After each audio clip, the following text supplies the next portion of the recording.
There are 4 entrances to our campus: South Gate,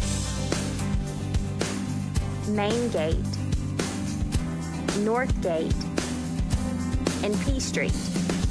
We recommend sales, parts, service, and quick lane guests enter through the main gate.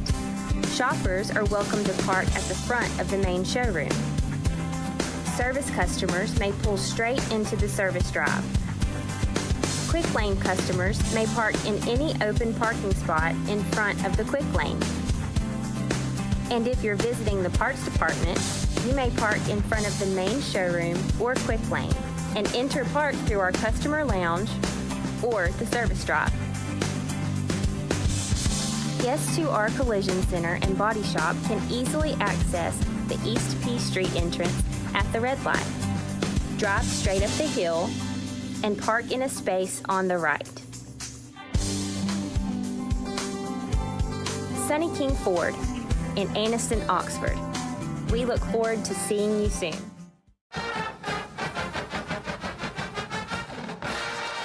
Hi everybody, I'm Eli Gold, and I want to invite you to tune in to Jack State Live, a look at the campus and athletic department at Jack State, followed by the Coach Rich Rod Show, where we will break down and preview the next football game for the Gamecocks.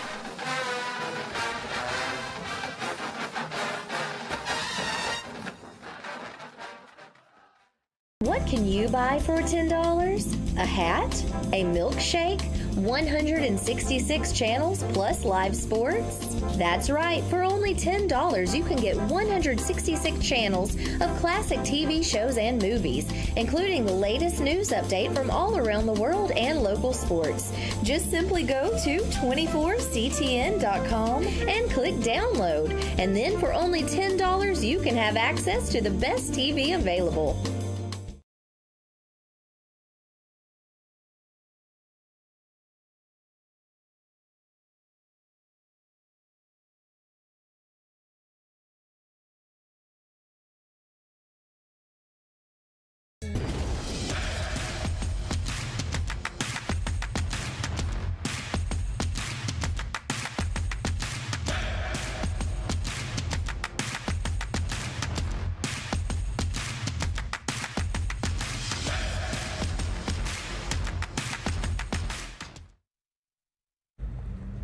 Welcome in, ladies and gentlemen, to our Southern States Bank TV24 Game of the Week. Locust Fork will be taking on Ohatchee tonight. Both teams coming off of big wins last week, but nobody was talked about as much around the state as the Ohatchee Indians. They found a way to win that game very late last week and come out on the winning side there with a Hail Mary against New Hope. Yeah, I've seen a lot of people was able to tune into that game late as Ohatchee with a big late second Hail Mary for the touchdown to win the ball game. And one thing we noticed about Ohatchee last week, they're going to score some points. Now tonight they're going to have to see if their defense can come around and stop this high-powered Locust Fork offense. Really looking forward to seeing these two offenses go at it here tonight.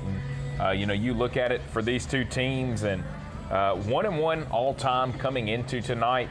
The Ohatchee Indians and Locust Fork, they met back in 1966, and that saw Locust Fork come out on top. But then a few years ago, in 2016, they met in the first round of the playoffs. Ohatchee was able to beat Locust Fork, and that was kind of the start of a really good run for Ohatchee there between 2016 and 2020. You know, head coach Scott Martin, former head coach Scott Martin of the Ohatchee Indians, had Ohatchee rolling on a unheard of pace for the Ohatchee Indians. Seen a lot of great classes come through, a lot of great players, including Dominique Thomas, running back in the NCAA now. So you see, Ohatchee is known for success, and I think that's what Coach Chris Finley's trying to get back to here at Ohatchee since Coach Scott Martin is not there anymore now at Glencoe.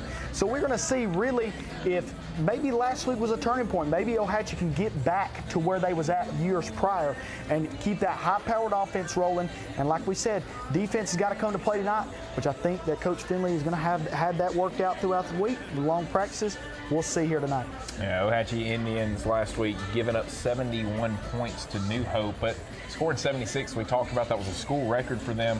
But tonight against this high-powered Locust Fork offense, going to be very, very important for them to really step it up on the defensive end, keep guys in front of them, and find some ways to get some stops. And, I'm really anxious to see how they look up front. I'm really anxious to see if Ohatchee can make some pressure on the quarterback, get to the quarterback, make him make mistakes. That is going to be the key factor tonight, along with their secondary. They have got to be able to slow down these Locust Fork receivers as well, because if not, they're going to have to keep scoring. They're going to have to keep scoring and scoring and scoring until they're able to get that stop, because if they do not stop Locust Fork, it may be tough for them to get the win here tonight. It's a Locust Fork team that saw themselves have a lot of success last year in 2A, 12-0 start before running into Fife there in the third round of the playoffs. But over 650 points scored last season in 13 games by this Locust Fork team that now returns a lot from that offense from last season. And when you run into Fife, that's almost a buzzsaw when you get to play Fife.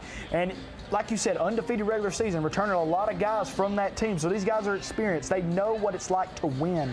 And I believe that they're going to look to do that. They had a big win last week as well. So they're going to be looking to try to continue that success from last week, as well as I think that this is going to be the time that their offense really shows us what they got. Last week they won big, but I feel like they didn't pull out all the cards last week. I feel like tonight against Ohatchee, they know what they're going up against. I got a feeling tonight we're going to see a different Locust Fork offense tonight. Yeah, while we were doing the game last week, we both saw the score at halftime between Locust Fork and Aniana, and we're both very surprised by that score. But I think it doesn't really, it's not as much on Aniana. It really just speaks more to this Locust Fork team and what they have coming into the season and why there is such high hopes there at Locust Fork. And Billy Adams done a great job at Locust Fork. This is his fourth season. He's done a very, very good job. As we talked about last week, undefeated season. It's really going to be, tonight's going to be a good test to start the season, because they've got huge games later in the year as well between Westbrook, Piedmont, Welborn at the end of the year. So I'm really, like I keep saying, really ready to see what they can bring out here tonight against Ohatchee, because it's going to be, this is one of their true first tests of the season. Yeah, no doubt about it. This is a region that sees 9 teams in the region, one of the very few in the state that have 9 teams in the region, and so due to that, this is a region game tonight for these two teams. This region having to get started a week earlier than a lot of teams and a lot of regions around the state, and so that's why last week was so important for these two teams and getting off to a good start and really setting the tempo, because tonight, very, very important for both these teams, especially for Locust Fork wanting to try to come into 3A and really make something happen. That is correct. And before we go to break, I do want to say that Ohatchee's got Piedmont next week at the Field of Champions. So Ohatchee has got 2 huge games really early in the season, something you don't really see much here in high school football. 2 huge games to start the season. Ohatchee has got their work cut out for them in the next 2 weeks. We're going to take a quick break. When we come back, we will be getting set for kickoff here between Locust Fork and Ohatchee on your TV24 Game of the Week, brought to you by Southern States Bank. At Southern States Bank, we pride ourselves on being your bank. We're your neighbors and involved in the community. We're the bank featuring the Southern Rewards checking account, a cashback account with no ATM fees. We are on the cutting edge and always have a smiling tonight. So talk about conditioning. So come to Southern States Bank, where we are committed to great service and being a great neighbor. Let us be the bank for you and your business. Discover a world of cool at Cosmic Debris in downtown Gadsden. Whether you're searching for smoking accessories, funky t-shirts, or hippie clothing, that heat and that humidity, it's brutal. And you go out and you play 4 quarters in that type. And dive into our collection of new and used vinyl, CDs, and DVDs. From the groovy to the eclectic, Cosmic Debris has everything funky and cool. Visit us today and step into a world of cool at Cosmic Debris.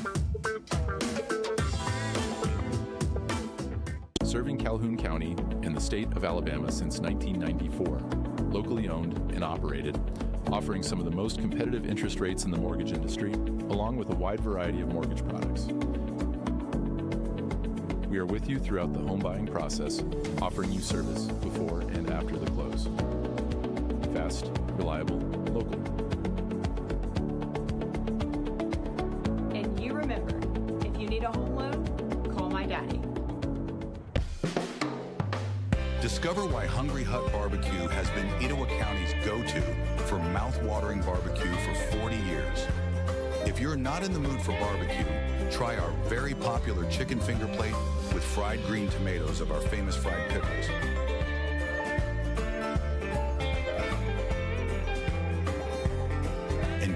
forget about our drive-thru. Come down to Hungry Huts today.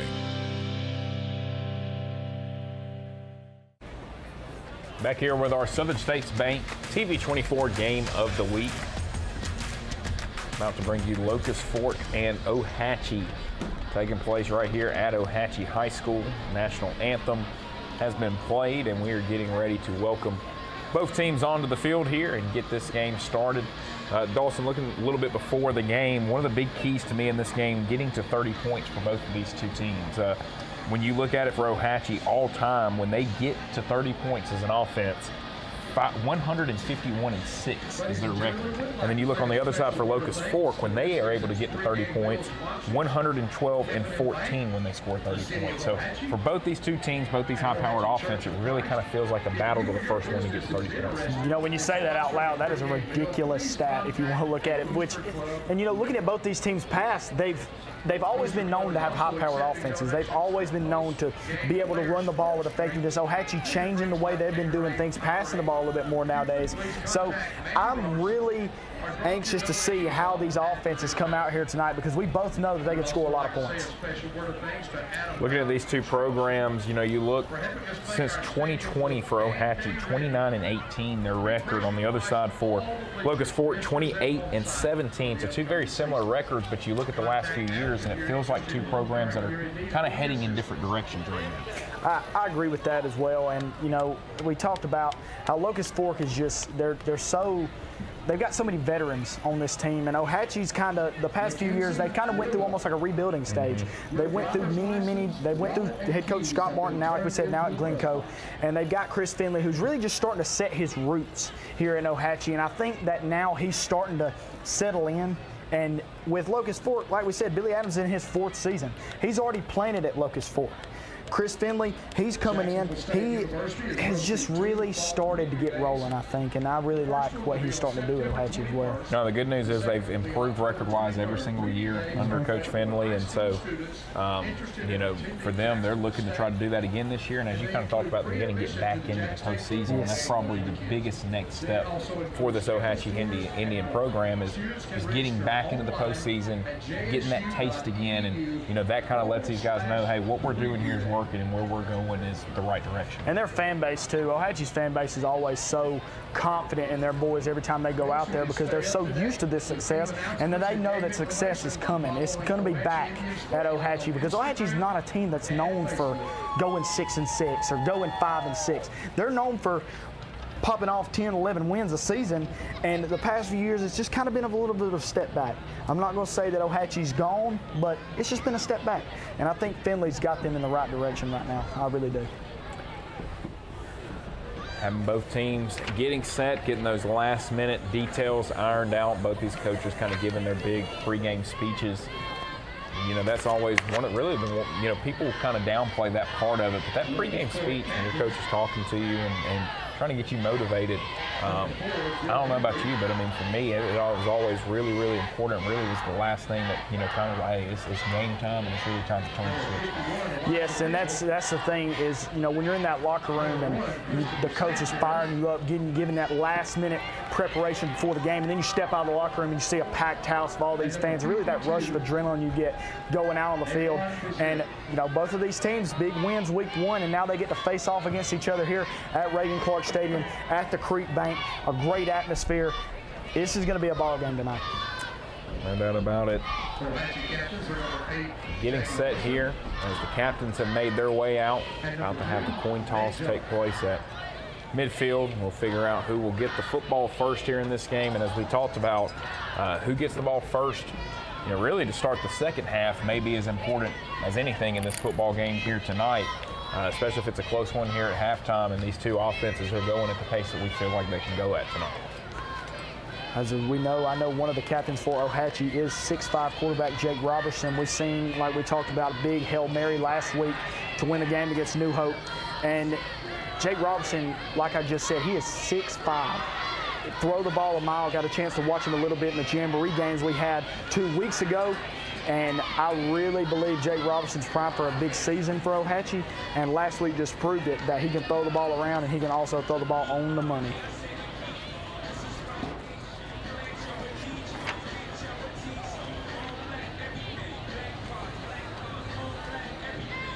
Waiting things out here at Reagan-Clark Stadium.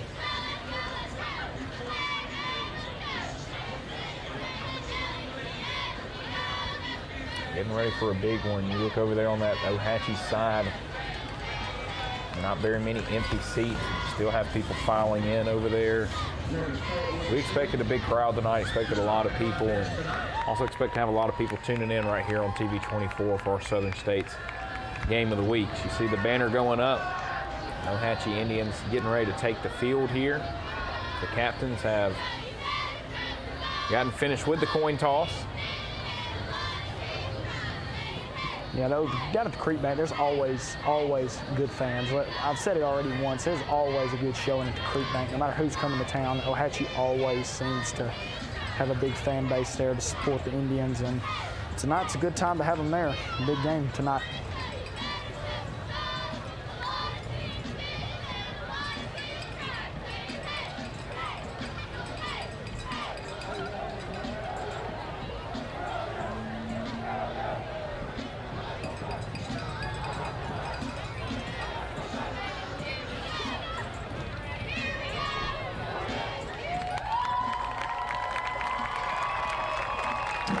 Locust Fork now taking the field. The home Indians out to take the field over there on the other side as the band has cranked it up. The fight song is playing.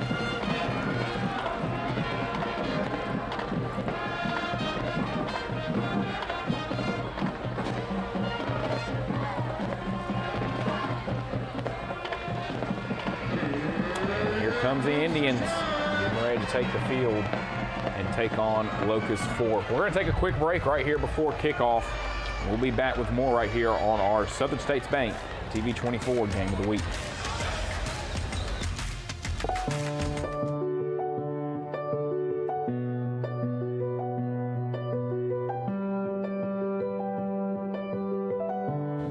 At Bentley Prosthetic and Medical Supply, we care about you. We offer custom prosthetics, orthotics, diabetic shoes, and durable medical supplies. We're located here in Alexandria, Alabama, where it's a country feel but professional care. Come see us today. What can you buy for $10? A hat? A milkshake? 166 channels plus live sports? That's right, for only $10 you can get 166 channels of classic TV shows and movies, including the latest news update from all around the world and local sports. Just simply go to 24ctn.com and click download, and then for only $10 you can have access to the best TV available.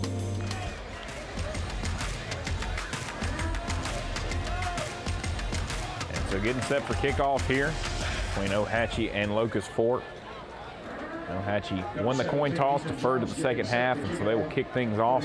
Here to get it started, and we will see the Locust Fork offense. Dylan Embry and Landon Keith come out here very early here tonight as kickoff is bobbled, and now Locust Fork will come up with it and brings it up to the 35-yard line, and will get things started here from their own 35 in our first quarter. Brought down by number 4, Drake K.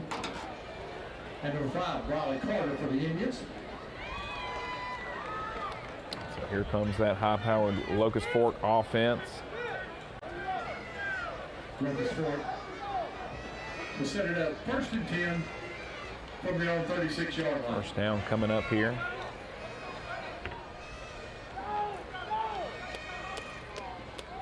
And in motion, they're going to send him back out. Here comes the snap, and right up the middle goes Locust Fork. That is Landon Keith, quarterback, as they going to do that a few times tonight, where they kind of have both the quarterback and running back line up, and you really don't know who's going to get that direct snap, really get the play started. Yes, and I truly believe that Ohatchee's going to have to be very physical up front on the defensive line tonight to be able to stop this running attack from Locust Fork, because they do have a good run defense, and I'm really anxious to see how they do up front on the defensive line here tonight.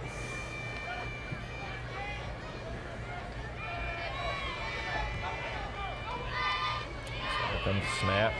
Here comes Embry now to the outside and able to break a couple of tackles and runs over a defender as he heads to the sideline. And a big run right there by Dylan Embry. That was a tone setter here early in this ball game. Big hit on the sidelines there for Dylan Embry. Just ran straight over the Ohatchee defender. What a run there. And like you said, that's about as good as a tone setter as you can get.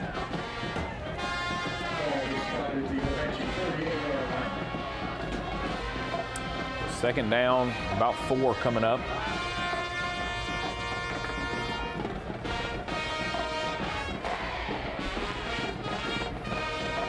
Now Embry will take it and he'll roll left. He'll look deep.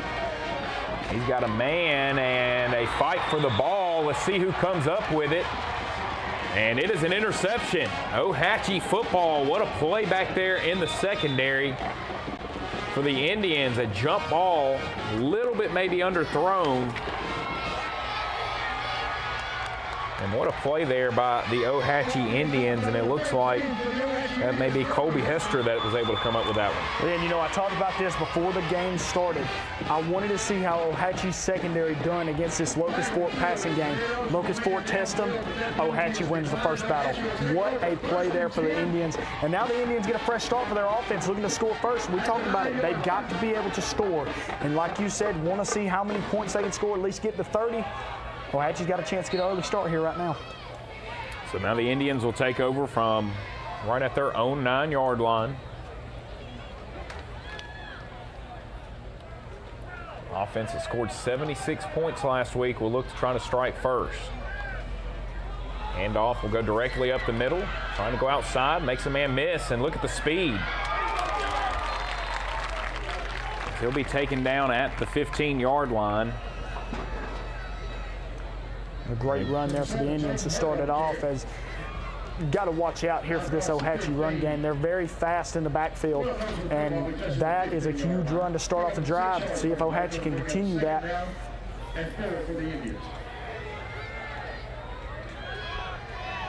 So trips right, and the snap goes over Robertson's head into the end zone. He's able to pick it up. Can he make something happen? He gets rid of it and is just able to find a guy to throw it away and avoid intentional grounding right there and avoid a safety. A big play there for the Indians. Great job there by Robertson to just get that ball out of his hands, get out of the end zone. Great awareness as well. He was almost out the back of the end zone. He was able to pick it up. It's a great job there, Ohatchee. Not a good start to this drive after the big turnover. Third down and about 5 coming up now here for Ohatchee. Big play here early in the ball game. They go under center. It'll be a direct handoff, able to make a man miss, and now past the 20, able to cut back to midfield, up past the 30, and that is where he'll be taken down, and a big run there by Nathan Jones. Nathan Jones with a huge run there for a first down for the Indians, and that was a big hit there at the end by Landon Keith as well. A good job there for Ohatchee to not let the bad play slow them down on a big handoff there. First down coming up. They go under center again, and we have a whistle before the snap.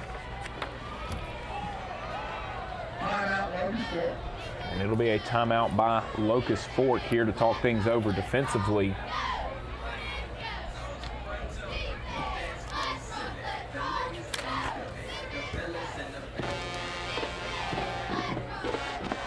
So we have a visiting Angels timeout here on the field.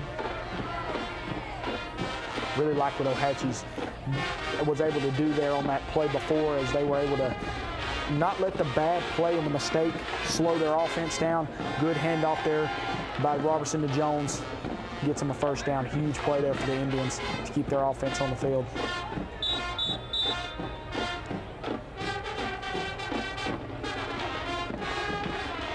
So first down and 10 coming up from the 30 for Ohatchee. Right now, running the football has worked very well for them. 2 rushes and about 21 yards for the Indians.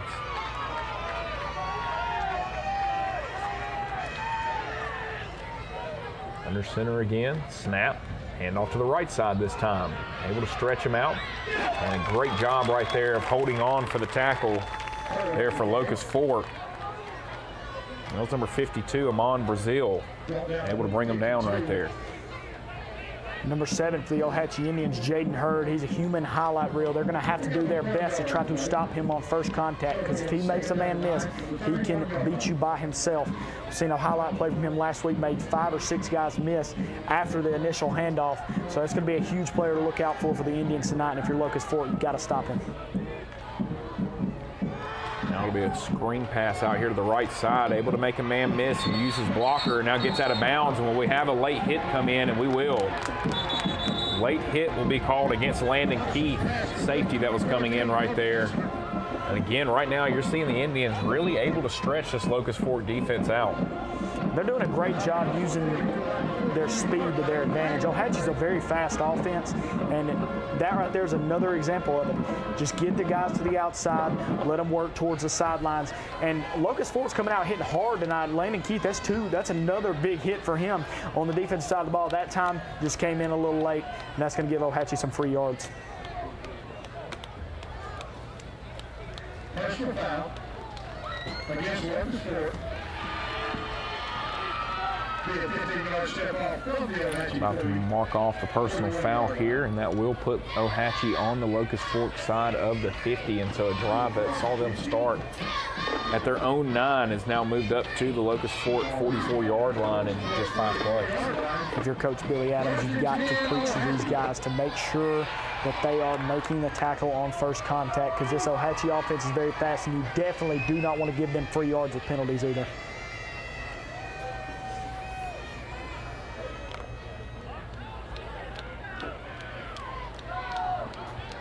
First down and 10 on the Locust Fork 44. Handoff, able to make another man miss. Another good miss. I'm telling you right now, speed advantage you can tell is over there with the Ohatchee Indians. And Jaden Hurd, good run right there for him. Like I've already said, Jaden Hurd is a human highlight reel, and you can tell he's very swift on his feet, and he can make these Locust Fort defenders miss in 2 steps. So Locust Fort's going to have to do a better job of keeping him contained here tonight, or he will have a ball game. Second down and 10 coming up. Ohatchee taking their time, getting the play call in.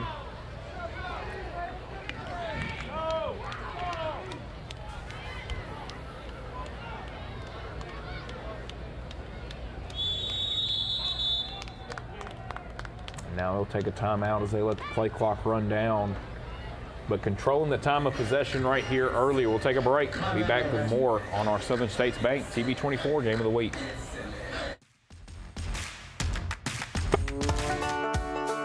Come out and check out the Alabama Tractor difference.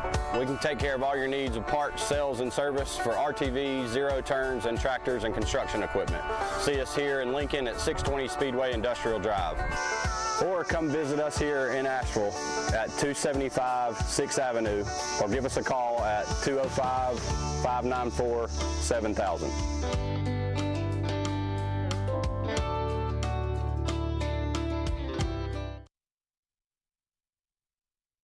I'm out here on this drive. Locust Fort used one defensively, and Ohatchee now taking one after a play that really for the first time saw them go for no yardage outside of the one bad snap here on this drive, but they have really had a lot of success running the football. This Indians offense, we've talked about it already. They know how to score. Locust Fort's going to have to do a better job here to see if they can contain them, maybe get a punt here. Handoff.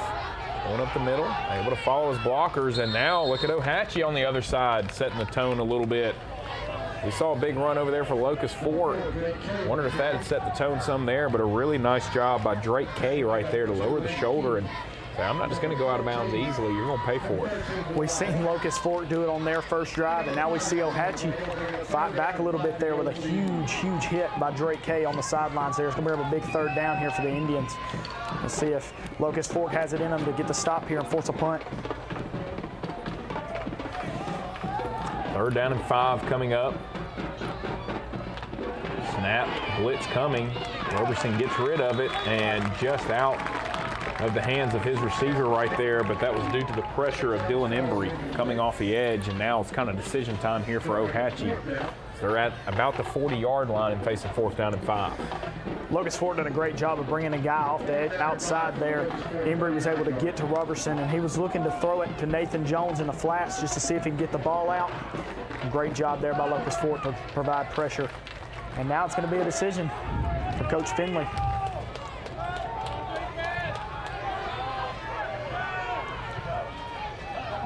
And now movement here on 4th and 5, and that may end up making the decision for this Ohatchee coaching staff. That'll bump them back 5 more yards, and it'll be 4th down and 10 now coming up. And they'll either punt this one, or you got to think maybe go with a quick kick right here on 4th and 10. That is a tough break for the Indians. 4th down and manageable backs them up to 4th down and 10. Now it's almost a guarantee that they're going to punt, which makes me wonder if Robertson was going to look to try to get Locust Fort to jump, and instead got his own receivers to jump. And now that's going to bring out the punt team. So it will just be a straight punt by Ohatchee. Good snap. Dropped it.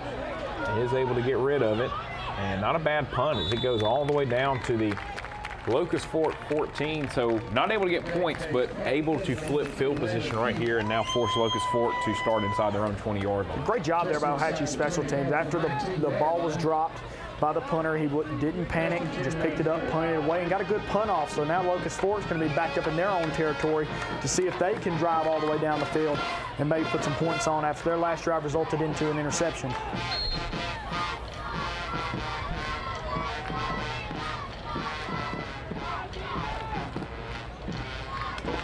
Faking handoff, now trying to get outside. Here's Embry, able to make a couple men miss, cuts back inside. He's got some running room.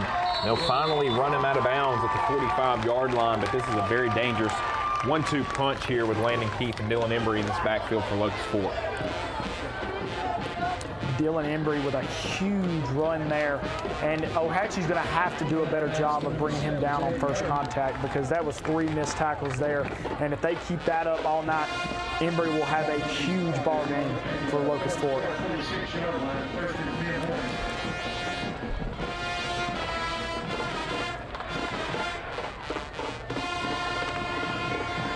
Now out to the left side, here's Keith. And again, a nice run by Keith. And both these teams right now finding a lot of success attacking the outside of these two defenses. And we were talking about Ohatchee able to beat Locust Fort with their speed on that first drive. Now it looks like Locust Fort's trying to do the same thing as Ohatchee, go outside and let your speed win. And right now, it looks like Locust Fort's doing a great job of that with Keith and Embry. 7 minutes, 30 seconds remaining here in the first quarter.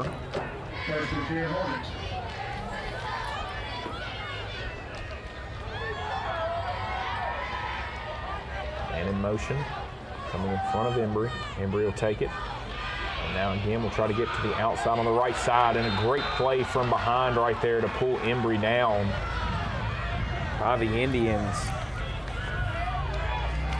And it looked like that was number 42, Samuel Jones, coming from the backside, and just a great job of continuing the pursuit right there by Jones. Looked like Locust Fort was going to try to use Embry there to bounce it outside yet again, but a great job there by the Ohatchee defensive front to be able to use their speed to catch up to him, get a shoestring tackle to force 2nd and long.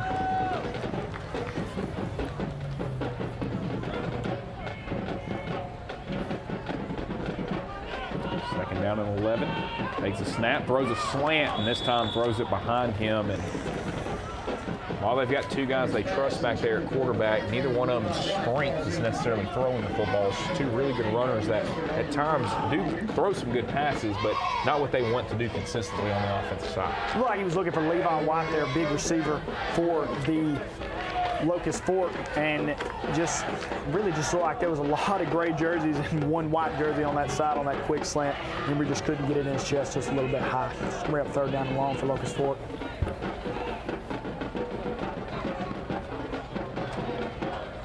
Snap again, this time going to roll left, and looks like we do have a whistle before the snap. It'll be illegal motion against Locust Fort. So very similar to Ohatchee, after a couple positive plays, just kind of starting to shoot yourself in the foot a little bit. Brings up 3rd down and long for Locust Fork. I'm really anxious to see what they draw up here on this 3rd down and long.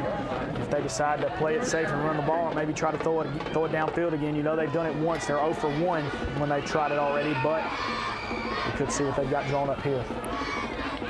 They go back to the same play, rolling left. He's got nowhere to go. Now going to try to come back right. Sets his feet, throws downfield. He's got a man, and it is hauled in. And a great play right there for Locust Fork, as that is Levi White, the 6'4" wide receiver, on the receiving end for a Minton Home Center first down.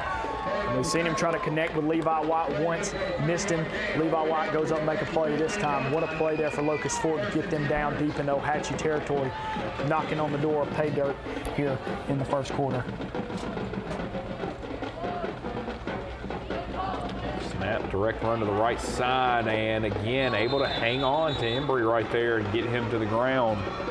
And same guy again, Samuel Jones for Ohatchee. Samuel Jones is a huge part of this Ohatchee defense, and you can tell his presence is being made now. And huge tackle there to keep Embry from going any further closer to that end zone. So we've got our first heat timeout here in the first quarter. As we talked about last week, we'll have these for the first 4 or 5 weeks of the season. Visiting Angels timeout right here.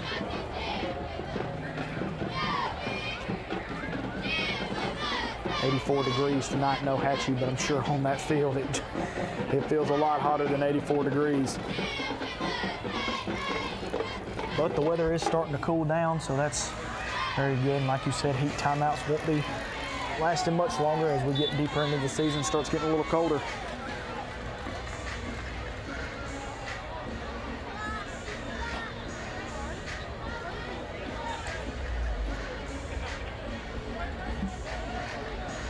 So Locust Fork started on their own 12-yard line. They've now moved it down to the Ohatchee 17.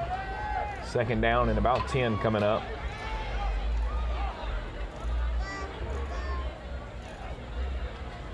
Snap. This time going to run left, cuts back to the middle of the field and is tripped up right around the 10-yard line. And mark them down at the 11. We'll have 3rd down coming up here for Locust Fork. 2 big plays coming up here for this Ohatchee defense. For the start of that play, it looked like Ohatchee had the numbers advantage on that side, but a great job there by Embry to cut back up the field and get some positive yards for Locust Fork. And this is, like you said, 2 huge plays coming up here for the Ohatchee Indians defense, as they're going to try to look to make a big stand here, get the ball back to their offense, keep this score 0-0 late in the first quarter.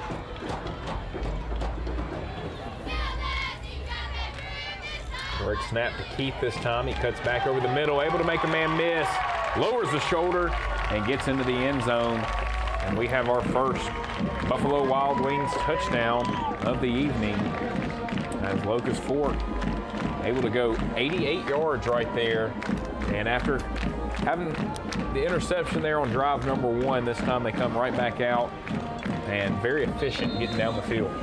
Like the duo of Embry and Keith, and sprinkling in a little bit of Levi White, and the Locust Fork offense is rolling on all cylinders now here at the Creek Bank. 7-0 score in the first quarter.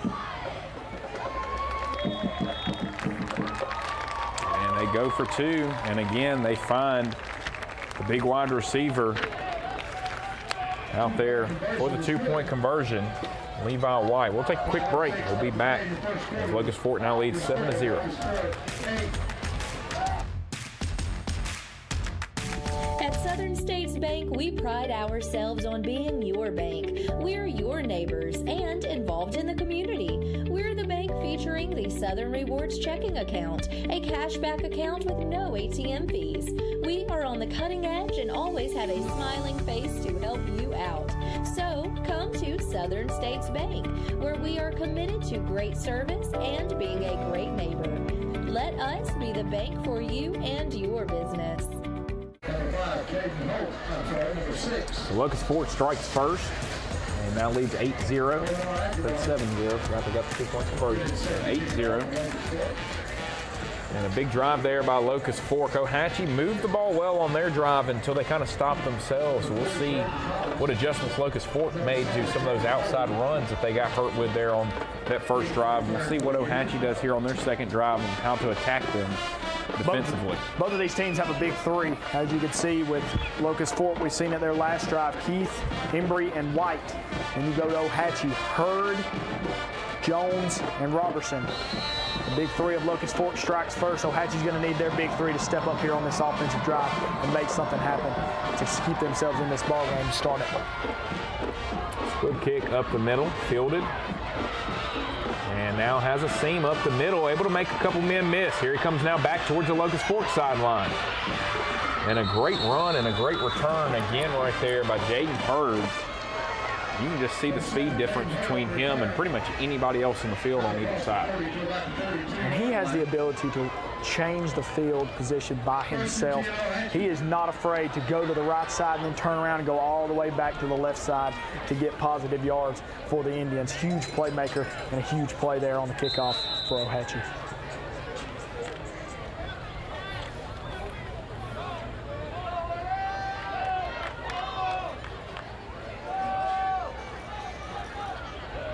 Pistol formation. And again, movement by Ohatchee. So basically 2 offensive plays in a row that we've seen them have a false start and some miscommunication on what the cadence is. This is not good for the Ohatchee Indians. First play of their second drive after Locust Fork drives down the field and scores a big touchdown. You get a false start penalty. That is not good for the Indians. They've got to figure out a way to clean this up.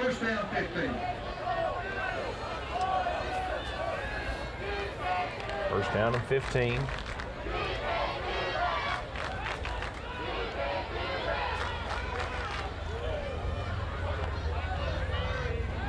RPO play. And get swing pass to the outside, and there he is. Able to make a couple men miss. Down the sideline, are they going to be able to catch him? And he will get into the end zone. Flag comes down. And are they going to get him for reaching the ball out right there? Flag number 3, Braden Collins with a huge play there for the Indians, and there is a penalty flag late. A great job there by Collins to use his speed to pretty much outrun the whole Locust Fork defense. There was multiple times I thought Locust Fork was going to be able to get a hand on him. And Collins with a big play there to use his speed to get down the sideline and score a touchdown for the Indians. We'll see what the penalty's for.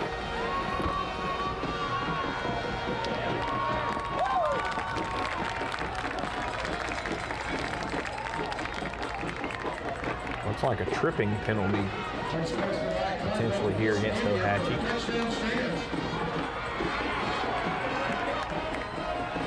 They did signal, so the touchdown is good, but we're going to see what Well, looks like it's unsportsmanlike conduct here against Ohatchee, and so most likely for reaching that ball out there as he was going in. But we do have a Buffalo Wild Wings touchdown, and again, these 2 offenses have really found something in spreading these defenses out and attacking the outside. And it's so crazy that both of these offenses, almost like they picked up on what each other was doing, and now they're using it against each other. And that is what is great about this game of football here we're about to watch tonight, because it's only the first quarter and we're seeing a lot of speed, a lot of physicality here tonight at the Creek Bank.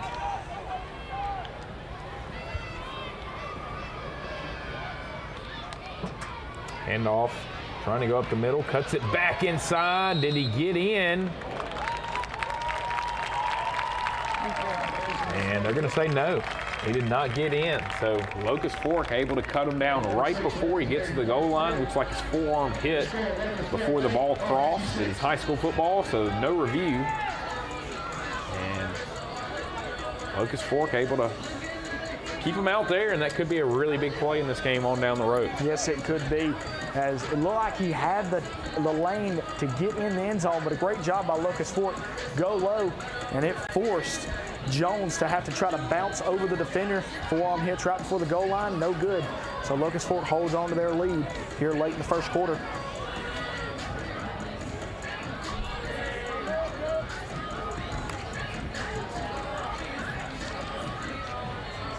.436 remaining here in the first quarter.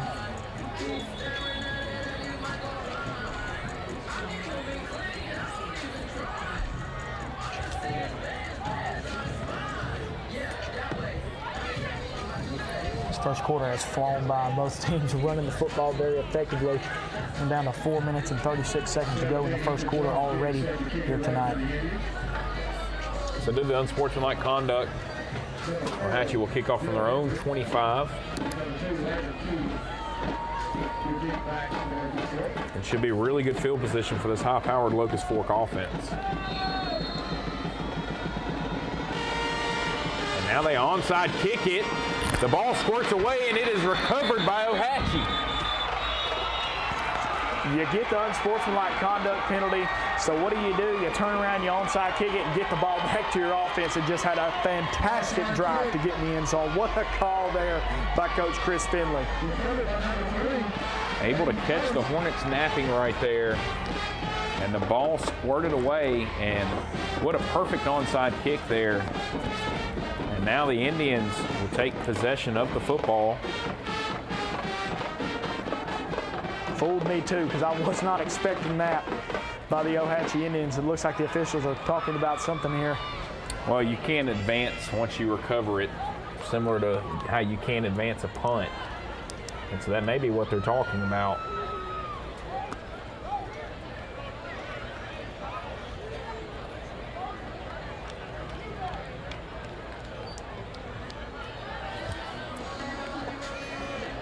Can't advance it. Ohatchee will retain possession. Ball will be spotted at the 44-yard line. So you actually are able to advance an onside kick. You can't advance a muffed punt. And so that's, I think, what the confusion was between the officials right there.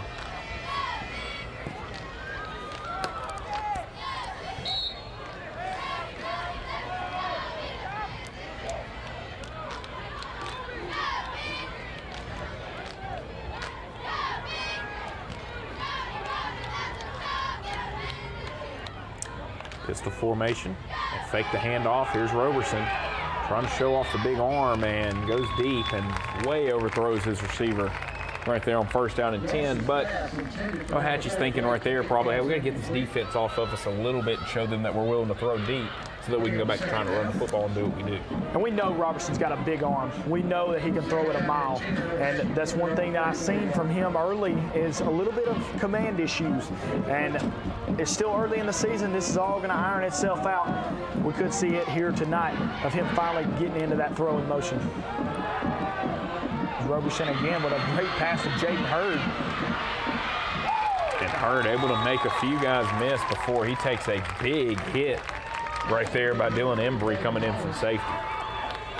I believe I told you wrong. Braden Collins was the man on the reception. He made a few man miss though, and he was able to make a big play there. We're seeing Collins and Hurd being the two speedsters for this Ohatchee offense. They're using them very well here tonight early. A lot of weapons in this Ohatchee offense. There's the handoff, and Hurd falls down before he can even get back to the line of scrimmage. And so now fourth down and about 4 coming up here for Ohatchee. It looks like they're going to keep the offense on the field. And now another very big play here early in this ballgame. After the onside kick, this almost feels like a must-get fourth down for the Ohatchee Indians. They have got to figure out a way to get this first down and keep their offense on the field. And now again, motion by Ohatchee, and they hurt themselves on a fourth down play. And now they'll probably send the punting unit out again. 2 drives in a row. Just got done talking about it. The Ohatchee has got to be more disciplined on the offensive side of the ball. Get another fourth down opportunity and another false start. So now it will force the punt team back on the field. And Locust Fork has got to be thanking this Ohatchee offense. Not saying Ohatchee would have got it, but they're not even going to get a chance to go for it now. So here comes the punt. And this time the snap is not good. Able to pull it down, and now just trying to run, see what he can get. He'll be cut down out of bounds. And so another promising drive for Ohatchee, hurt by their own mistakes. Hurt by their own mistakes is the word, as Ohatchee just struggling to stay disciplined on their offensive drives. That's 2 fourth down opportunities that got pulled back due to false starts and mistakes by the offense. So we'll see Locust Fork now back on offense.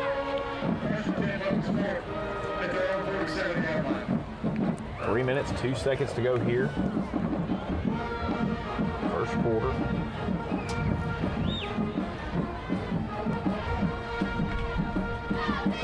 Last time we seen Locust Fork, they was able to drive down the field and get the 2-point conversion. So we'll see if their offense can keep the same success.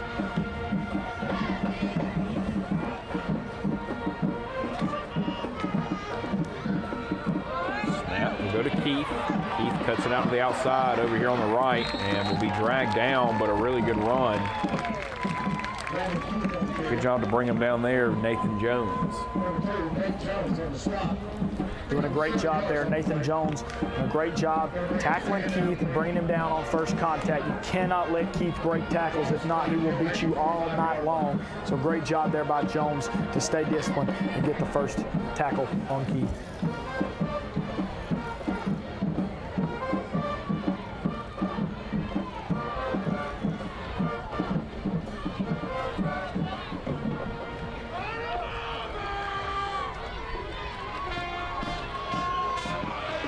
Snap to Embry, and Embry spins away. Not sure if he got enough for the first down or not. It's close. For the most part of the night, this Locust Fork offensive line is doing a great job of getting the initial push on this Ohatchee defensive front. Ohatchee's going to have to do a better job on the defensive side of the ball to get a push on this big offensive line and start hitting more guys in the backfield, because Locust Fork's just slowly chipping away at yardage and getting closer to the end zone.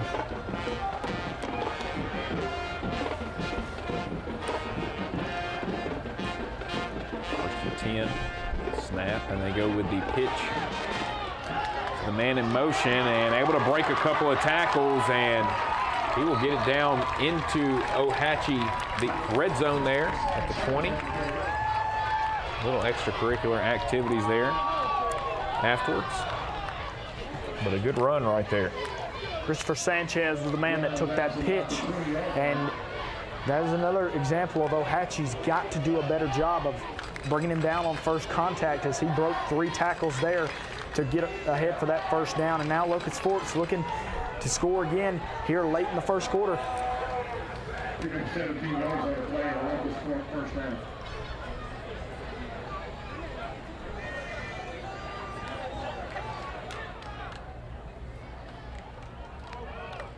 As he fumbled the football, and Ohatchee's going to get on it. Another costly turnover here for Locust Fork. So Ohatchee able to jump on that one. It looks like that was Jaden Siegler that was able to get the turnover there for the Indians. And so 2 times here in the first quarter, this high-power Locust Fork offense, turnover on a deep pass, and then right there, a fumble inside the red zone. And now gives Ohatchee some more life. And look, both these sides have moved the football on each other. These two offenses kind of surprisingly hurting themselves right now in this game. And it really looked like he just didn't have good possession off the handoff. It looked like he was kind of fiddling with the ball as he was going up the field. Ohatchee done a great job of going straight after the ball, hitting him and forcing the ball out of his hands. And now Ohatchee's got the ball back. Let's see if their offense can stay disciplined and drive the field here leading into the second quarter. Hand off right side, able to break a tackle, and will get it up close to the 20, and actually able to keep his feet past the 20. And a good run up to the 21-yard line there. The clock now ticks under a minute here in the first quarter. Nathan Jones, very physical back for the Indians, was able to get that outside and makes the first guy miss, bulldozes over 2 or 3 guys, and he's able to keep the feet moving for the Indians, get him a few extra yards.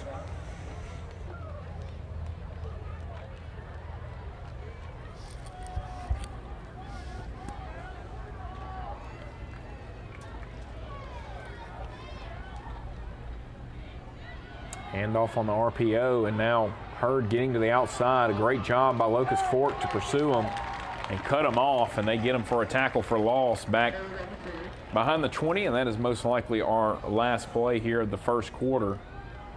As the clock continues to tick here, it'll be 3rd down and long for the Indians when we return here on our TV 24 Game of the Week, brought to you by Southern States Bank.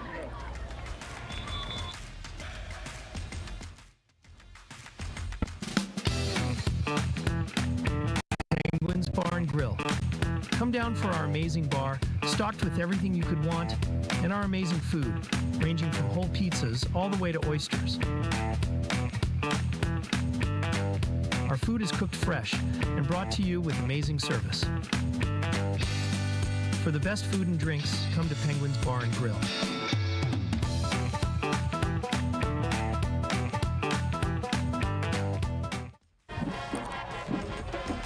Getting ready for the second quarter here between Locust Fork and Ohatchee.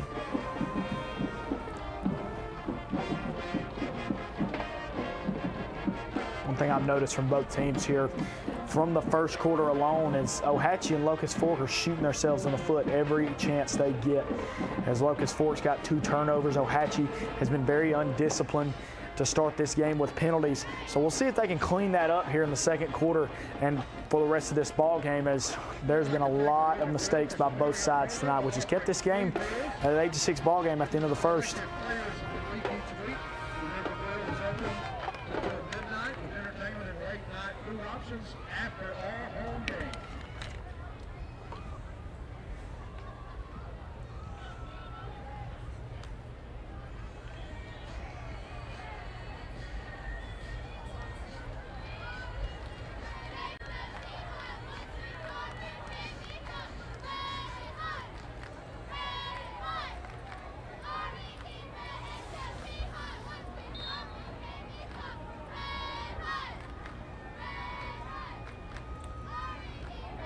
First play here of the second quarter.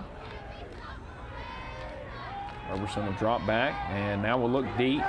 Throws it up, and a fight for the ball, and this time it is intercepted by Locust Fork. Here comes the Hornets now back the other way. Good tackle right there by Drake Kay to keep them from going any further, but that ball intercepted by Jackson Wiley there for Locust Fork, and again, another turnover. And another example of these two teams just hurting themselves offensively, able to move the football, but hurting themselves a lot on the offensive side. And there is another mistake by one of these teams, as Ohatchee's biggest problem so far was penalties, and now they turn the football over, and it looked like Robertson was trying to just push the ball downfield. And there was just too many white jerseys, a huge interception there by Wiley, and now Locust Fork's offense will get the ball back after they turned it over on their last offensive drive. Let's see what they decide to bring out here, as they're going to try to score here again to try to get another score on Ohatchee. It looked like there was also a penalty at the end of that play, so Locust Fork's going to back up.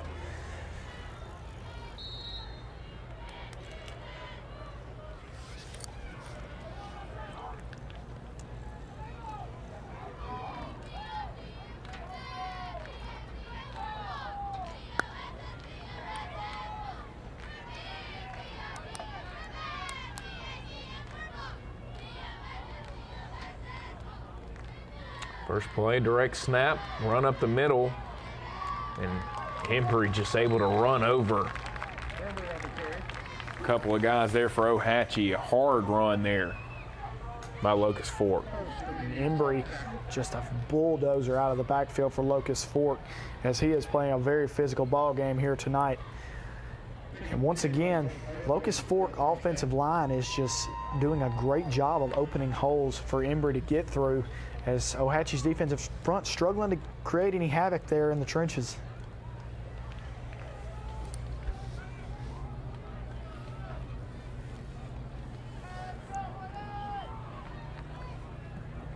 First down and 10, direct snap again to Embry.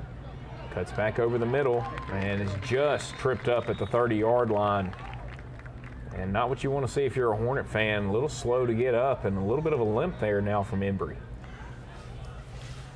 Not sure what happened there. Ankle may have rolled up there at the end of that run, as Embry has been a workhorse so far, and we're only one quarter into this ball game for Locust Fork, so we'll see what they do here to maybe try to take the workload off of him for a couple of plays.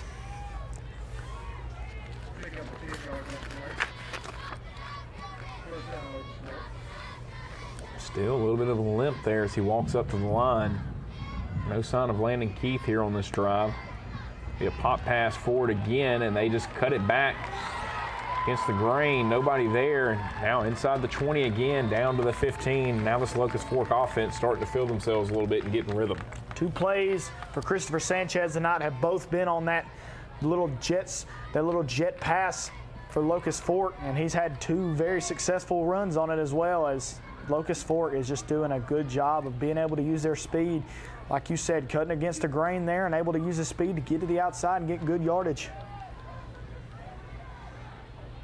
Inside the 15.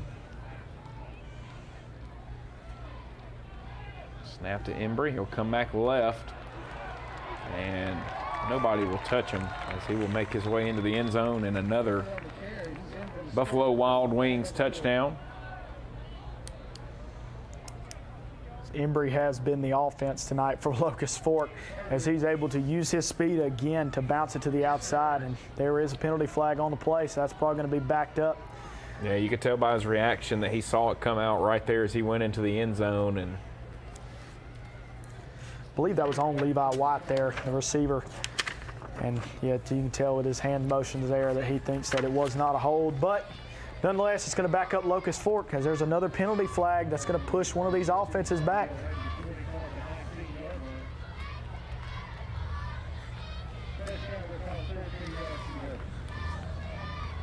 I'm back now to the 19-yard line.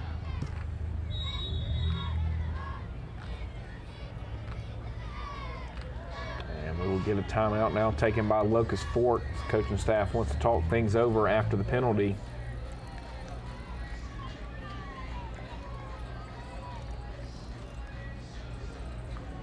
Not as many points as we expected in this game, but, you know, the yardage-wise, both teams able to move the ball offensively, but just can't hurt yourselves. And that's the whole thing of this first quarter. That's the whole thing of this first quarter is just both teams have hurt themselves so much with penalties and turnovers. The offenses are doing great. They're moving the football, but they're turning the ball over and creating penalties, and it's just not good for the offensive side of the ball. If you're Ohatchee and Locust Fork, you've got to be very disappointed with how this first half has turned out because, like you said, both of these teams, very high-scoring teams. It's 8-6 at the end of the first quarter, and one of these teams could very well have 20 points already.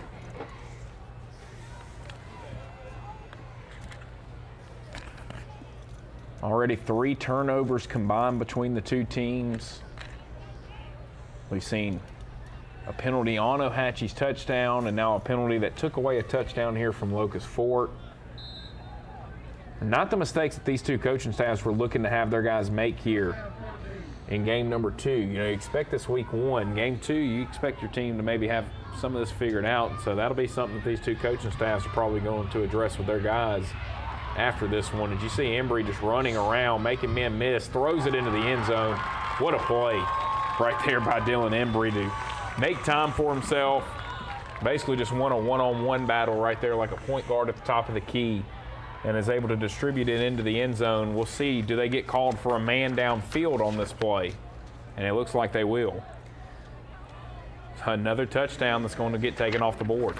Miles Watts was the receiver that caught that touchdown pass, and I really liked how Embry kind of faked out the defender, pointed to the left, defender jumps, he rolls back to the right, fires it into Watts, and that's going to be another penalty.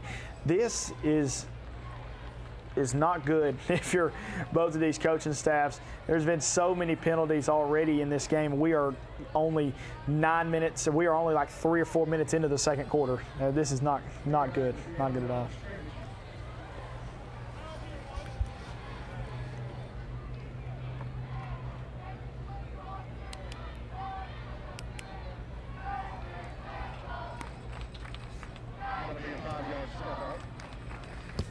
Said earlier, Locust Fork's got to be thanking Ohatchee for the 2 penalties they got on 4th down. Now Chris Finley's saying thank you to Locust Fork because that's 2 touchdowns brought back.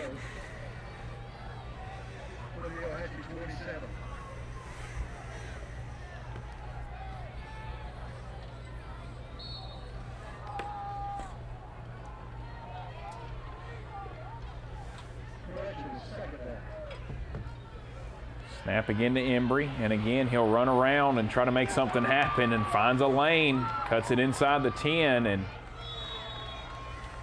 or inside the 20, excuse me, and just Ohatchee's going to have to find a way to keep him inside the pocket and now not allow him to scramble around and make things happen the way that he is right here. And this is on a bum ankle as well. Ohatchee's going to have to figure out a way to spy him, contain him, something, because Embry is really running the show right now for Locust Fork. You haven't seen much Landon Keith on this drive for Locust Fork. You've seen a lot of Embry, and if you ain't seen much of Keith, and Embry's doing it by himself, when they start getting Keith in there, it's going to be a long, long day for the Ohatchee Indian defense. Keith goes out wide, now man in motion. And now the snap wide of Embry.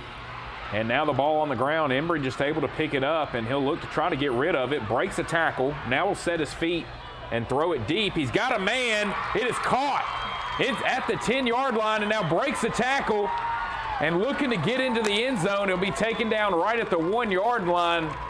And that looked like Johnny Manziel finding Mike Evans about 10 years ago. What a play by Dylan Embry. I can't do nothing but sit here in shock as the Ohatchee Indians almost had another play where Locust Fork helps them out, but that shows you what kind of an athlete Dylan Embry is. And who else does he throw it to? Number 13, Levi White, using his big frame to get up there and catch the football and then get him down there close to the 1-yard line. What a play for Locust Fork. As I was just about to say, Locust Fork has shot themselves in the foot again. They put my foot in my mouth on that one. All the way down to the 3. They're going to let the play clock run down now, and they'll take a timeout here with 8:06 remaining here in the second quarter. We'll take a break with them. Locust Fork leads Ohatchee 8-6 in our TV 24 game of the week. Hey guys, I'm Cameron Minton with Minton Home Center. Minton Home Center has been in business for over 40 years. We are a family-owned and operated manufactured home dealership.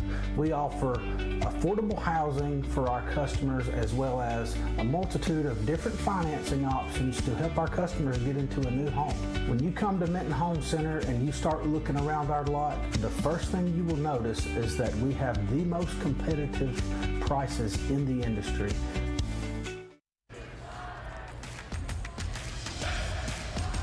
8-6 your score. Somehow Locust Fork has the ball inside the 5. We're sitting here at the break trying to figure out how it happened. Dylan Embry just doing a great job of creating plays and making things happen when nothing seems to be there. Like we were talking about on break, I don't know what I'm watching at this moment. Both of these teams have just been going back and forth with the turnovers and the penalties, and just when I think Locust Fork's going to shoot themselves in the foot, they find a way to get the ball down inside the 5-yard line, and they're looking to score.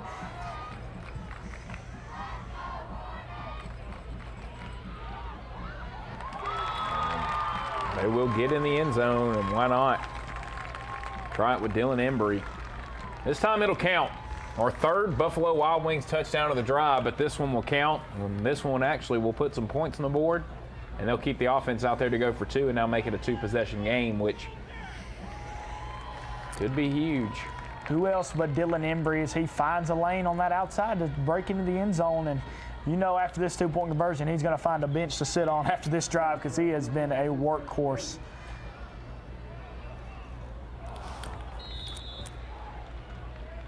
Yeah, throw over here to the left side, no good. I had to take a guess who that throw was to. It was to Levi White because that's the same exact play they ran on their last 2-point conversion that worked. Be no good. So now 14-6. Big play there for Ohatchee to keep it a 1-possession game. And they've moved the football as we've talked about. And it's now up to Ohatchee to take care of the football a little bit here and not get any penalties and hurt themselves and see what they can do, as they ran the ball with a lot of efficiency there on their first drive. Yeah, with the duo of Jaden Hurd and Nathan Jones, Ohatchee's got a good 1-2 punch just like Locust Fork does, but Ohatchee has to do a better job of setting themselves up for success when they get those opportunities, like those 2 4th down opportunities. They were going to go for it, and 2 penalties pushed them back, forced them to punt. So now we're going to see what Ohatchee can do on this drive to maybe try to clean that up a little bit and find their way in the end zone, because they do not want to give this ball back to Locust Fork, because like you said, they scored 3 times on the last drive. It's just penalties hurt them on 2 of them and then got in the end zone on the last one.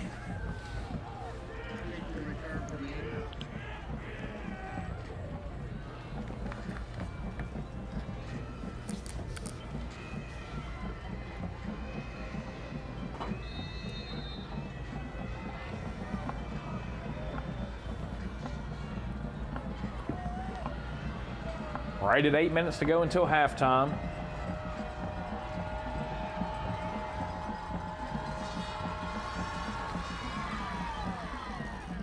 Squib kick. Here comes Ohatchee now towards the Locust Fork sideline. Gets a couple of blockers. He's got some room. He turns on the jets, and nobody is going to catch him. Jaden Hurd will take it to the house, and we talked about it earlier. You could see the speed difference between him and everybody else out there on the field. Jaden Hurd is a playmaker. I've said it already here tonight, and it looks like Coach Adams is not very happy with what happened and transpired there on that kickoff. I'm not going to be shocked if Ohatchee, well, it looks like there's something going on the field here we'll see what happened. And it's going to be a hold. That is the 3rd touchdown here in the last about 5 minutes that's been taken off the board. I know the folks at Buffalo Wild Wings don't mind. Their graphics gone up a couple times. As Ohatchee, once again, just another penalty. Jaden Hurd, if the offense is struggling, Jaden Hurd going to try to get it going on special teams, but he can't because there's another holding penalty there. And I wonder if Coach Adams was telling his kicker there to let's try to keep it away from him next time. Let's not kick it to him because he's the man that can hurt you on special teams. Tough call there against Ohatchee, as it looked like they were close to tying this game up, and now they'll have to go 80 yards to try to make that happen.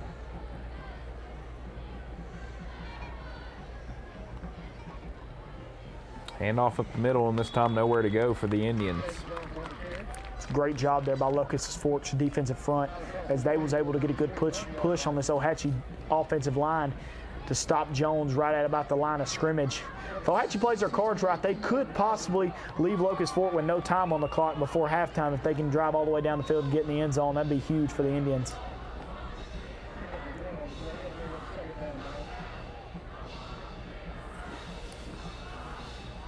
Another handoff up the middle, and again, nowhere to go. Big stop there for the Hornets. Huge job there by Locust Fork. Jones was able to get past the first line, and then a great job by Locust Fork's middle linebacker to make that play and stop Jones in his tracks. It's going to be a big 3rd down here for the Indians.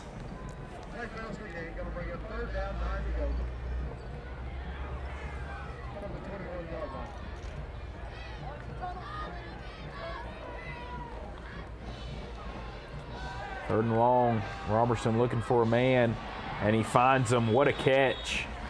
Great throw where only his guy could make the play, and a great job to pull it down there inbounds and get a big Mittens Home Center 1st down there for Ohatchee. Great job there by Robertson to find Drake Kay on the sidelines there. And Robertson's 6'5". He can see everywhere on the field. And that was a great job putting that ball to where only Kay could catch it. Low snap. Good job by Robertson to come up with it.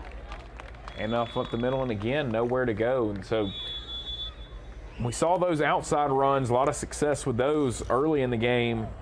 Nothing doing in between the tackles, and looks like we have our heat timeout here in the 2nd quarter. Yeah, Nathan Jones having a tough time running up the middle, and Ohatchee, like you said, has had a lot of success bouncing it outside. It's just this drive, they're trying to go between the tackles, and struggling here is a great job by Locust Fork's defensive line to really plug up those gaps and make the stops at about the line of scrimmage, holding them to minimal yards.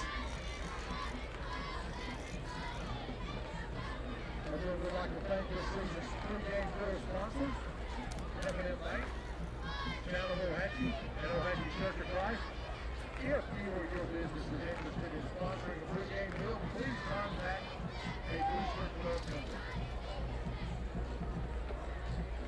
6:02 remaining till halftime.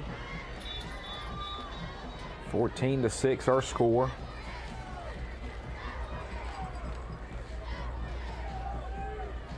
Locust Fork looking to try to go make it a 2-possession game for the first time here tonight and really give themselves some separation.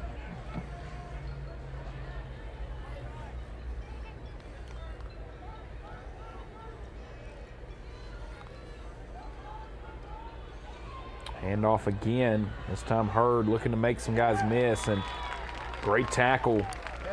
Come in and make the play there for Locust Fork. And that was Nicholas Horn. And a good job to wrap him up, which has not been easy to do here tonight. Not easy to do at all, as Jaden Hurd's been a difference maker for the Ohatchee Indians, and Horn done a great job of stopping him on first contact. You do not want to let Hurd break that first tackle because he can hurt you.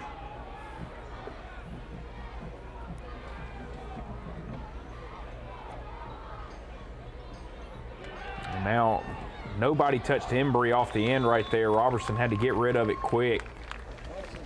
Probably a little too hot, but it was the pressure by Embry right there that forced him to throw it before he wanted to, and the timing was just off between him and Hurd. That's twice tonight you've seen Embry make a difference on this defensive side of the ball for Locust Fork. He's done a great job of bringing pressure and making Robertson, you know, he's not hitting him, but he's making him feel that he's there. And that's a great job there, as that ball did hit Hurd in the hands, but like you said, coming in hot, Hurd wasn't expecting it to be that fast. And now it's going to bring up 4th down for the Indians. 5 minutes to go here in the second quarter. Locust Fork going to have a chance to make this a 2-possession game before halftime.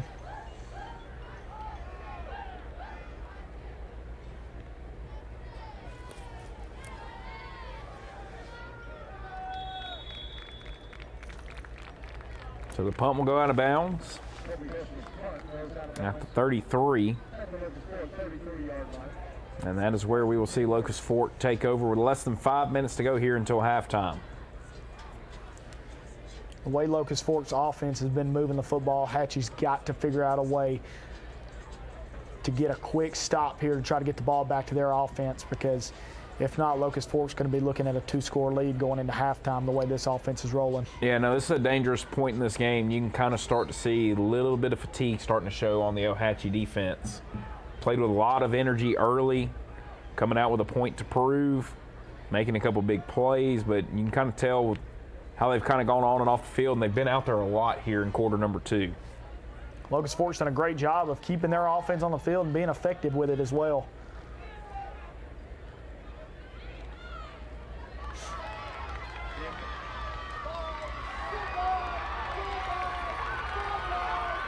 And a big run here by Embry again, and he's able to pretty much just walk his way into the end zone. And there it is. You could see the fatigue. We talked about it. A lot of arm tackles coming, and Dylan Embry just seems to be getting stronger and stronger as this game goes on. And what's getting me about this is Ohatchee is making first contact. They are making initial contact, but they are not bringing Embry down on the first hit. Embry is breaking 3 or 4 tackles every time he runs the football, and that is not a key to success for the Indians, as one play and Locust Fork has now got a 2-score lead on Ohatchee, which almost makes this next drive on offense for Ohatchee a must score. And again, they throw it up to Levi White. Great job out there at corner. Knock it away. And why not take your chances out there with the big man? They've done it 3 times, was successful once, unsuccessful twice. I'm sure that that's going to be another play they go to if they go for another 2-point conversion. So we're probably going to see that a few more times. This offense keeps rolling the way they are, and Ohatchee has got, this is almost a must-score drive for the Indians. They have got to figure out a way to get in the end zone on this drive.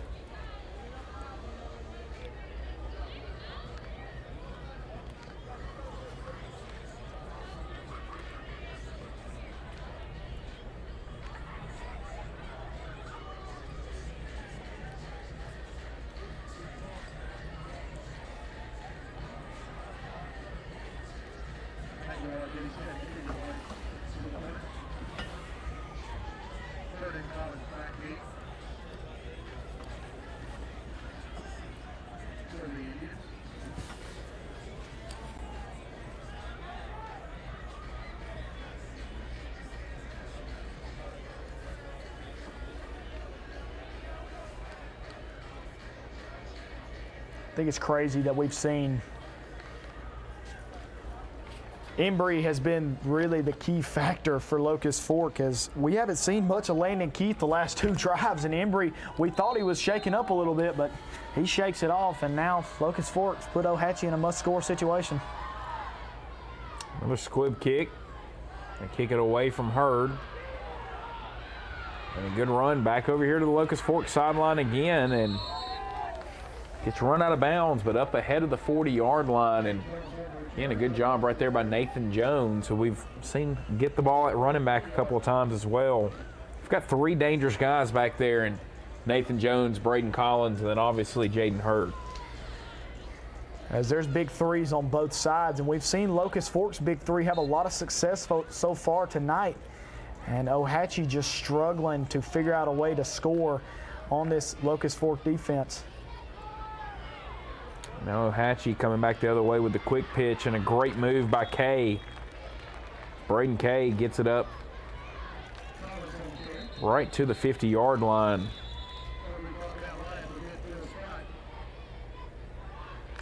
Ohatchee may go back to this sideline-to-sideline type offense here on this drive. As last drive, they tried to go between the tackles, and it didn't really work out in their favor. So let's see if they go back to what was working on their first few drives.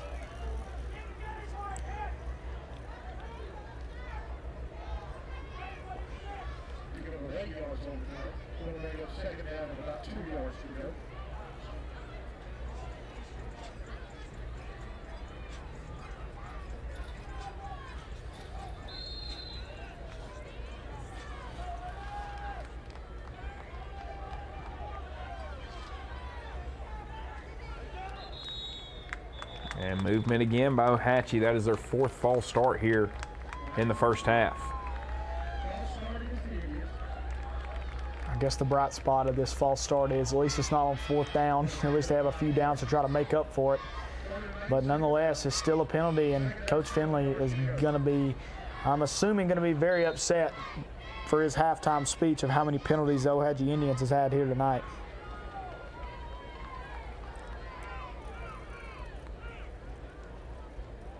Under 4 to play here till halftime.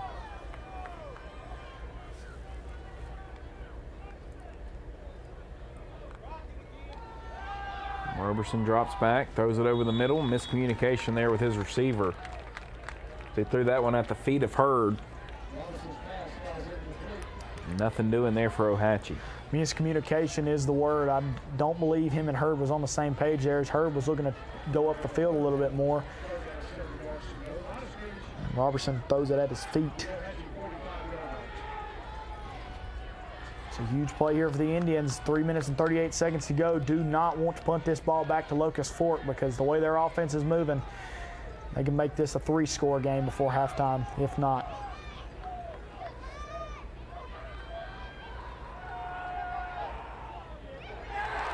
And this pass will be picked off. Looks like his receiver fell down, and I think that's Levi White. Nope, not Levi White, but Nicholas Horn has already made a couple of big plays defensively, able to haul it in and return it all the way down to the Ohatchee 30, and now this game in danger of really getting away from the Indians before halftime. Landon Keith again. He comes off the edge. It forces Robertson to make a throw that he doesn't want to make, and Horn was there to pick it off. And like you said, it looked like his receiver had fell down, but Keith is bringing the pressure on that outside, and just a tough break for the Indians is another turnover, as that's going to give Locust Fork very, very good field position here late in the second quarter.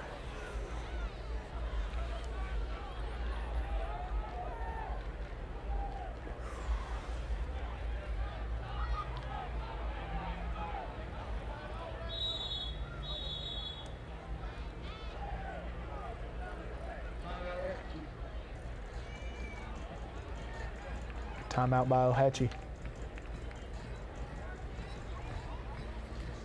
Visiting Angels timeout. We'll take it with them. Locust Fork up 20-6 here in our TV 24 game of the week.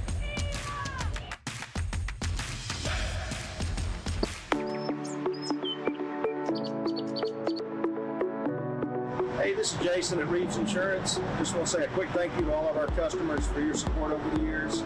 We now have offices in Anniston, Alexandria, and Oxford in order to serve you better.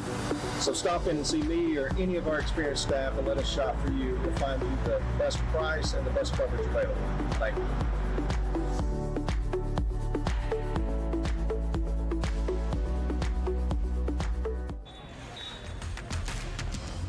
Locust Fort with possession of the football after the interception.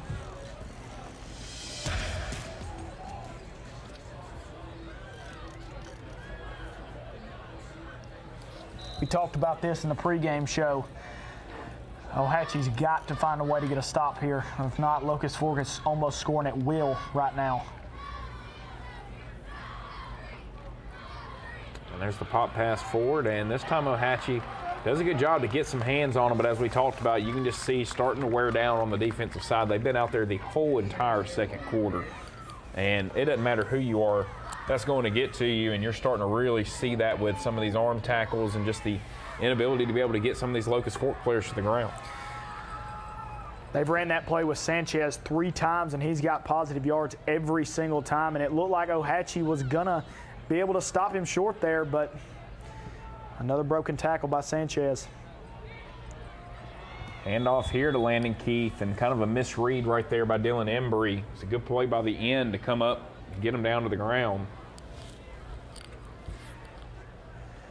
As that's the first time tonight we've seen Ohatchee really kind of push Locust Fort back.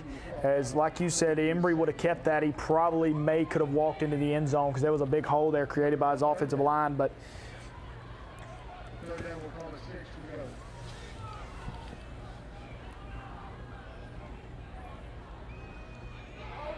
and this time the right read by Embry as he goes over to the right side, and he will again just walk his way into the end zone. Easy touchdown there.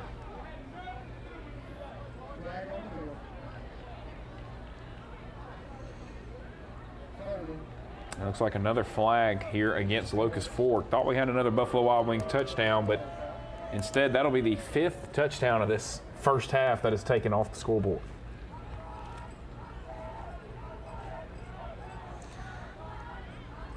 it's penalties after penalties after penalties here tonight. Locust Fort's had 4 touchdowns, and the score is 20-6.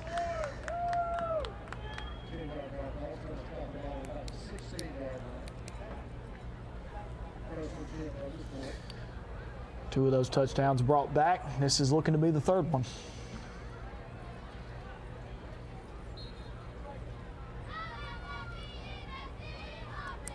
And it indeed will.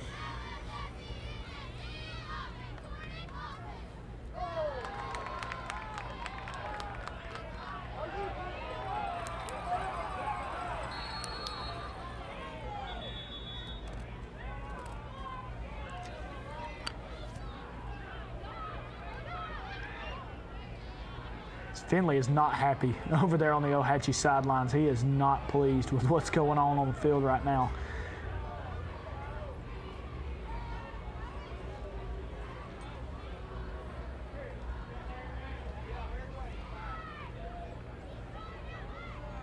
And false start on Locust Fort, so that's going to back him up. Another penalty.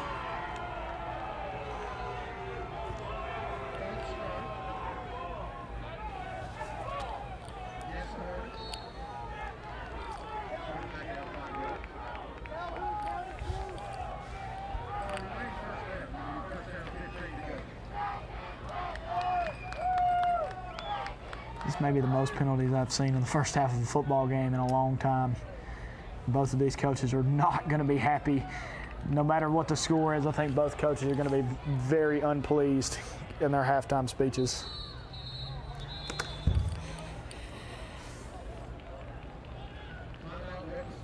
I believe Locust Fort called a timeout. Looks like Locust Fort uses their final timeout.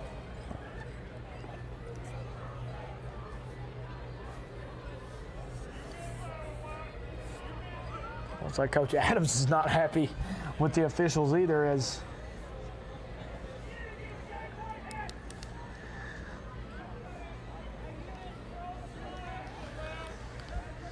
We've seen a lot of yellow tonight.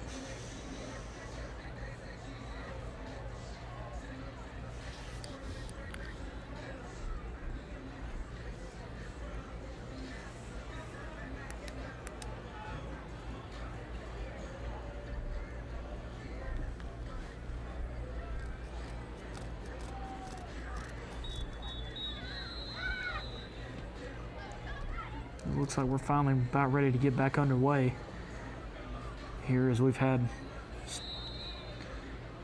a lot of stoppage here for Locust Fork, as they've had a touchdown already called back, had another penalty tacked on, and that was a timeout.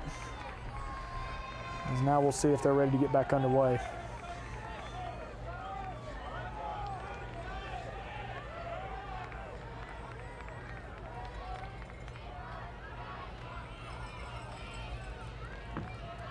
They're trying to go with a trick play. They do get it off. And that ball's caught by Landon Keith down inside the 15. Clock ticking now, under 2 minutes to go. No 2-minute warning in high school football if you've been watching college from this past week and yesterday, and obviously all the action will be going on tomorrow. 2-minute warning now in play in college football. That took some getting used to watching some of those games. It did. We haven't seen much of Keith here in the second quarter. We'll see what they decide to do here down in their own, in Ohatchee's territory, as I believe that's going to be motion again before the snap.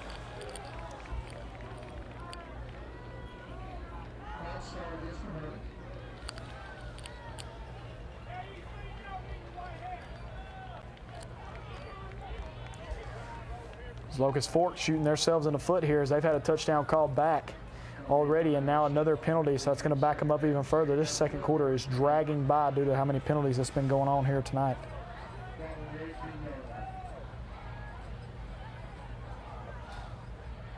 I'll go back to basically the same play, and again, same result, motion before the snap. As another penalty for Locust Fork. If they keep this up, they'll be at the 50-yard line here in just a moment.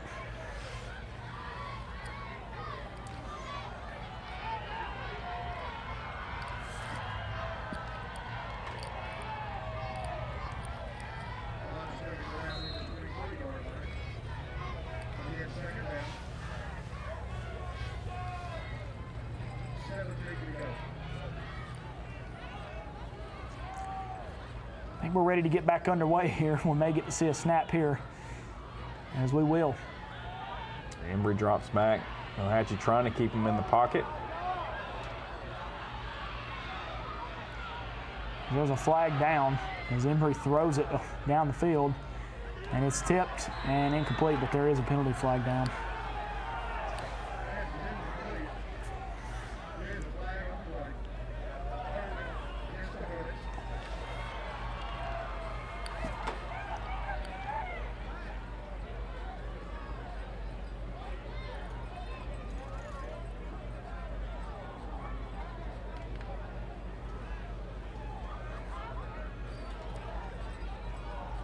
Locust Fork has had 4 penalties on this drive alone to go, with a few more sprinkled out through the first quarter. Ohatchee's had a good many as well, as both of these teams are just struggling to stay disciplined here in 2 quarters of play.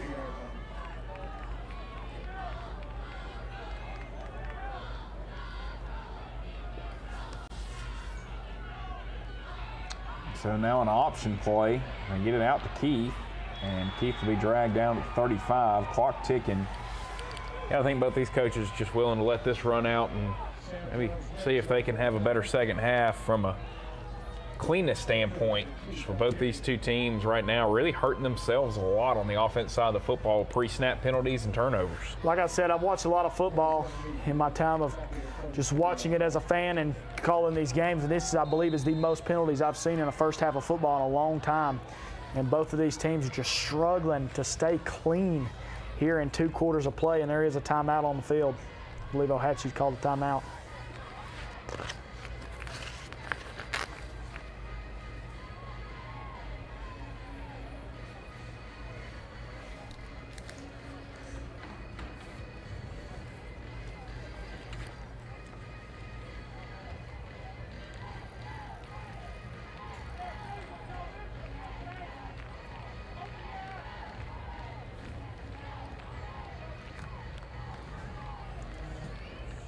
So 32.6 seconds left.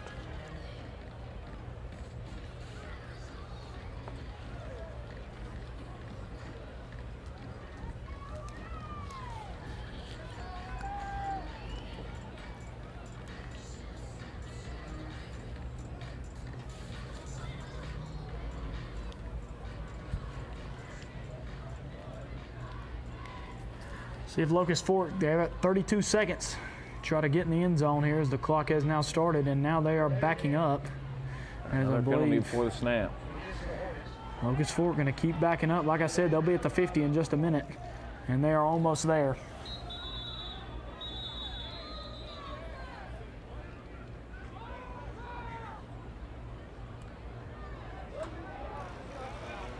There's another whistle on the field.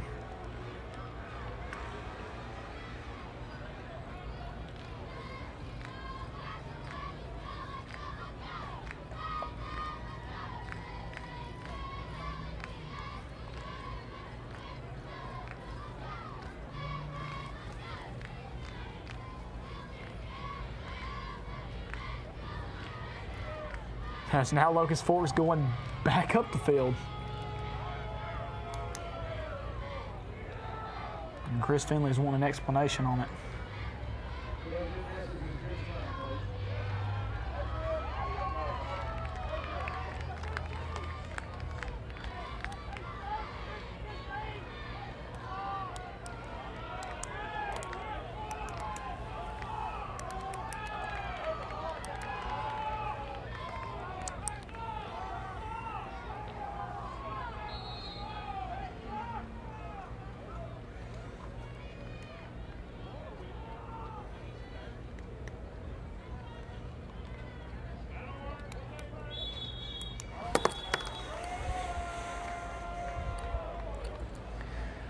Now it looks like the clock's messed up. There's now 3 minutes and 20 seconds on the clock. Somebody's going to be looking to fix that, as now there's 20 minutes on the clock.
Still waiting on them to get the scoreboard clock right, as we may be having some trouble up in the press box.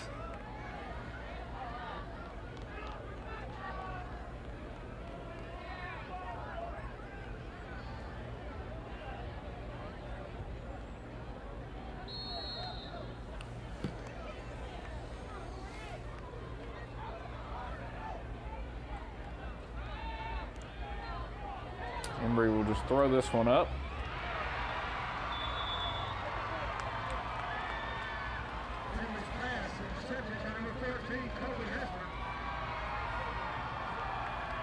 I believe he was looking in the direction of White. It was his favorite target down there close to the end zone.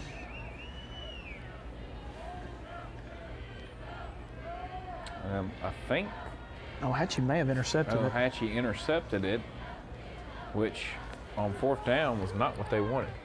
No, not at all. Because this actually may end up benefiting Locust Fork. As it was almost like a long punt, as it looks almost like a perfect punt down inside the one. Because if it was Ohatchee, you just want to bat that ball down and get the ball at almost the 50-yard line to try to score with 22 seconds. But now Ohatchee's going to need a miracle here to get down the field in 22 seconds to put points on the board. They'll just go under center and go with a quarterback sneak up the middle, and that'll most likely be the final play of our long first half here that was filled with a lot of penalties, a lot of turnovers, and not the execution either coach and staff really probably wanted to see on the offensive side. Talked about a lot of points. They will talk things over at halftime. We will step aside. Locust Fork leading Ohatchee 20-6 here in our TV24 Game of the Week, brought to you by Southern States Bank. We'll be back with halftime right after this.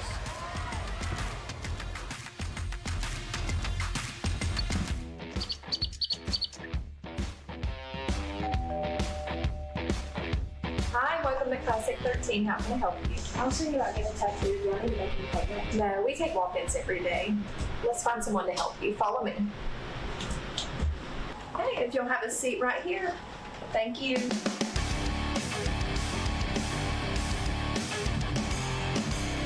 Come down to Classic 13, where good tattoos aren't cheap, and cheap tattoos ain't good.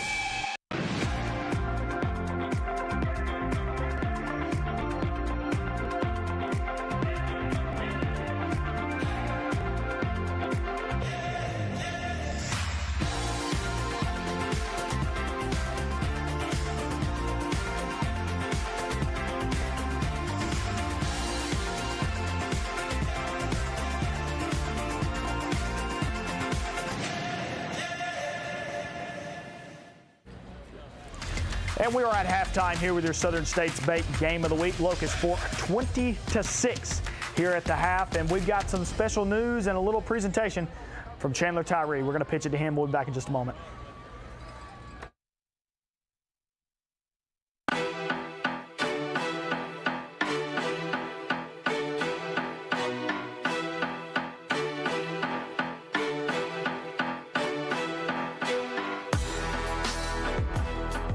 Welcome to this halftime report of the WEAC TV24 Game of the Week.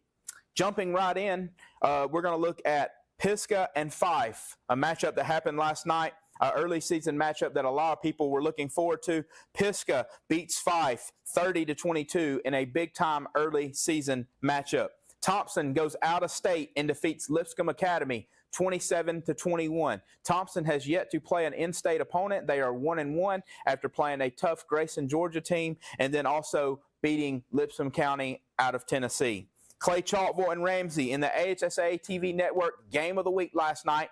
Clay Chalkville beats Ramsey, 5A powerhouse Ramsey. Clay Chalkville beats them 62-7 last night in the AHSA TV Network Game of the Week. Oaks Bluff beats Southside in an early season Etowah County rivalry, 21-13.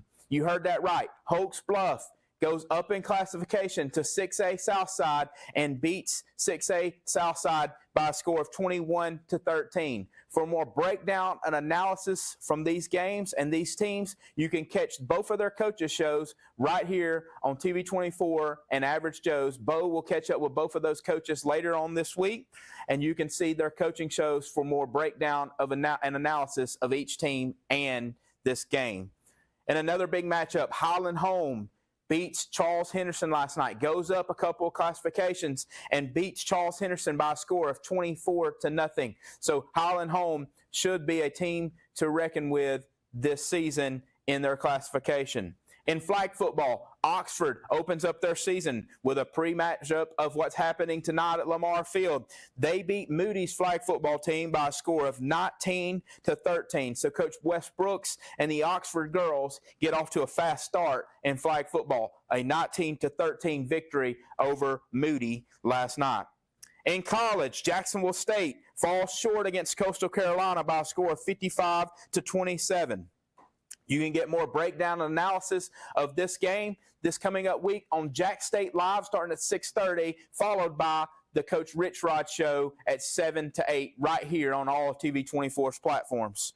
UAB starts their season out. Coach Dilfer and the UAB Blazers start their season out in a big way as they defeat Alcorn State 41-3. Colorado beats North Dakota State in a big-time early season matchup last night. Colorado wins 31-26. This was a game where Colorado actually trailed at halftime 20-17. Coaches went in, made good halftime adjustments, figured out a way to stop that powerful run game from North Dakota State. They hold North Dakota State to 6 second-half points, kind of a role reversal. They kept the ball. Their offense drove it down the field methodically. Their defense got better as the game went along, and Colorado holds on to win 31-26. So Coach Prime, Coach Deion Sanders, and the Colorado Buffs start out their year 1-0 with a big win over North Dakota State. That was a very tricky game and a testing game to start out your year. That was a game against an offense that's very difficult to stop, but Colorado showed up and was able to get the job done. For more information and analysis, you can catch me, the real coach, and the other coach, Scott Tyree, tonight on the Fifth Quarter Scoreboard Show. That will be on 95.1 The Mountain on radio, and that will be streamed on all TV24 platforms tonight, starting at 9:30 to 11, or immediately following the game, depending on what time our game runs to. The Rise and Shine Morning Show is another show that you need to become familiar with here at TV24. If you hadn't caught up with Courtney Lynham and her guest on the Rise and Shine Morning Show, you need to make sure you do that. Get up, get your coffee, get ready, turn on the television, turn on the app, turn on Facebook, and tune in to the Rise and Shine Morning Show from 7:30 to 8:30 each morning. The Road to the Blue Map, that's another new show that we've got going on here. I will join Bo Starkey, the owner of Average Joe's, and also longtime head football coach right here in the state of Alabama, Alan Beckett, and you can catch all the analysis and breakdowns for all of our local games going on that week. If you want to catch that, that will be live on all TV24 platforms on Tuesday night from 6:30 to 8. The WEAC TV24 News with John Garlick, you can catch that every afternoon at 5 o'clock right here on TV24.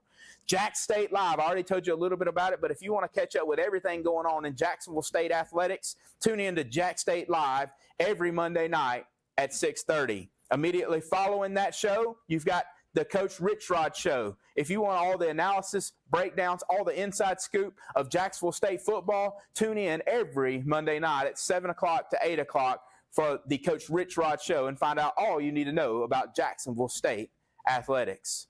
This halftime update has been brought to you by Alabama Tractor. If you have any tractor needs, make sure you visit the good people at Alabama Tractor. We're going to go to break, and as soon as we come back from break, we will catch back up with Caleb and Dawson, and they will give you some halftime scores of tonight's action. Hi, everybody. I'm Eli Gold, and I want to invite you to tune in to Jack State Live, a look at the campus and athletic department at Jack State, followed by the Coach Rich Rod Show, where we will break down and preview the next football game for the Gamecocks.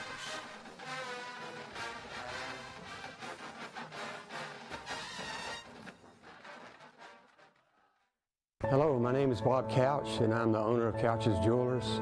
We are your destination for engagement rings, wedding bands, and anniversary and birthday gifts. We offer a wide selection of the best value diamond jewelry and engagement rings.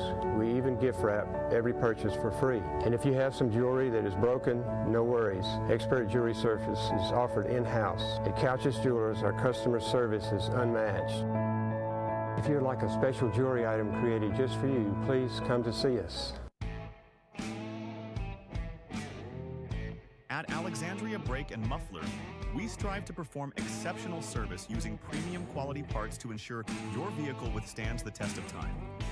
We do all automotive maintenance and repairs consisting of AC service, check engine light diagnostics, brakes, coolant, and exhaust. Give us a call today.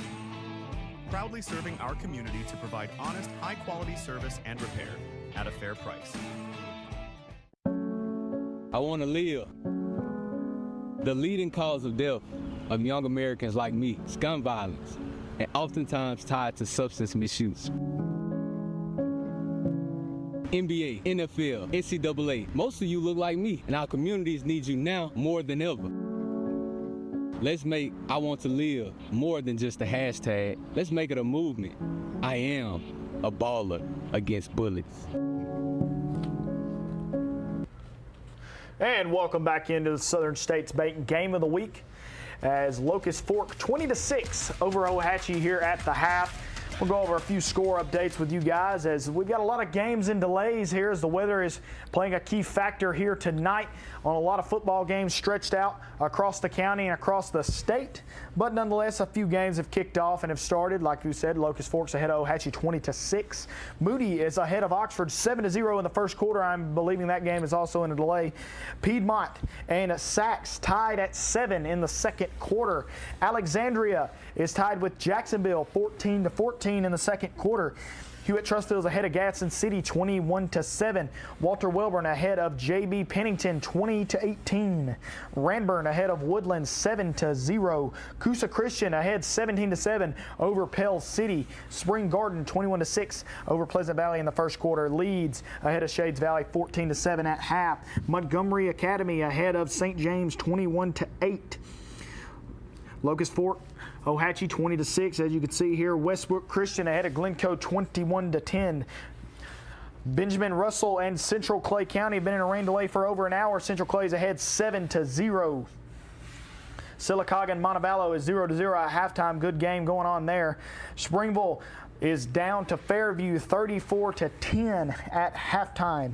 Anderson and Beauregard 6-0 in the first quarter. St. Clair County is down to Montgomery Catholic 44-14. Sardis and Cleveland County have not started yet. They are fixing to kick off. They've been in a weather delay as well.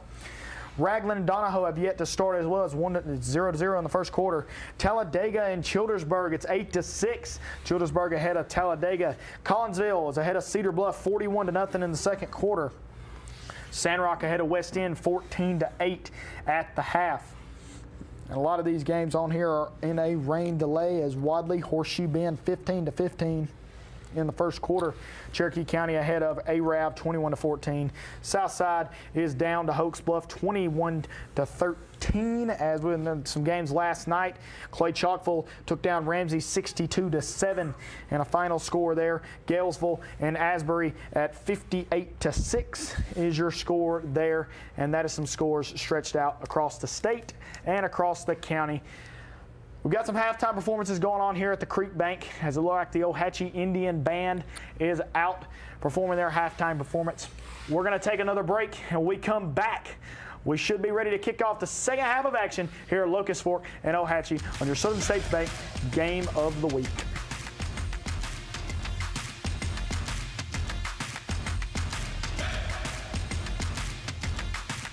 Good afternoon, I'm Dr. Olvini. I would like to welcome you to our clinic, which is virtually your clinic. We strive to provide a family environment from our nurses as well as the practitioners we have in the clinic to serve you and your family members. We pride ourselves for having state-of-the-art facility here in the clinic to include ultrasound, fibroscan, to check on your liver. We welcome you in our clinic, your clinic, at Dr. Olvini's.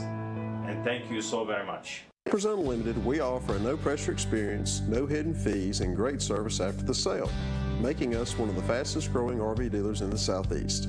With our second location in Oxford, we offer a great selection of over 220 campers from top brands, including Grand Design. Our mission is to help friends and family spend time together in the great outdoors. At Campers Unlimited, you aren't just a customer, you are family. Check out our inventory at campersunlimited.net or come see us at Gadsden or Oxford. Look, have you ever had a bank give you money for anything? Family Savings actually pays me for keeping my money at their credit union. I earn interest of 3% APY on my checking account and 1.5% APY on my savings, just for what I was already doing at my old bank. I even get up to $20 per month in ATM fee returns. It's kind of nice to get paid for just using my checking account. Open an Engage account at Family Savings Credit Union and get rewarded. Family Savings, your best financial friend. I am a dreamer who will make a difference in this world. I'm flying to a future of great promise and change. I am a mentor committed to helping my students transform their lives. I'm a hard worker striving to build a better Alabama. I am a go-getter with ambition and drive. I am a Gadsden State Cardinal. Watch me. Watch me. Watch me fly.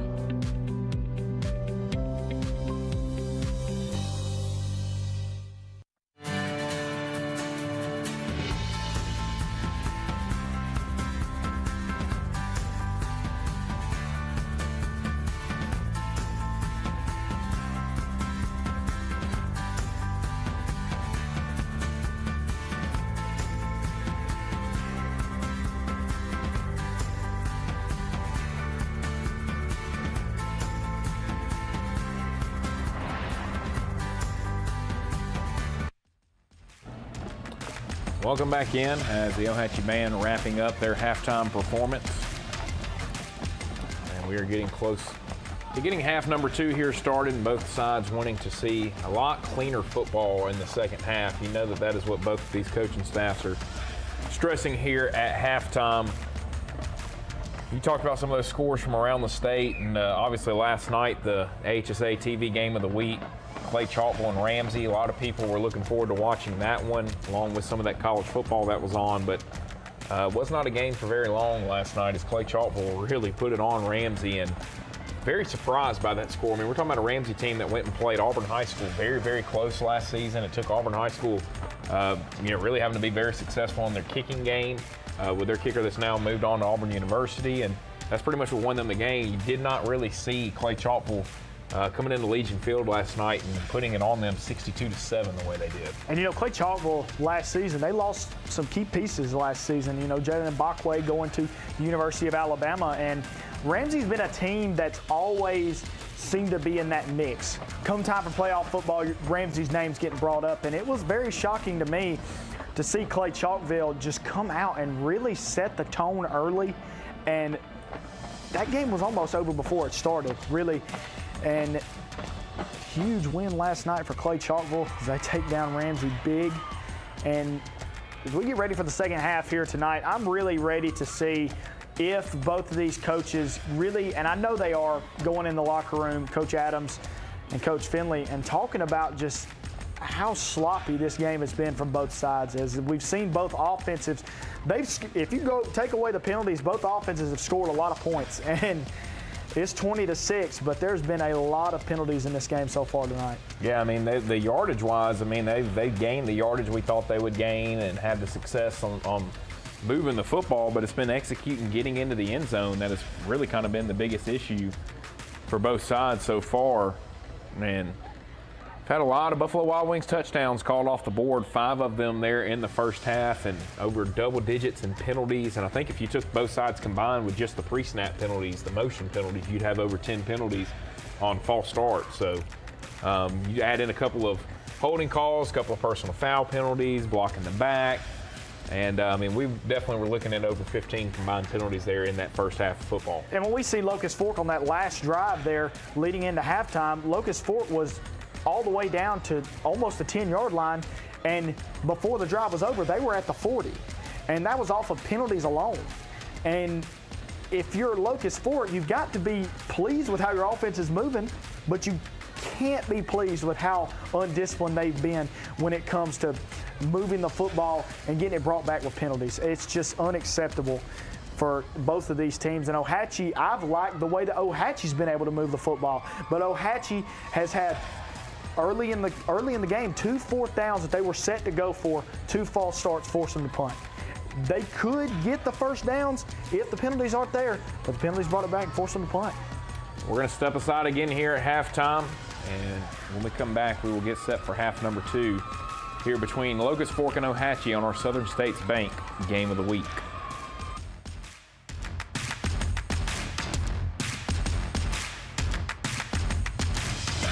At Southern States Bank, we pride ourselves on being your bank. We're your neighbors and involved in the community. We're the bank featuring the Southern Rewards checking account, a cashback account with no ATM fees. We are on the cutting edge and always have a smiling face to help you out. So come to Southern States Bank, where we are committed to great service and being a great neighbor. Let us be the bank for you and your business. Discover a world of cool at Cosmic Debris in downtown Gadsden.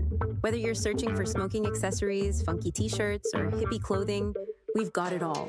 Explore our unique jewelry, immerse yourself in the scents of our incense, and dive into our collection of new and used vinyl, CDs, and DVDs. From the groovy to the eclectic, Cosmic Debris has everything funky and cool. Visit us today and step into a world of cool at Cosmic Debris.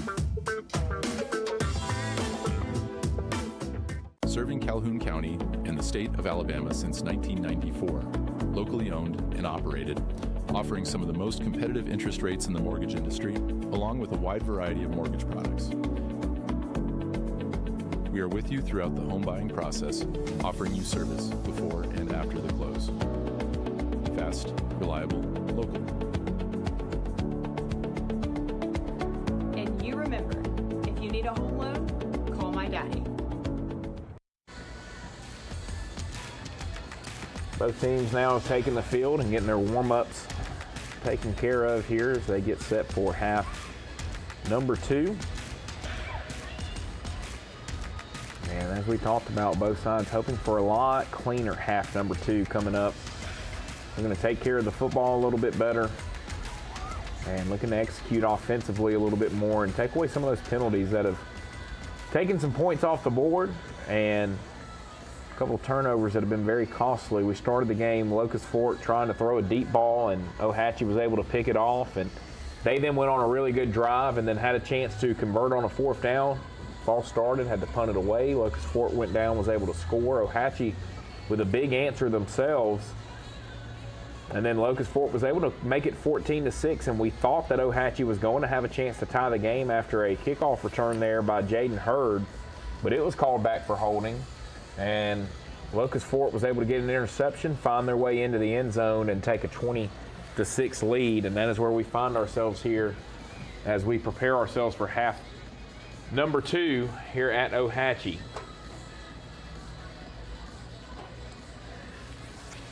As you're going over that and talking about all these penalties and things like that, Ohatchee's had plenty of chances to possibly have the lead in this ball game here tonight, but like you just read off, there have been so many penalties for both sides. As Locust Fork, we talked about this before the last break, Locust Fork had 2 touchdowns called back on the same drive for penalties. And now, looking at a 20-6 score, Locust Fork is ahead by 2 scores. And if you're Ohatchee, you've got to come out and make something happen here. We're going to step aside. When we come back, we will have kickoff of half number 2 coming up between Locust Fork and Ohatchee in our Southern States Bank Game of the Week.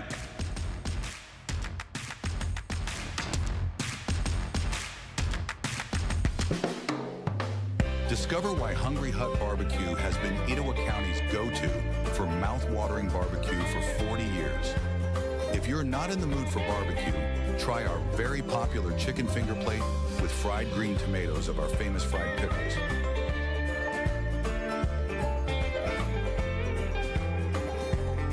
And don't forget about our drive-thru. Come down to Hungry Huts today.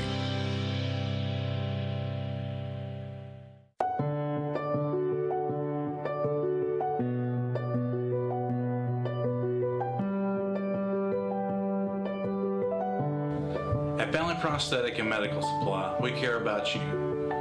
We offer custom prosthetics, orthotics, diabetic shoes, and durable medical supplies. We're located here in Alexandria, Alabama, where it's a country feel but professional care. Come see us today. What can you buy for $10? A hat? A milkshake? 166 channels plus live sports? That's right, for only $10 you can get 166 channels of classic TV shows and movies, including the latest news update from all around the world and local sports. Just simply go to 24ctn.com and click download, and then for only $10 you can have access to the best TV available.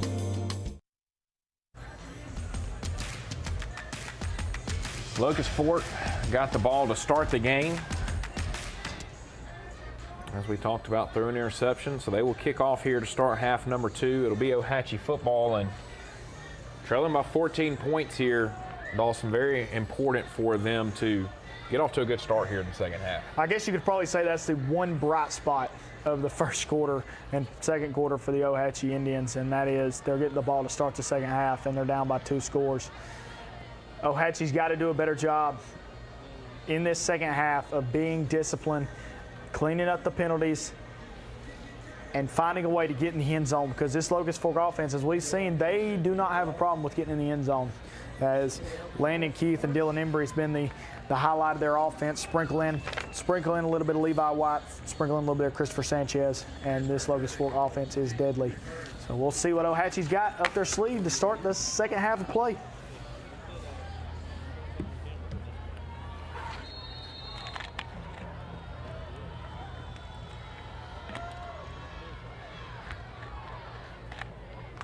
This kickoff will go straight out of bounds, so Ohatchee will start in really good field position. Really ready to see what Ohatchee brings out here on their first offensive drive of the second half. They found a lot of success in the first half, going sideline to sideline, using their speed. And then they had one drive where they tried to go between the tackles. It didn't really work very well, as Locust Fork's defensive front really done a great job of plugging up those gaps. So we'll see what Coach Finley's got here, as maybe he'll try to go back to that offense that worked early in the first quarter and early in the second quarter.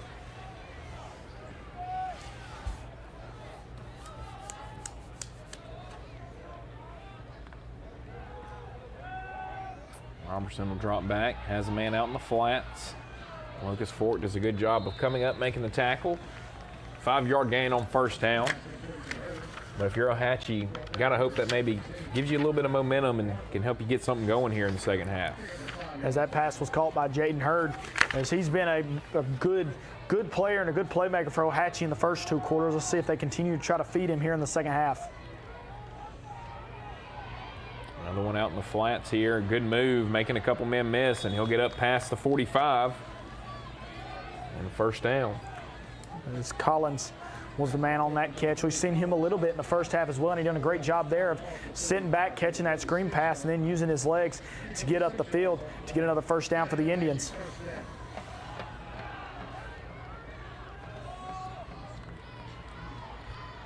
Hand off left side, and able to break a tackle. We'll head now over here towards the Locust Fork sideline, and now we'll cut back across the field again, and this time finally dragged down behind the line of scrimmage. Jaden Hurd looking to try to make something happen there, and just nowhere to go. Good effort.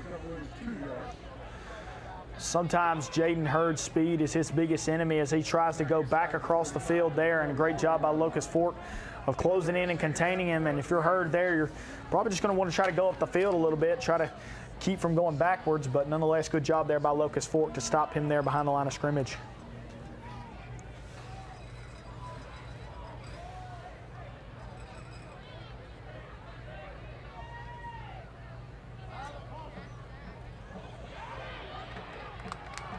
And kind of a weird play there.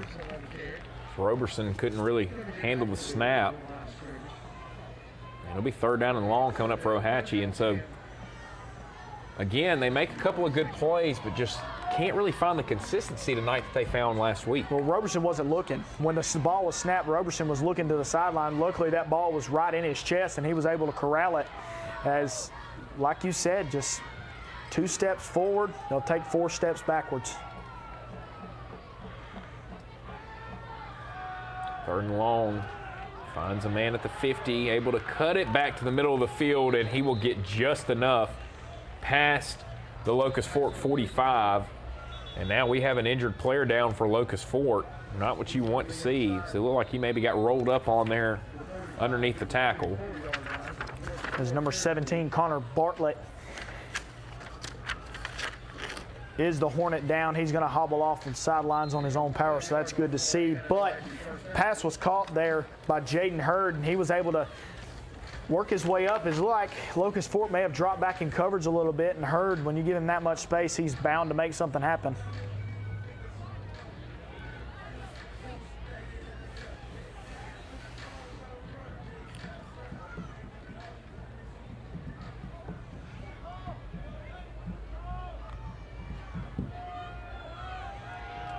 Locust Fork's got some pressure, and there's a deep ball there for Robertson, and off the hands of his receiver. He had Collins. Collins was able to beat the corner, and just off the hands, perfect thrown ball by Robertson. It's a tough break for the Indians. Yeah, definitely one of the best throws of the night there by Robertson, and not a bad idea right there. You come off of having a player get injured on the other side, especially a secondary player. Let's try to hit him deep right here. And it was a perfectly thrown pass by Robertson. May have been a little out of reach, but got his hands on it. Collins got his hands on it, just could not corral it. Here comes a bubble screen to the outside. He'll cut it back across the field, looking for somewhere to go, and able to find his way inside the 40 down to the 39-yard line, and did good just to get some positive yardage right there. As Collins with a Great catch there. We've seen that play earlier in the drive. Collins goes back across the field, runs into Robertson, but nonetheless was able to bounce forward and get some positive yards for the Indians. It's one of the better drives we've seen from Ohatchee here tonight. Let's see if they can keep it up. Robertson finds a crosser over the middle, and they're going to say he did not have possession of it as he got hit. And was that Landon Keith on the hit coming up? Huge hit by the Hornets there, and he was hit hard to cause that ball to come out. And now it looks like the Indians have got a player down. That's a cramp in toe. What a play there by this Locust Fork defense, though, to jar that ball free, as that looked like it was going to be probably a first down catch there for the Indians. Great job there by Robertson to stay in the pocket with pressure in his face. Yeah, not what you want to see there. That's Jaden Hurd getting up with 2 cramps right now in both his legs. You can tell he got locked up, and then on top of that, it looks like that may be Braden Collins down there for... He was the man that initially got hit on the play. Ohatchee, he is able to get up, but that's 2 playmakers that you lose in the same play right there. Not good. Look, it's been hot all week this week. So if these guys have not hydrated, especially with as many guys as play both ways here in this game, cramps could really become a factor here in the second half. And a lot of it's just due to how hot it's been all week this week. Hopefully next week it looks like that's going to slow down a little bit and we'll have some low 80s weather. With Collins and Hurd off the field, it's really going to come down to Jones and Robertson on this offensive side of the ball, as Ohatchee's going to have to filter in a few new guys here, as we're going to see what Ohatchee's got here with 2 of their playmakers off the field. And they do a throwback pass across the other side. Great read by Landon Keith as he's able to come up and get the stop there on 4th down, and that will force Ohatchee off the field. And so a good drive there by the Indians, almost 4 minutes long, able to get some positive yardage, but the defense shows tough here for Locust Fork.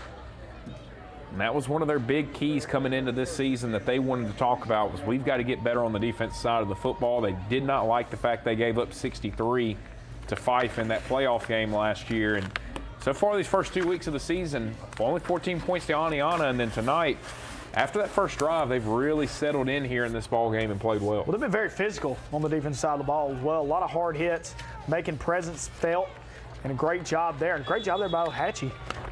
Maybe they made some halftime adjustments on how they could stop Dylan Embry, because in the first half, Dylan Embry was the star of the first half for Locust Fork. And Ohatchee had to have gone in the locker room and probably drawn a big number 4 on the whiteboard and said, this is the guy we got to stop, because he's the one that really made the difference for Locust Fork. Like I said, sprinkle in a little bit of Keith, Sanchez, White. Dylan Embry's the man for Locust Fork. Locust Fork taking their time a little bit more here after that first play. They'll send Keith out in motion, and now Embry will just take it back the other way. They're able to break a tackle and tightrope the sideline and get into Ohatchee territory, and he has run out of bounds right around the 40-yard line of Ohatchee. A good run again there for Dylan Embry, and he has over 100 yards rushing already here in this game. Another play where Embry's hit right at about the line of scrimmage and breaks a tackle and manages to make Ohatchee pay for it. Ohatchee's got to do a better job in the second half. They want to stay in this ball game of tackling him on first contact. I know I keep preaching it, but that's what they've got to do. There's no other way to put it.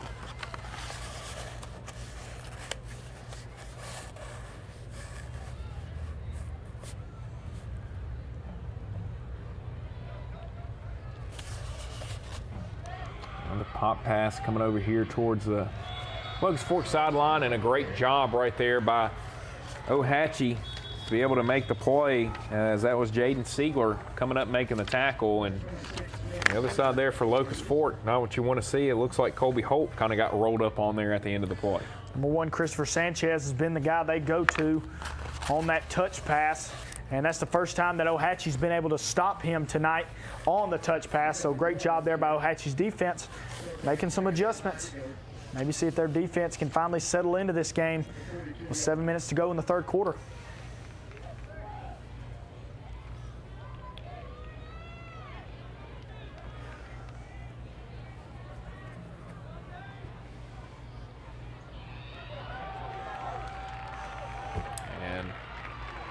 faking the handoff, and nobody touches him as Embry looks for the contact as he goes into the end zone right there and walks his way in.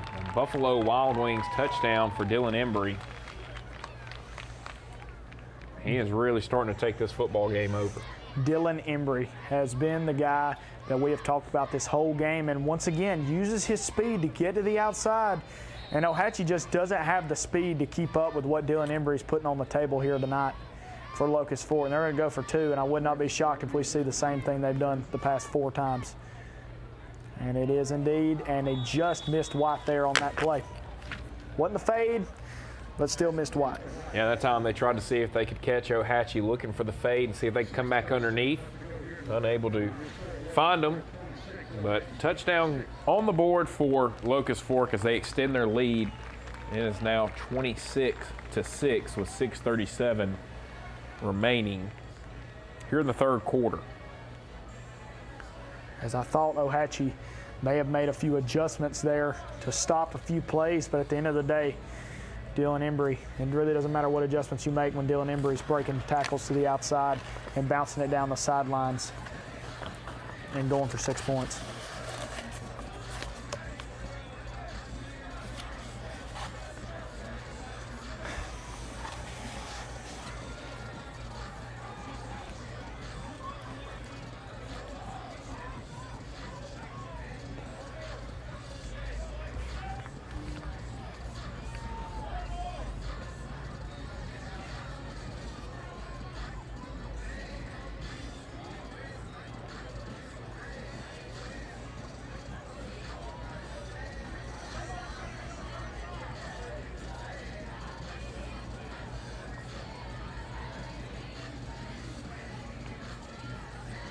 So Omar Aguilar will kick it off for Locust Fork.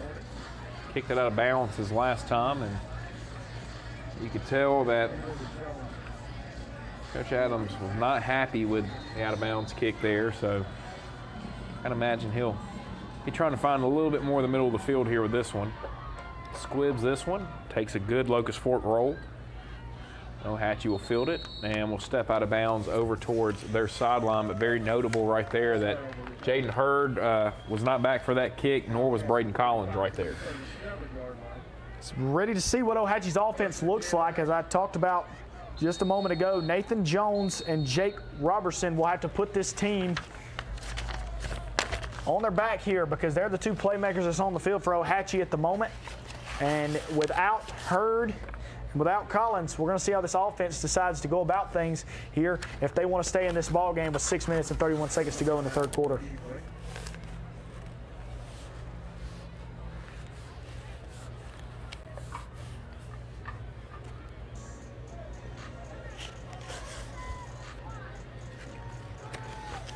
So we've got a visiting Angels timeout real quick after the squib kick. I'm sure this will serve as our heat timeout here in the third quarter. We need it this week. Ain't no doubt about it, as we were talking about. I mean, I was on my way up here today and my car was reading 102, 103, sitting there in the sun the whole time, and that is how it has felt outside all week this week. It takes a lot for these guys to get themselves in shape, wear these pads every day, sweat like they do, and be ready to go on a Friday night. So we'll be interested to see if we do see some cramps pop up here in the second half and how that can affect some things. Ohatchee, big drive in this game now, trying to find a way to get back in it, hand off up the middle, able to find a little bit of running room before he's pulled down. Good play there for Locust Fork by Joseph Rooker. I do see number 3 on the field for Ohatchee. That is Braden Collins. So it looks like he's back on the field. One of Ohatchee's playmakers back onto the field. So that is huge for the Indians on this drive here.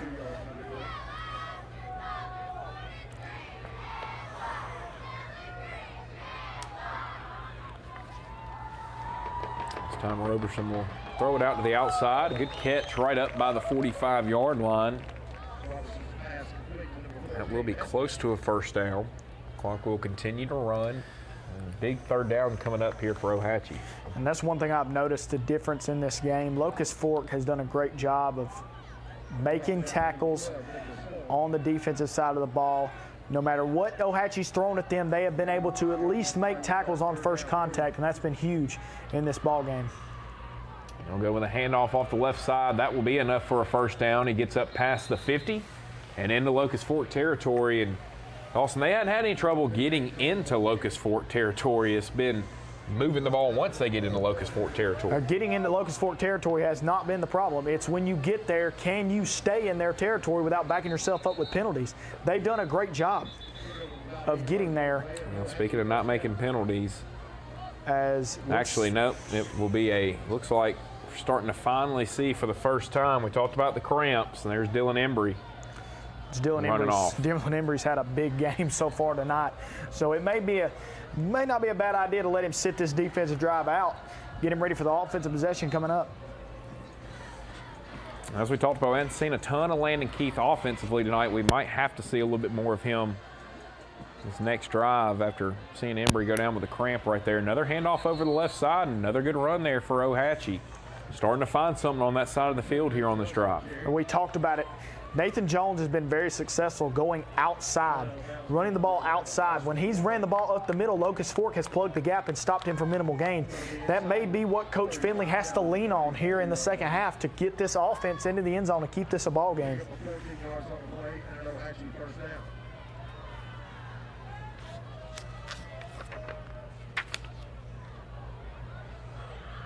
Another one over the left side and another good run now inside the 30-yard line.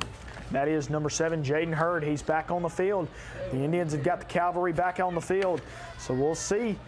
We'll see. They're really leaning on that side of the field on these outside runs and outside handoffs. Well, you can tell by the sense of urgency. They know, hey, on the other side over there, Dylan Embry's not on the field, so let's take advantage of it and go after him. And they have found something on this left side. They go back to it there and only gained 1 or 2 on that play before being run out of bounds.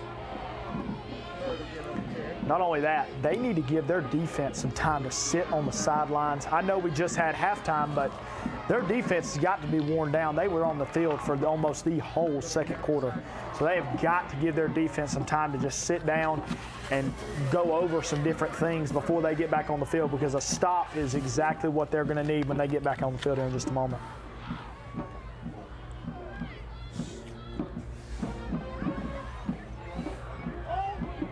Time they go right side, he'll cut it back to the left side and trying to find somewhere to go. No running room there. Locust Fork able to get him down. Dylan Embry will jog back out here for the third down play coming up. Like he was running a little gingerly there. He's probably still feeling it just a little bit, but nonetheless.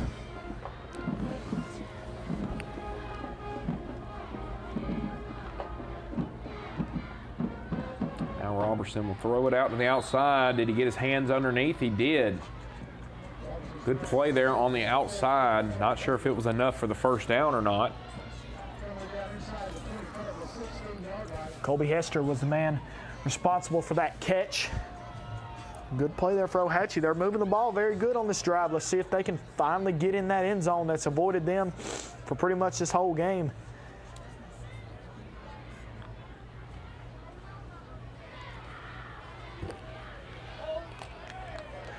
Penalty flag on the play. Looks like Locust Fork's got another player down on the field.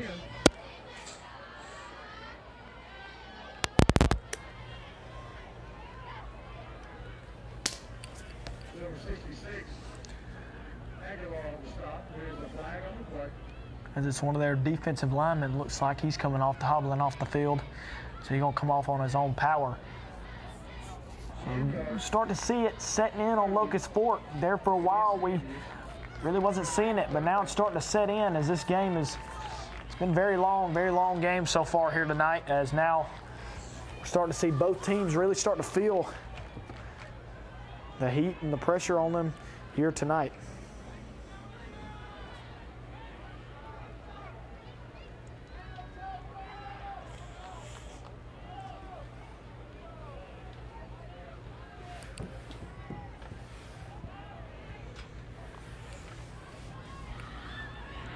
It looks like Ohatchee's going to try a halfback pass, and it's a touchdown.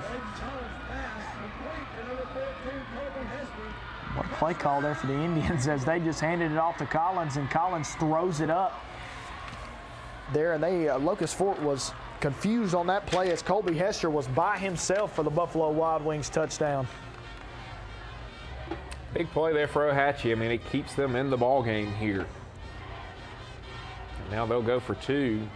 Looking to try to make it 26-14. All that play was Collins came across in front of Robertson. Robertson handed it to him. Hester wide open in the end zone. Locust Fork was not expecting it. It's time to hand off up the middle, and again, stop short. Same play, same result. Really, both sides have just ran the same plays on 2-point conversions here tonight. As Locust Fork gets the 2-point conversion stop, but nonetheless, Ohatchee has found the end zone again as they pulled out a little bit of trickery to get in it, but nonetheless, the Indians stay in the ball game. 26-12 is your score now with 3 minutes and 6 seconds to go in the third quarter. We've seen Dylan Embry get a little shaken up on that last defensive drive. Let's see what they decide to do here on their next offensive possession. Maybe go to Landon Keith a little bit more here with Embry kind of shaken up here late in the third quarter.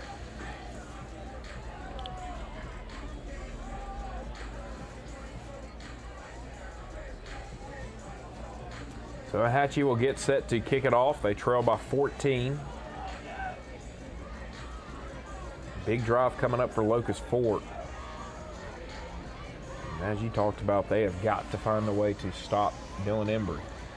If they can't stop him, then you can go ahead and chalk this game up, because he's been the guy that single-handedly, sprinkling a few different guys, but he has pretty much single-handedly beat Ohatchee tonight because they just cannot bring him down on first contact. There's been multiple plays where Ohatchee has stopped him at the line of scrimmage, but they still continue to miss tackles, and that is what's really been the difference maker for Ohatchee on the defensive side of the ball.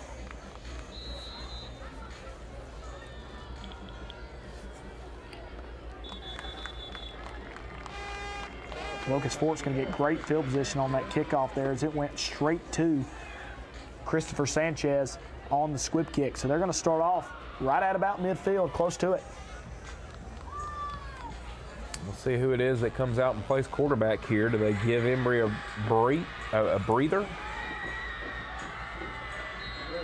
And looks like Embry will be out there along with Landon Keith. As we mentioned, not seen as much Landon Keith as we were expecting here in this ballgame. In the first quarter, we've seen a good bit of Landon Keith, but we have not seen it. But if it ain't broke, don't fix it. Dylan Embry's been the star. Here comes Embry now back the other way again. And I mean, it's 10 to 15 yards every time he touches the football. And like I just said, if it ain't broke, don't fix it. Keep letting him run the football, as Ohatchee's having a tough time picking between who to go after on those read option plays between Keith and Embry. I can say this, if those two guys stay healthy all season, that's going to be a tough offense to stop with those two guys back there.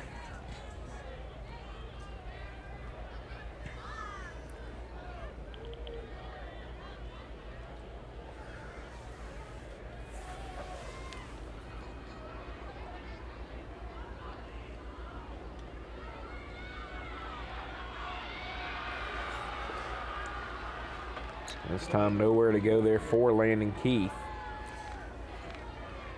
Clock ticking here as Locust Fork up by 14. And not seeing the offensive scoring that we were expecting by both sides here in this game, but as we talked about at halftime and really throughout the game, it's been really because these two offenses just hurting themselves at different points. That is correct, and like you said earlier, 30 points is a margin that you want to see. Locust Fork's almost there. Ohatchee has just not been able to even get the offense rolling at all. Embry does a great job following his blockers, cutting his way up close to the 40-yard line.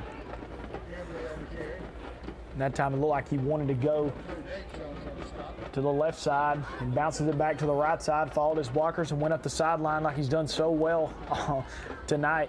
He's just bouncing it outside and getting to the sidelines. Has been a great job by him all night long with that.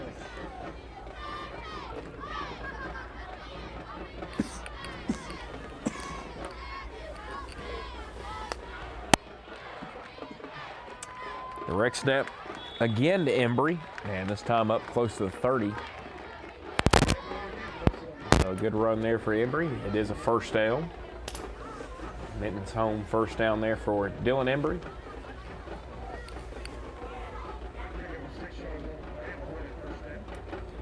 Dylan Embry, another carry for Embry. And like I said, this guy's been the workhorse, and he's showing it here late in this ball game.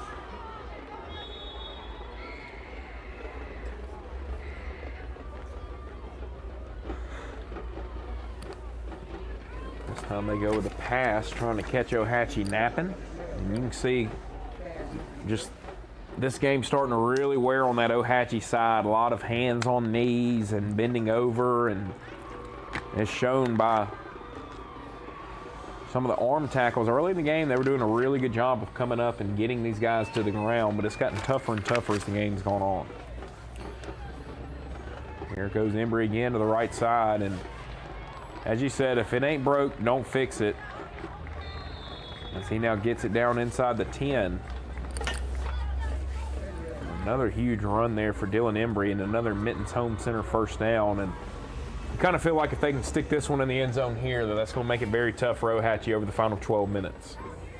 And Ohatchee was able to get in the end zone in their last offensive drive, but they took a lot of time off the clock. You know, they kind of just they worked their way down the field, and they really needed that in the first half, as now the clock's ticking down under a minute to go in the third quarter. If Locust Fork, like you said, if they put it in the end zone here, it's going to be very hard for Ohatchee to figure out a way to get in the end zone and try to keep this close here as we go into the fourth quarter. As this is going to be a handoff to Keith. Keith gets down to about the 2-yard line.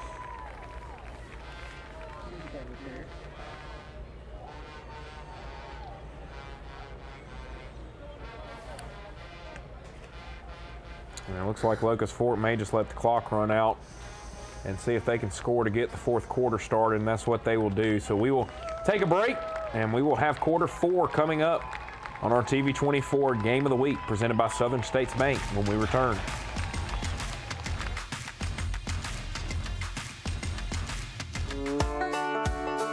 Come out and check out the Alabama Tractor Difference. We can take care of all your needs of parts, sales, and service for RTVs, zero turns, and tractors and construction equipment. See us here in Lincoln at 620 Speedway Industrial Drive. Or come visit us here in Asheville at 275 6th Avenue, or give us a call at 205-594-7000.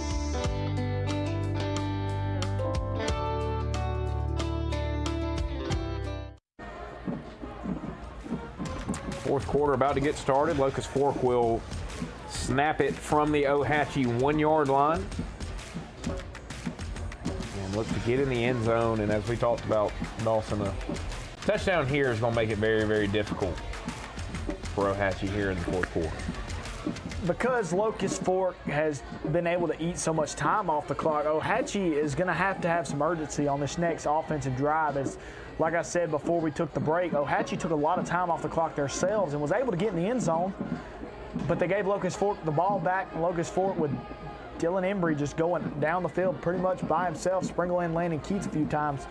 They have been the reason why this game is getting the way it is just they've been able to move the ball down the field in chunks, take some time off the clock, take their time, and Locust Fork's got a 26-12 lead because of it.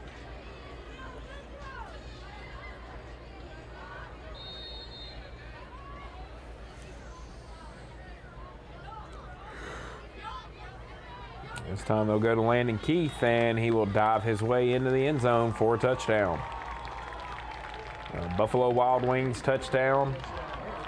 As we said, the first team to 30 tonight, we felt good about it, and that is your Locust Fork Hornets. They will line up to go for 2. They're going to go for 2, and I'm not a betting man, but I can almost assure you what play is going to be called here, as they have went to White all 4 times that they have went for 2. Was successful the first time, have not been successful since, so we'll see if they go back to him again. Well, they may try to change it up, catch Ohatchee napping. As he fumbled the football, and Embry's going to take it himself, so good thing I didn't bet on it, but Embry gets an end zone anyways. I mean, it's almost like it benefits Locust Fork when the play breaks down. After what we've seen from them tonight, I believe you are correct, as the play's broken down many times, and Embry has just made a play out of every single one of them. I believe they may have to get another crack at it, and by the way, look of Embry, they are going to have to try for it again.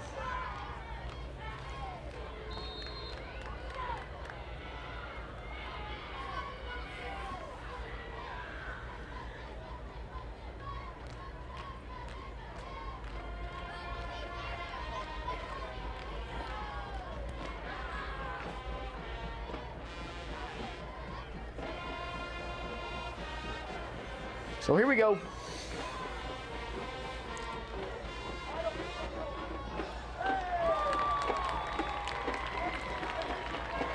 Didn't matter about the penalty or not. Locust Fork gets it. 2-point conversion.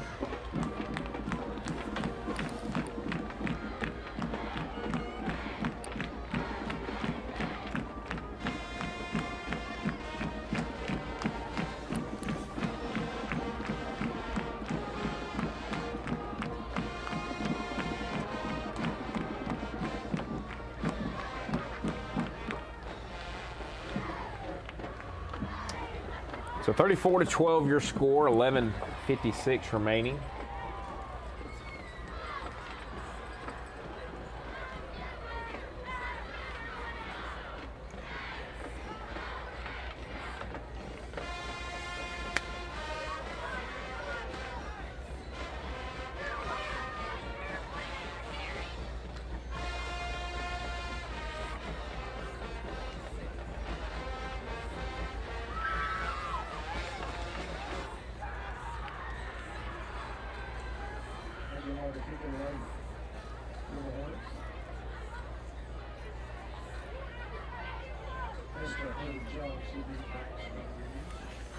So they will get set up to kick it off.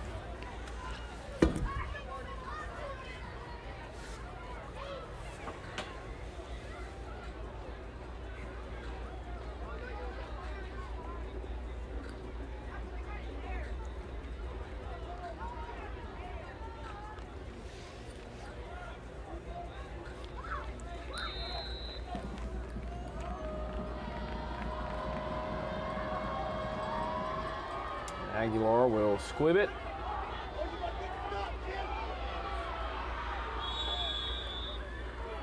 And Ohatchee will bring it down the left sideline here.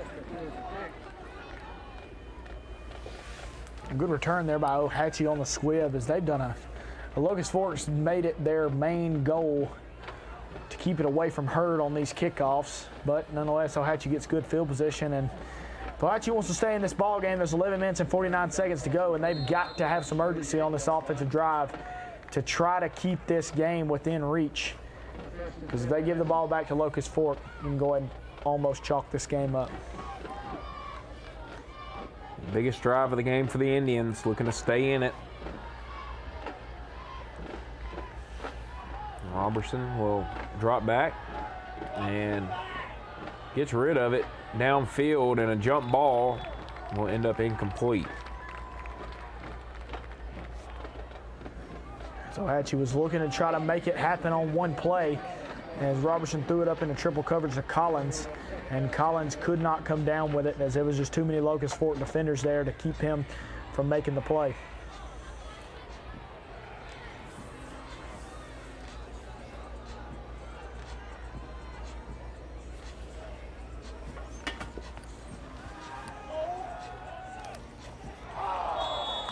Another pass, middle of the field. This time, another one that falls incomplete.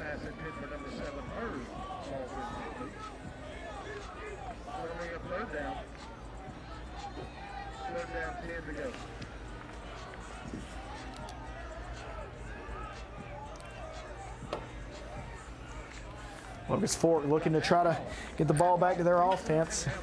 And with 11:29 to go, if the ball gets back to Locust Fork, the way they're scoring, they could be looking to put up 40 here tonight for the second straight week.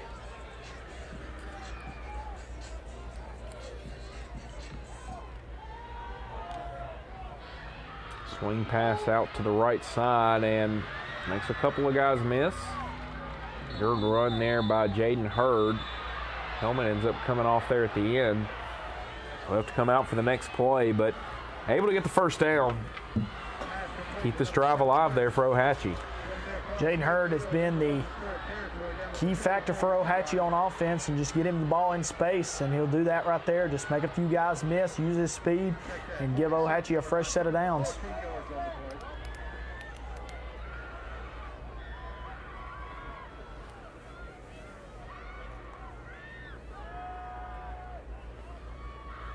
And again, out to the flats, now running backwards. Now able to cut up field and almost found himself some running room. Inside the 40 down to the 39, a good run right there. It'll be second down and 3 coming up. It's a good job there to try to get back up the field after running backwards and going back across the field. So Ohatchee still on offense, still trying to get in that end zone.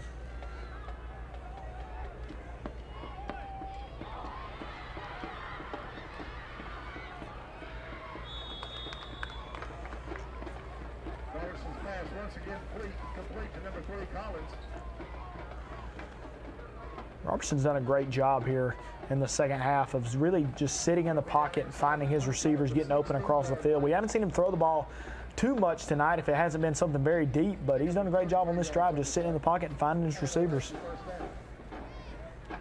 In the red zone, handoff up the middle.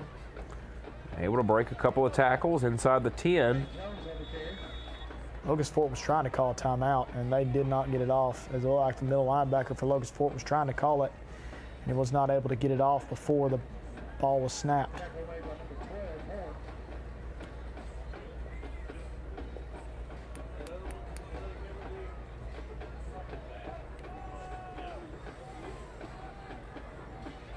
Handoff up the middle.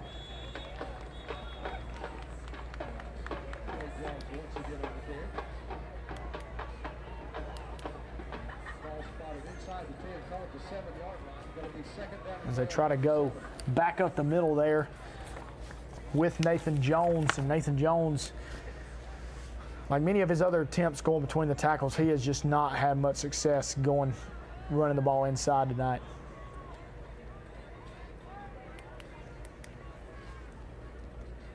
Hand off to the right side.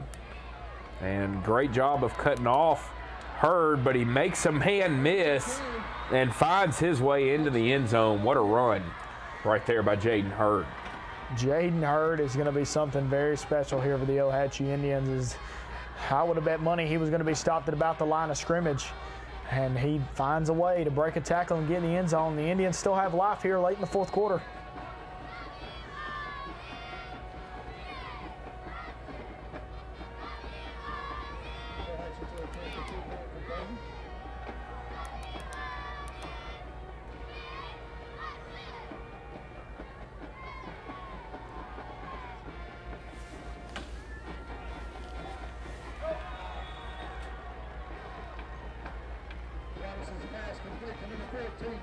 And the Indians, I believe, are successful on that two-point conversion. 34-20.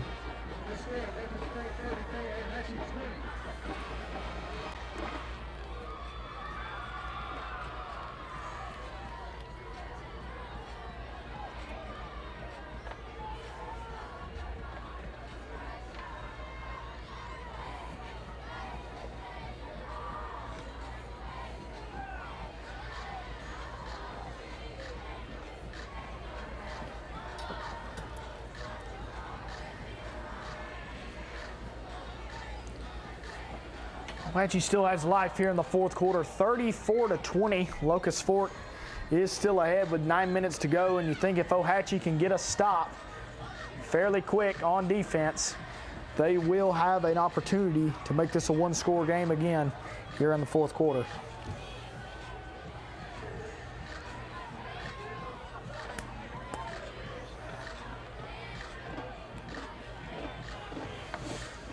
Here goes the Indians. They need a stop.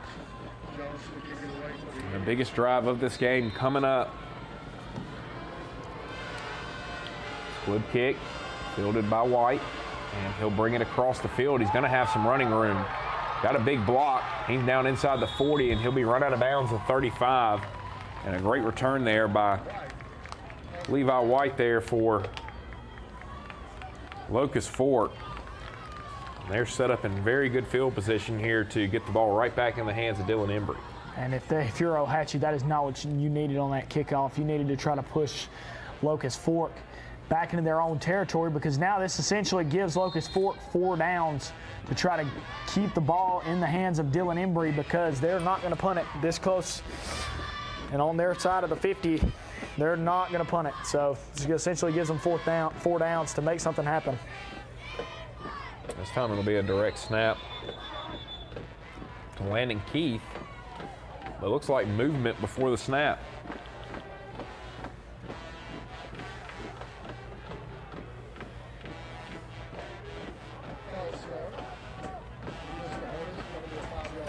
As another penalty for Locust Fork, as they've had a lot of penalties tonight as well, along with Ohatchee.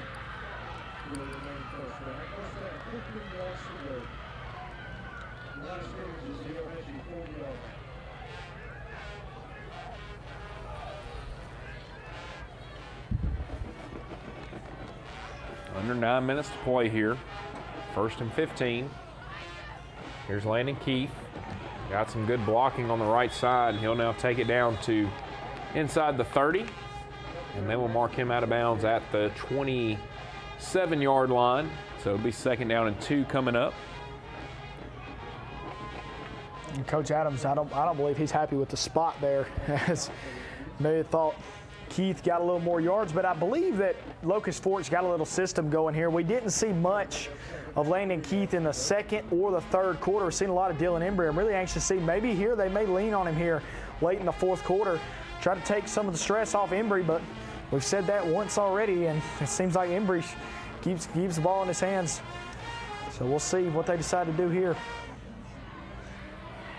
And they'll go back to Embry to the right side.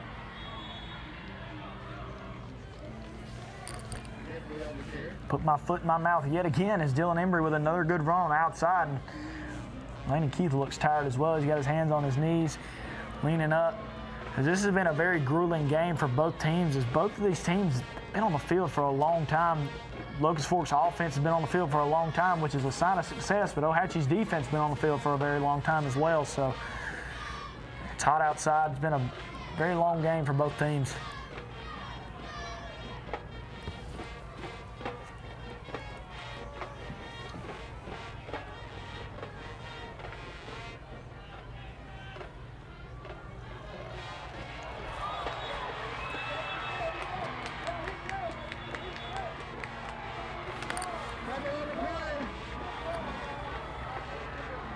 That was almost the biggest play of the night. I think Locust Fork got very fortunate on that play there. It looked like Landon Keith had tried to pitch that before he ever hit the ground. Not sure what he was trying to do with that pitch there as he was going down, but very, very lucky. Ohatchee has got to be hurting after that play right there, because it did look like Keith was still in the air before he tried to pitch that football. And when he tried to pitch it, I didn't think his knee was down, but nonetheless, Ohatchee has got to be hurting after that. Locust Fork's very fortunate, because with 8 minutes, the way Ohatchee just drove the ball down the field, we could have been looking at a 1-score game possibly.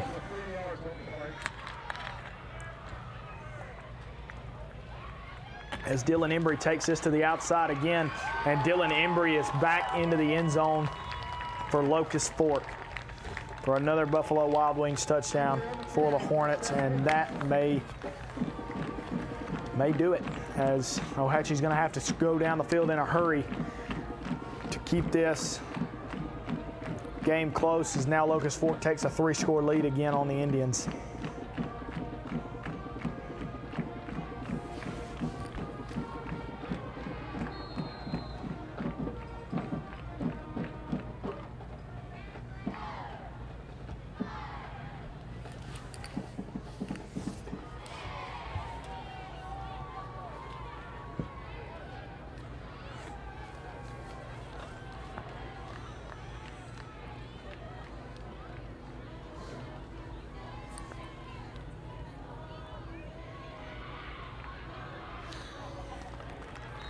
And Dylan Embry again, when the play breaks down, he'll just make a play. Able to get it into the end zone, 2-point conversion good.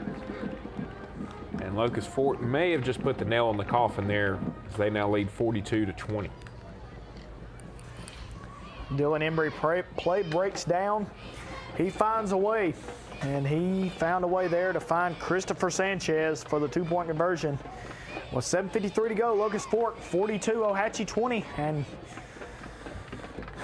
Caleb, if you're Ohatchee, it's not looking good. Here with 7 minutes and 53 seconds to go, down by 3 scores. They're pretty much going to have to score on 1 or 2 plays to keep this game close. Sprinkle in an onside kick, maybe sprinkle in a turnover. They can get back in it, but it's not looking good.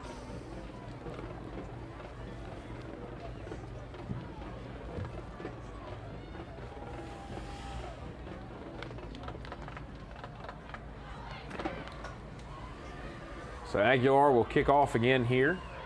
Sure we'll see another squib kick.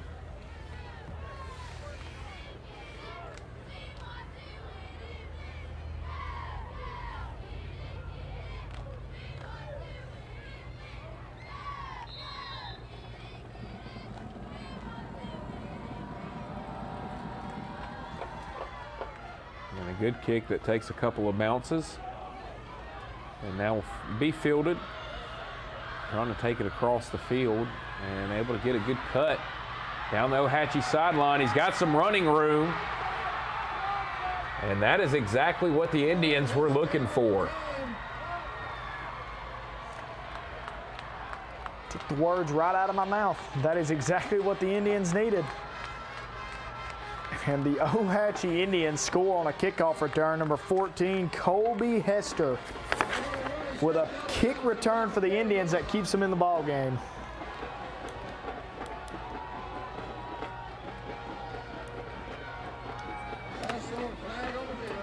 It looks like we'll have our 6th touchdown of the night taken off the scoreboard. I can't believe it. Matter of fact, no, I can believe it. As many penalties as we've had in this ball game tonight, this is not good for the Indians.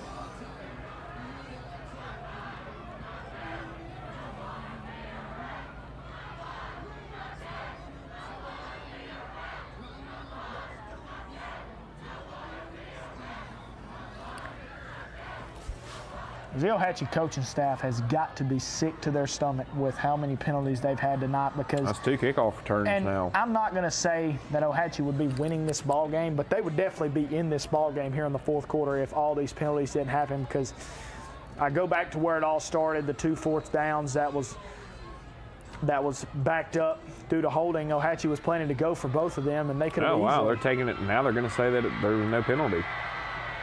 Never mind, the Ohatchee Indians get in the end zone there with a Buffalo Wild Wings kickoff return for a touchdown. So that's different. As now Ohatchee finds themselves back in a 2-score ball game. Gonna need some magic, but yeah, I've seen crazier things.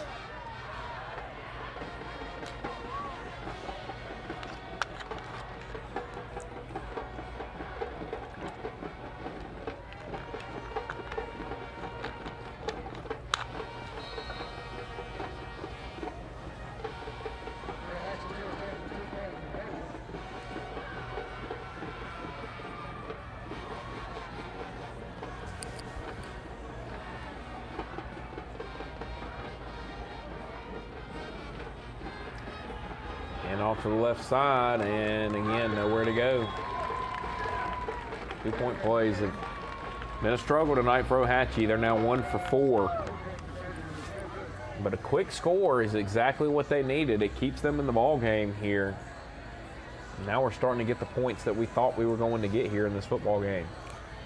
26-42, you are correct. We are finally starting to see these offenses come to life, as Locust Fork's offense has really been great all game. It's Ohatchee that's finally planting their feet down and starting to get on the board, and see a turnover here or maybe a 3-and-out. If Ohatchee can force it, we may could see a ball game here late in the 4th quarter. Ohatchee's got magic. We seen that last week.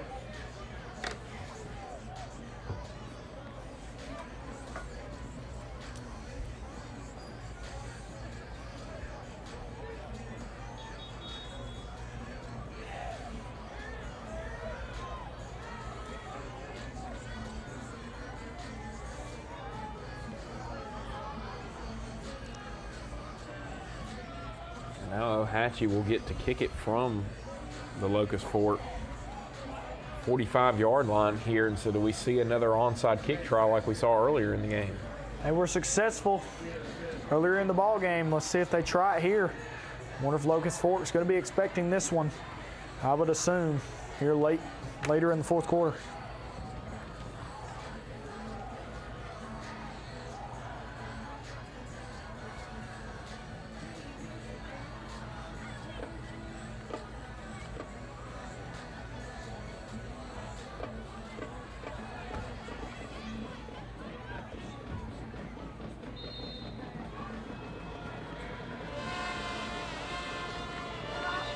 So we kind of tried it there, and a good job by Locust Fork to be able to pull it down, as that was Nicholas Horn.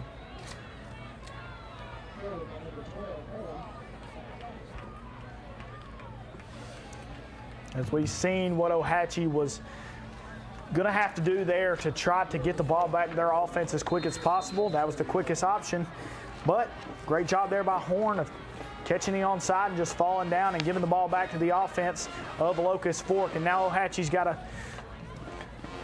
to bear down here.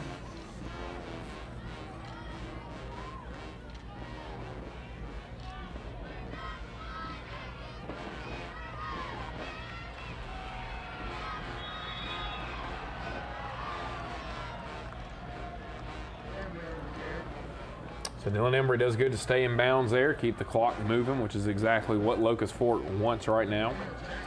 Been a big night for him. And you can see it. You can see it on him as he's walking back to get the play call. He looks tired. He looks worn down, but he's been a warrior tonight for Locust Fork as he has been the offense. He has had a great ball game here tonight. He's going to be hurting tomorrow morning, that's for sure.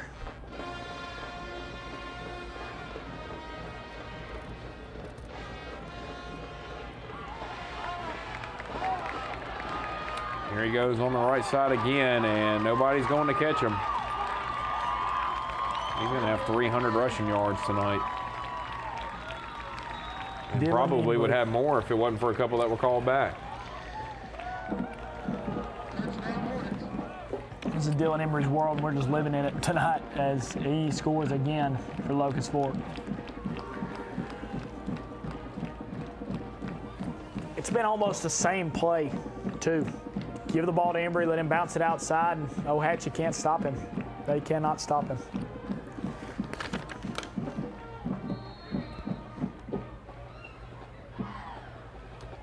So they will go for two.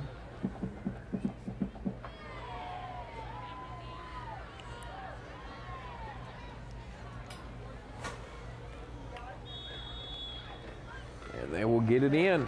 2-point conversion successful. And that will give Locust Fort 50 points here in this game tonight.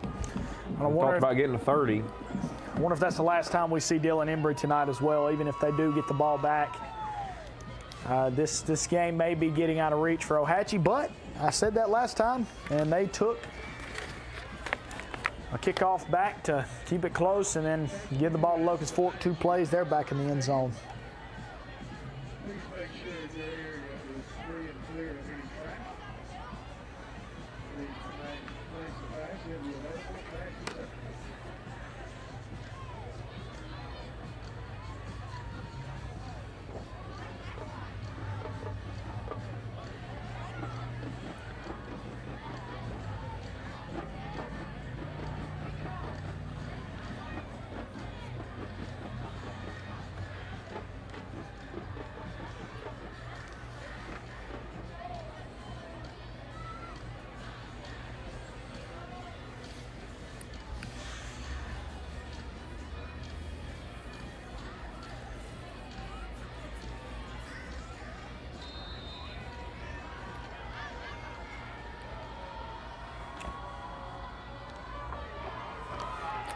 To 26, Locust Fort has almost doubled up Ohatchee, and now another return over here to the right side. Not a touchdown, but a great return for Ohatchee, as their offense has got to score in a hurry if they're going to want to stay in this ball game here. About Around right at about 7 minutes to go here in the fourth quarter.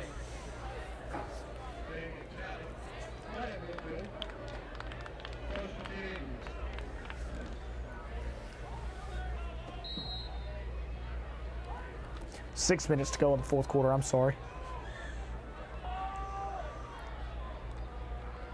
As Robertson's looking to throw it, pressure in his face, he rolls out and steps out of bounds.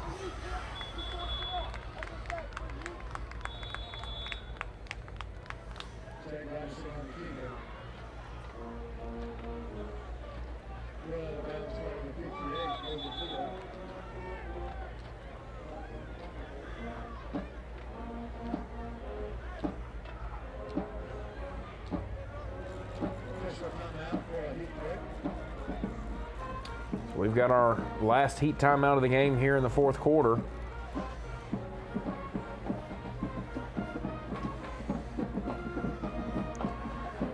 Six minutes and 9 seconds to go in the fourth quarter. As Locust Fork 50, Ohatchee 26. Probably won't see much running the football from Ohatchee, as they're probably going to let Robertson throw the football around, see if he can get in the end zone in one or two plays. And they'll have to try for the onside kick again. See if they can get the ball back to their offense, because I'm expecting if Locust Fork gets it again, they may go ahead and run the clock out. Here's we know they can keep their offense on the field for a very long time.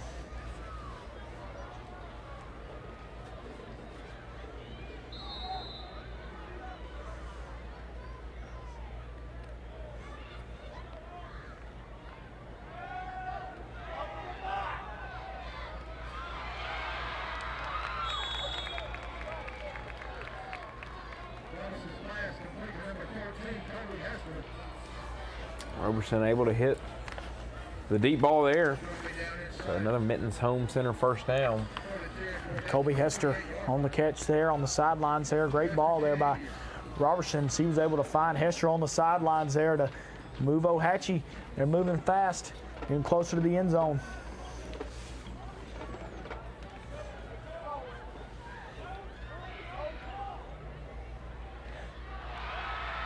Another good throw there by Robertson, another good catch. Ohatchee continues to move the football here. So that was Collins with the reception. Collins comes back to get it. As Robertson put it to where only Collins could get it. As he came back to catch the football, stayed on his feet, got a few extra yards. Now Ohatchee, 5 minutes and 36 seconds to go, and there's a man down for Locust Fork.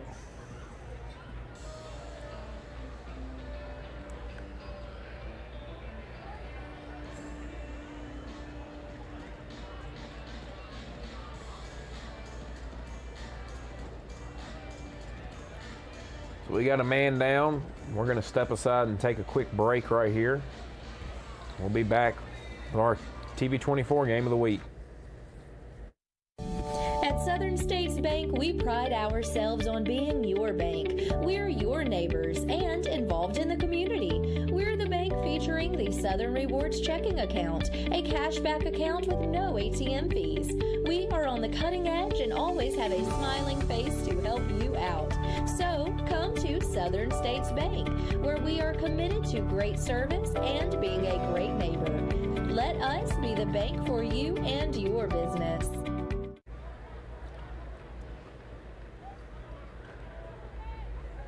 Man in motion, and they'll do the pop pass. Trying to outrun him to the sideline, and you're not going to outrun him. He's doing it on both sides, Dylan Embry. Try to get Collins on the touch pass, and he stayed in bounds, so that clock is going to continue to wind down. Ohatchee going to need to try to get in the end zone here on the next 2 or 3 plays, because the clock is still rolling down.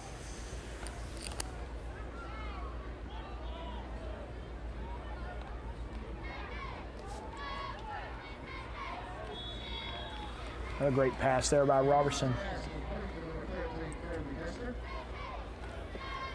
And now Ohatchee's down to the 1, still not in the end zone yet, but able to move the chains and stop the clock as Hester on the catch.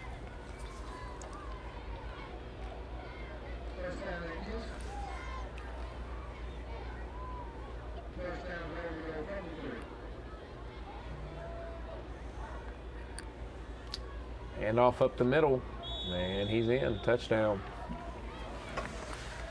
Ohatchee gets in the end zone again. Another Buffalo Wild Wings touchdown for the Indians. As now Ohatchee, Jaden Hurd, gets him a touchdown here tonight. And Ohatchee is going to have to try the onside kick again, pending this 2-point conversion, to try to get the ball back to their offense, who's starting to find a little bit of a groove here in the fourth quarter. As Robertson's 2-point conversion attempt is good. As Hester catches the 2-point attempt. And the Indians are still alive here in the fourth quarter.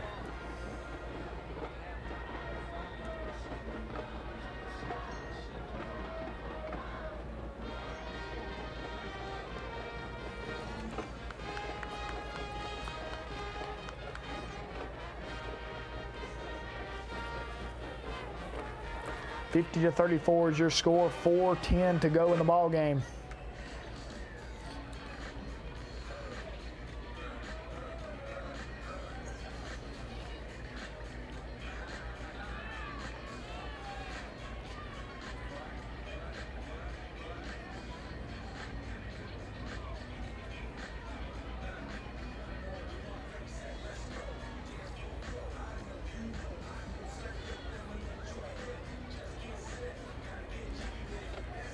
Here we go. I believe Ohatchee's going to go for the onside kick again, see if they can have some of that magic they got from last week and earlier in this ball game on the onside kick.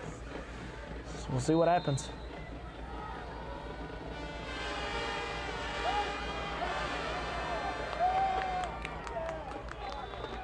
And I don't believe that ball went 10 yards before Ohatchee touched it.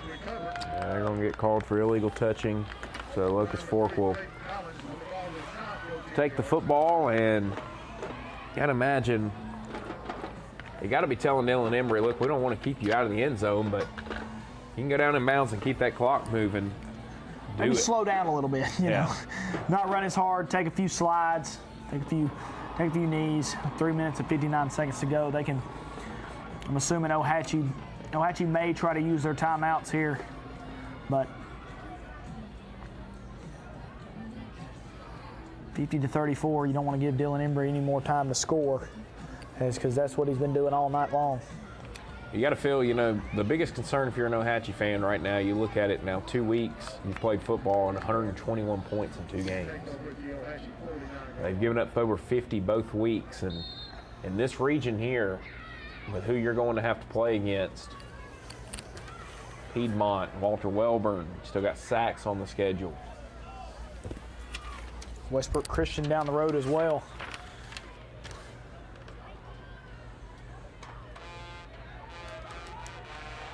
As Landon Keith is the guy there who bounces it outside. Like you were saying, Ohatchee's biggest thing tonight has been just broken tackles and not being able to contain Keith and Embry. As another Minton home first down for Locust Fork, gets out of bounds, stops the clock.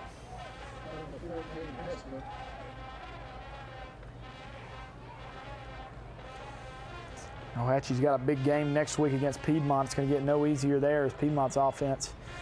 Very good week 1 as well.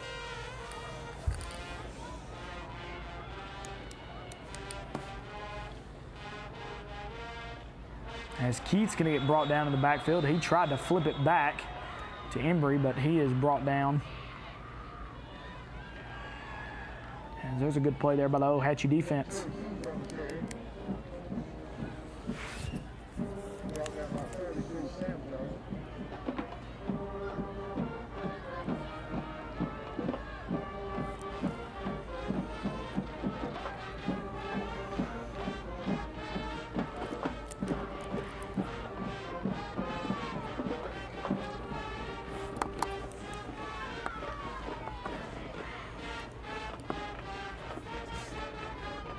Embry takes it himself. He goes up the middle of the field, runs into his own man. He breaks another tackle. He stays in bounds. He's still going up the sidelines. And Dylan Embry with another great play there for Locust Fork. I believe he ran out of bounds as well, so that's going to stop the clock.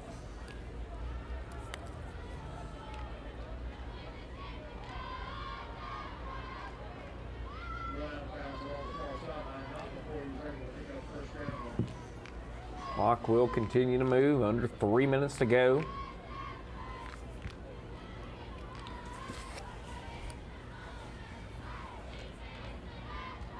Couldn't see on that side, but I believe he may have slid down out of bounds. Couldn't tell there, but nonetheless. Smart, mature play by him. Correct.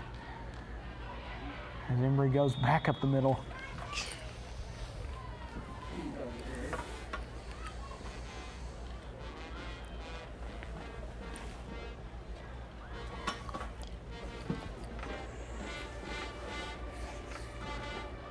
Closing in on under 2 minutes to go here in the game.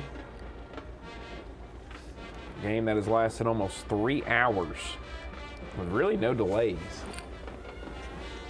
A lot of penalties, a lot of running out of bounds, which stops the clock. Hopefully a rule that HSA will visit, maybe fix that to kind of be more like the college rule where you go out of bounds, clock stops until the ball's placed and put in play, and then start the clock again. Tackled in bounds here is Landon Keith. It'll be close to a minute left before they have to snap the football.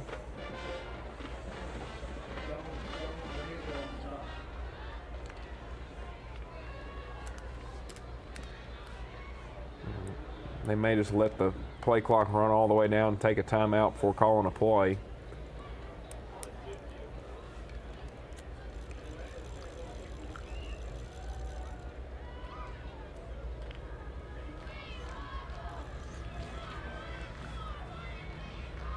As Landon Embry's going to take it himself, or Dylan Embry's going to take it himself, and he's going to get in the end zone with a minute to go here in the ball game. Another Buffalo Wild Wings touchdown for Dylan Embry. We can get a stat on how many touchdowns he's got tonight. Be a crazy number because he's going to be a player of the week somewhere, because he's had a huge ball game tonight for the Locust Fork Hornets.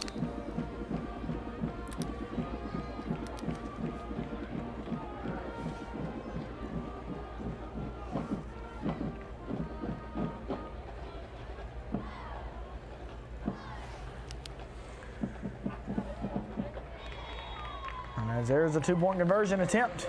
Is good. Locust Fork, another successful two-point conversion.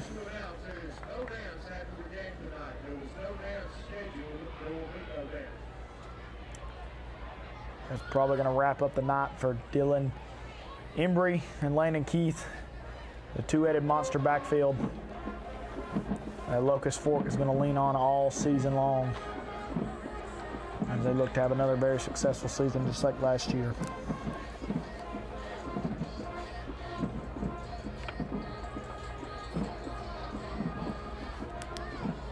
One minute remaining here.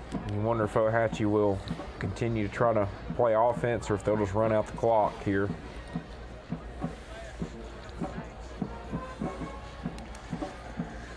Ohatchee's had a lot of opportunities in this ball game, and they have just been so many penalties. And you know, Locust Fork's got the big lead and going to come away with a big win here tonight, but they committed a lot of penalties as well tonight. It's just Ohatchee's was a little bit more costly.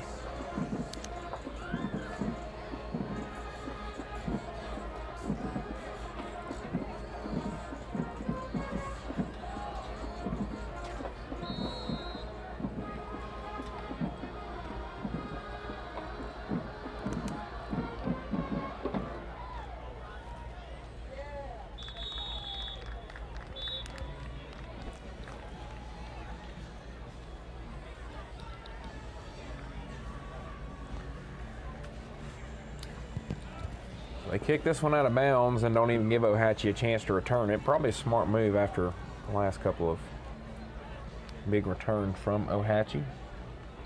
Ohatchee's special teams unit has been very good at flipping the field position here tonight, besides the few penalties they've had on it. But nonetheless, they've had a great job of just being able to flip the field. And now they're going to get the ball with 59.3 seconds to go here in the fourth quarter.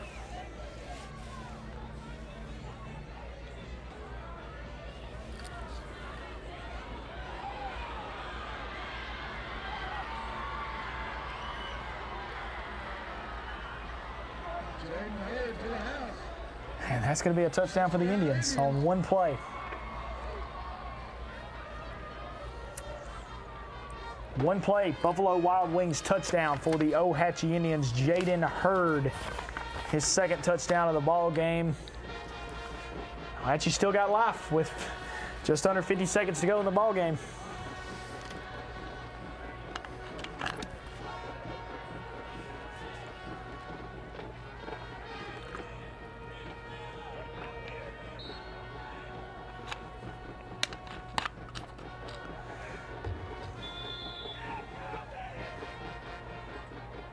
And the two-point conversion is good, as it looked like Locust Fork didn't even make an attempt to stop it, as Ohatchee gets the two-point conversion attempt.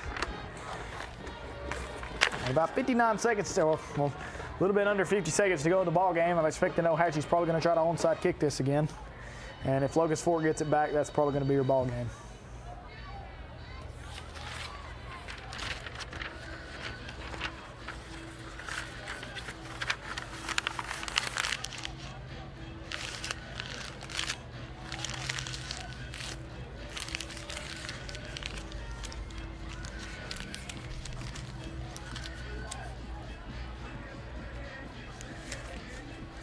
.7 seconds to go. 58-42 is your score. Locust Fork put up over 50 points tonight. They have let up 42 points.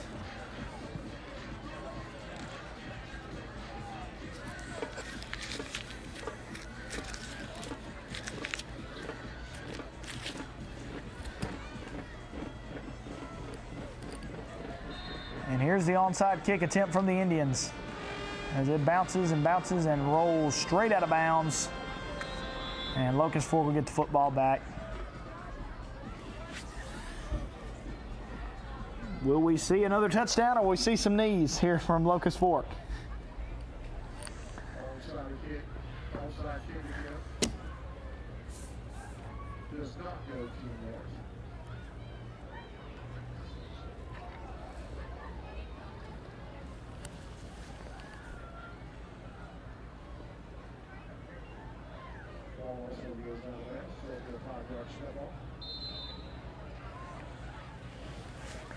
As here come the Hornets back on offense.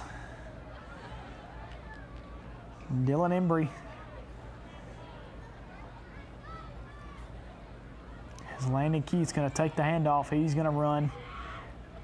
Doesn't look like he's really trying to do too much. He's just going to try to run the football at the middle of the field. And the clock will stay moving, as I don't believe Ohatchee's going to take any timeouts. We may get one more play off here before this ball game is over.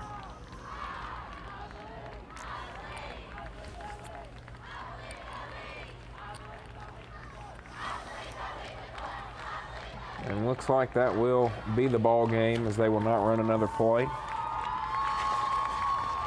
So the Locust Fork Hornets outscore the Ohatchee Indians 58-42. A big win for Locust Fork to get 3A region play started for them. As we talked about, Dawson, Ohatchee's going to have to figure some things out defensively if they're going to find any success in this region. Well, they've got a week to figure it out, because they got Piedmont next week, and that's going to be a huge ball game for the Indians, as they have to go to the Field of Champions to face the Piedmont Bulldogs. Locust Fork with a huge win here tonight over the Ohatchee Indians, 58-42. What a ball game, a long ball game.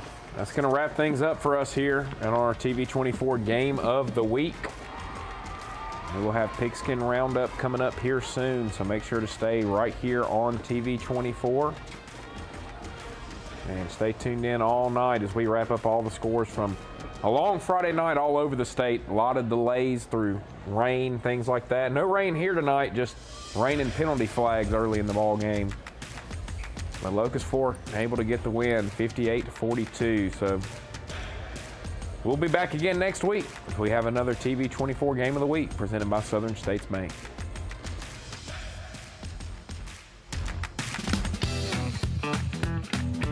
Penguins Bar and Grill. Come down for our amazing bar, stocked with everything you could want, and our amazing food, ranging from whole pizzas all the way to oysters. Our food is cooked fresh and brought to you with amazing service. For the best food and drinks, come to Penguin's Bar and Grill.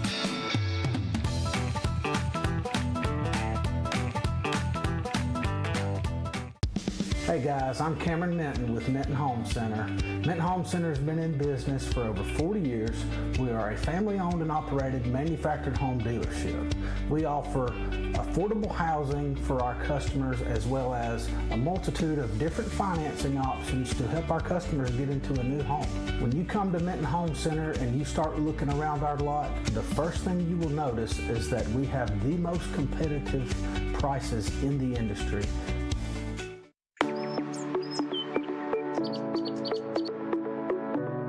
Hey, this is Jason at Reeves Insurance. Just want to say a quick thank you to all of our customers for your support over the years. We now have offices in Anniston, Alexandria, and Oxford in order to serve you better. So stop in and see me or any of our experienced staff and let us shop for you to find you the best price and the best coverage available. Thank you.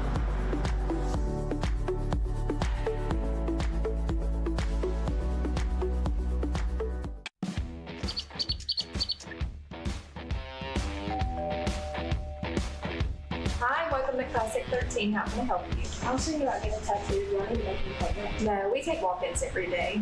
Let's find someone to help you. Follow me. Hey, if you'll have a seat right here. Thank you.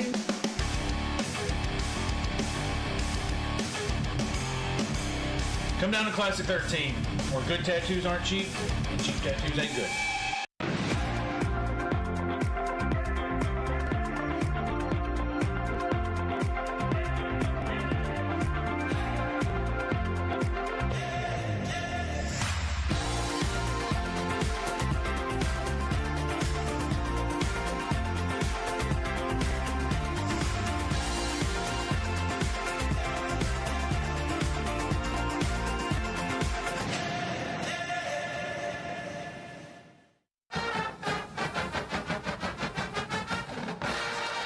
Hi, everybody. I'm Eli Gold, and I want to invite you to tune in to Jack State Live, a look at the campus and athletic department at Jack State, followed by the Coach Rich Rod Show, where we will break down and preview the next football game for the Gamecocks.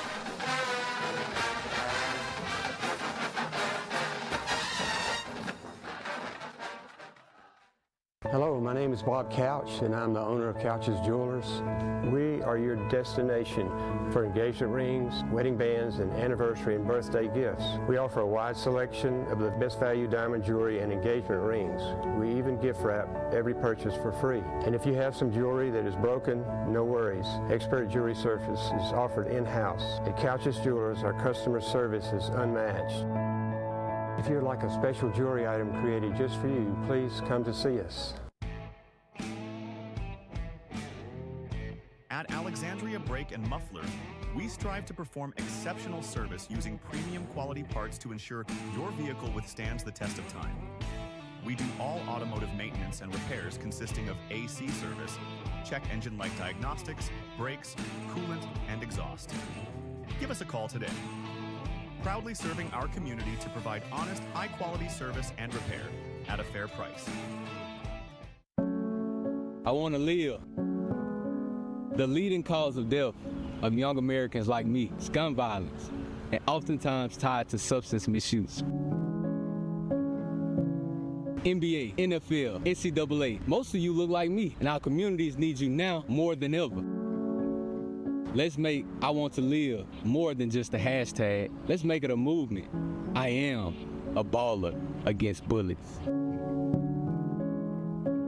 Good afternoon, I'm Dr. Olubidi. I would like to welcome you to our clinic, which is virtually your clinic. We strive to provide a family environment from our nurses as well as the practitioners we have in the clinic to serve you and your family members. We pride ourselves for having state-of-the-art facility here in the clinic to include ultrasound, fibroscan, to check on your liver.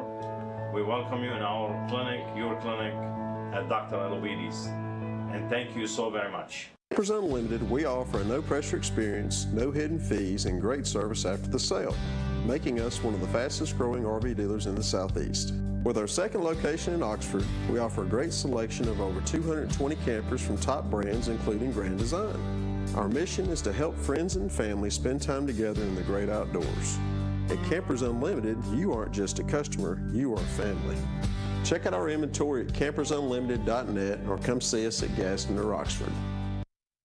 And welcome back in here. You're going to be with me for just a moment as the fifth quarter scoreboard show will be coming at you live here in just a few moments with Chandler and Buckethead. But nonetheless, I'm going to read off a few scores for you guys until they get set up. They're waiting on the Jacksonville game to finish up as they're in a good game with Alexandria here tonight. So first score, I got final score in a big rivalry game. The Munford Lions take down the Lincoln Golden Bears 30-3 here tonight as Moody and Oxford 10-7 at the half. That game got pushed back due to the weather as there's been some bad weather stretched out all across high school football here tonight all across the state of Alabama.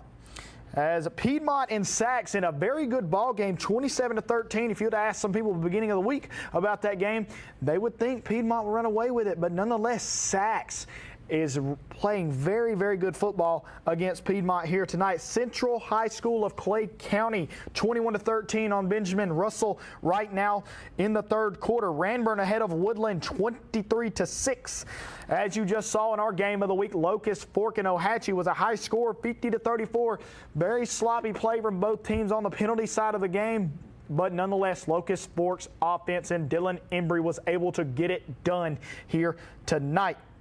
Beauregard and Anniston 6-0 in the fourth quarter. The Anniston Bulldogs playing very good defense on Beauregard right now. Great ball game there. Spring Garden takes it to Pleasant Valley 34-12. Randolph County defeats Central Coosa 42-8.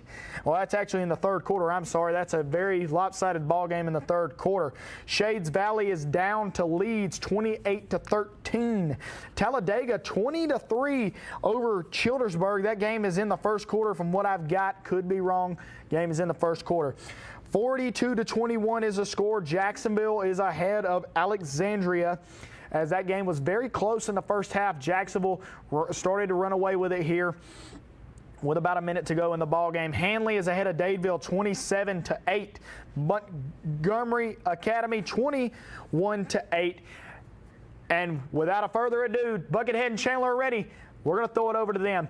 I'll see you guys next week. I'm Chandler Tyree. I'm joined by Buckethead Scott Tyree. I hate calling him that, but that's his name, unfortunately. Go ahead and get some scores right off the bat. Some Thursday scores. 21, Hoax Bluff 21, Southside 13. Pisgah 35-22. Clay Chalkville in the AHSA game of the week, they beat Ramsey 62-7. Galesville beats Asbury 58-6. Some scores for tonight that we have so far. Vincent beats B.B. Comer 21-18. Collinsville 42-0 over Cedar Bluff. Sandrock 14-8 over West End. Glencoe is defeated by Coach Steve Smith and the Westbrook Christian Warriors 35-10. Welborn over J.B. Pennington 34-24. Ohatchee falls to Locust Fork in an offensive outburst 58-42. I think we all knew that was going to happen. Yeah, no doubt. Mumford in their rivalry with Lincoln tonight wins 30-3. Scottsboro beats North Jackson 14-6. Montgomery Catholic all over St. Clair County 51-14. Sylacauga beats Montevallo 15-7. Hewitt Trussville beats Gaston City 42-14. Fairview over Springville 41-17. Cherokee County goes to Arab and beats Arab 42-21. Coosa Christian, the 2A Coosa Christian Conquerors beat 6A Pell City 17-7. Galesville, like I said last night, 58-6 over Asbury. Gunnersville beats Fort Payne 23-19 tonight. We are, like I said, we are live here. We are still looking for a lot of scores. That number is 256-283-1450. Like I said, this is the fifth quarter scoreboard show. I am joined by Buckethead. 238. 256-238-1450. My bad. I'm dyslexic. Read that wrong. 256-238-1450. That is the number. Call in. Let us know some scores. We're way behind because of the weather. It has been one of those nights. We are. It is 12 after 10. We were supposed to go on at 9:30. The Jacksonville games just do not get over in time. Well, I know they had a little over a 30-minute delay, but, you know, everybody around here's got delays. There's a lot of games that are still playing right now. I know Oxford is still playing. They're in the third quarter. Annis is still playing. But, you know, Coach, what kind of surprises do you have? I mean, I think the Bulldogs are opening up that score. We were talking about the Wildcats, sacks. Yeah, I just Piedmont. got a report for that. It was 27-13 at the end of the third quarter. So 27-13 Piedmont right now over sacks. It's 17. We got a phone call. We're going to go to the phone line. Welcome to the Fifth Quarter Scoreboard Show. Who's calling? This is your Booba. Oh. What you got for me? What's the Oxford score? I know it's not over. The Oxford score is 17-7 in the third quarter. Oxford is up on Moody 17-7. All righty. Thank you for your call. I'll see you later. Thank you. All right. Some more scores going on right now. That was my grandmother, by the way. Sorry about that. Ranburne is beating Woodland right now 23-6. Central Clay County is up on Benjamin Russell 28-13 in the Danny Horn Bowl. Danny Horn coached at both places, and I thought I was going to get a little pitch in from my counterpart right here, and he had nothing to say there, so I'm going to keep going. I'm Randolph County, trying to get our people Randolph County over Central Coosa right now 42-8. That's listed as the third quarter. Spring Garden was beating Pleasant Valley the last I saw in the fourth quarter 34-12. Anniston is up 6-0, I think, in the fourth quarter, if that score is correct. The Locust Fork Ohatchee game, the game that you saw on TV 24 for the game of the week, Locust Fork beat Ohatchee 58-42. We kind of expected points to be scored in that game. Absolutely, and you know, that was a back and forth game early. You know, Locust Fork opened it up sort of like in the Jacksonville game. And people heard the Jacksonville-Alexander game, but Alexander came out with some fight in them. Yeah, 21-21 at half. Obviously, Jacksonville probably a little bit more depth, probably a little bit more in game shape. That was essentially their third game with a Jamboree game. They were in a little bit more shape. Alexandria, though, came out, and it was a ball game. So kudos to the fight for the Valley Cubs. I think they're going to be a much improved team this year. I'm dropping to 4A now, and they've got a massive 4A matchup next week against one of the surprise teams that we think will be this year. Alexandria will go to White Plains and play White Plains next week. Oh, no doubt. And some other scores, we've got Beauregard is now listed up 8-6 over Anniston. That is a game that was delayed by lightning. Leeds 28-13 in the last score update I seen there over Shades Valley. Like I said, Jacksonville over Alexandria 49-21. We said St. Clair County lost 51-14 to Montgomery Catholic. Gunnersville, Fort Payne, that one is final. Gunnersville 23, Fort Payne 19. Hewitt-Trussville beats Gadsden City 42-14. Scottsboro beats North Jackson 14-6. Fairview beats Springville 41-17. Montford over Lincoln in that rivalry game 30-3. Welborn goes to J.B. Pennington and beats Pennington 34-24. Westbrook Christian defeats Glencoe 35-10. Collinsville beats Cedar Bluff 42-0. Sandrock and Coach Allen Heath with a big win tonight over West End 14-8. Fayetteville beats Billingsley 44-18 tonight. So that's a final there that we didn't have earlier. Didn't have that one. Locust Fork over Ohatchee. I just told you that one 58-42. Sylacauga beats Montevallo 15-7. So Sylacauga starts out their season 2-0. 42-0 Cherokee County over Arab. 21-18 Vincent over BB Comer. And like we said last night in a big matchup, Pisgah beats 5 30-22. We're going to take a break. We're going to visit with our sponsors. We'll be right back on the Fifth Quarter Scoreboard Show. Anniston Auto Trim Glass. Come out and check out the Alabama Tractor Difference. We can take care of all your needs of parts, sales, and service for RTVs, zero turns, and tractors and construction equipment. See us here in Lincoln at 620 Speedway Industrial Drive. Or come visit us here in Asheville at 275 6th Avenue, or give us a call at 205-594-7000.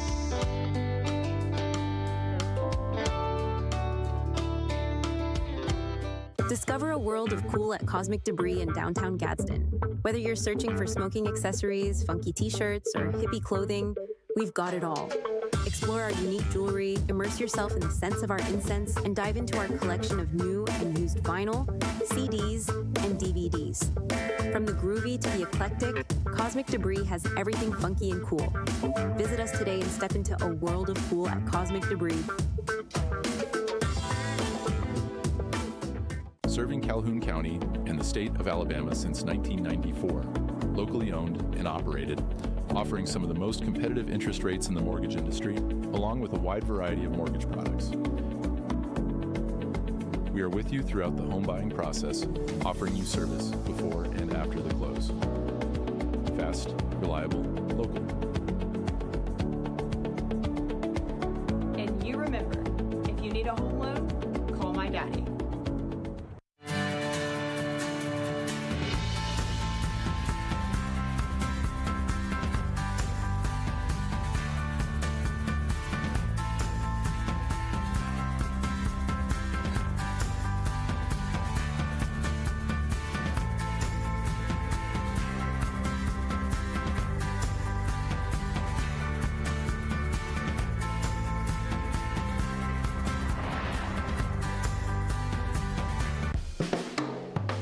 Discover why Hungry Hut Barbecue has been Etowah County's go-to for mouth-watering barbecue for 40 years.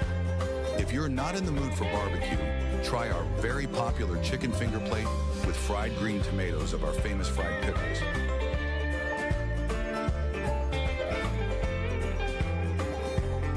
And don't forget about our drive-thru.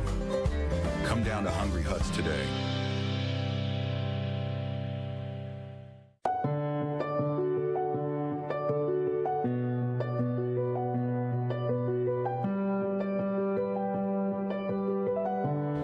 At Bentley Prosthetic and Medical Supply, we care about you. We offer custom prosthetics, orthotics, diabetic shoes, and durable medical supplies. We're located here in Alexandria, Alabama, where it's a country feel but professional care. Come see us today. Stores, new styles with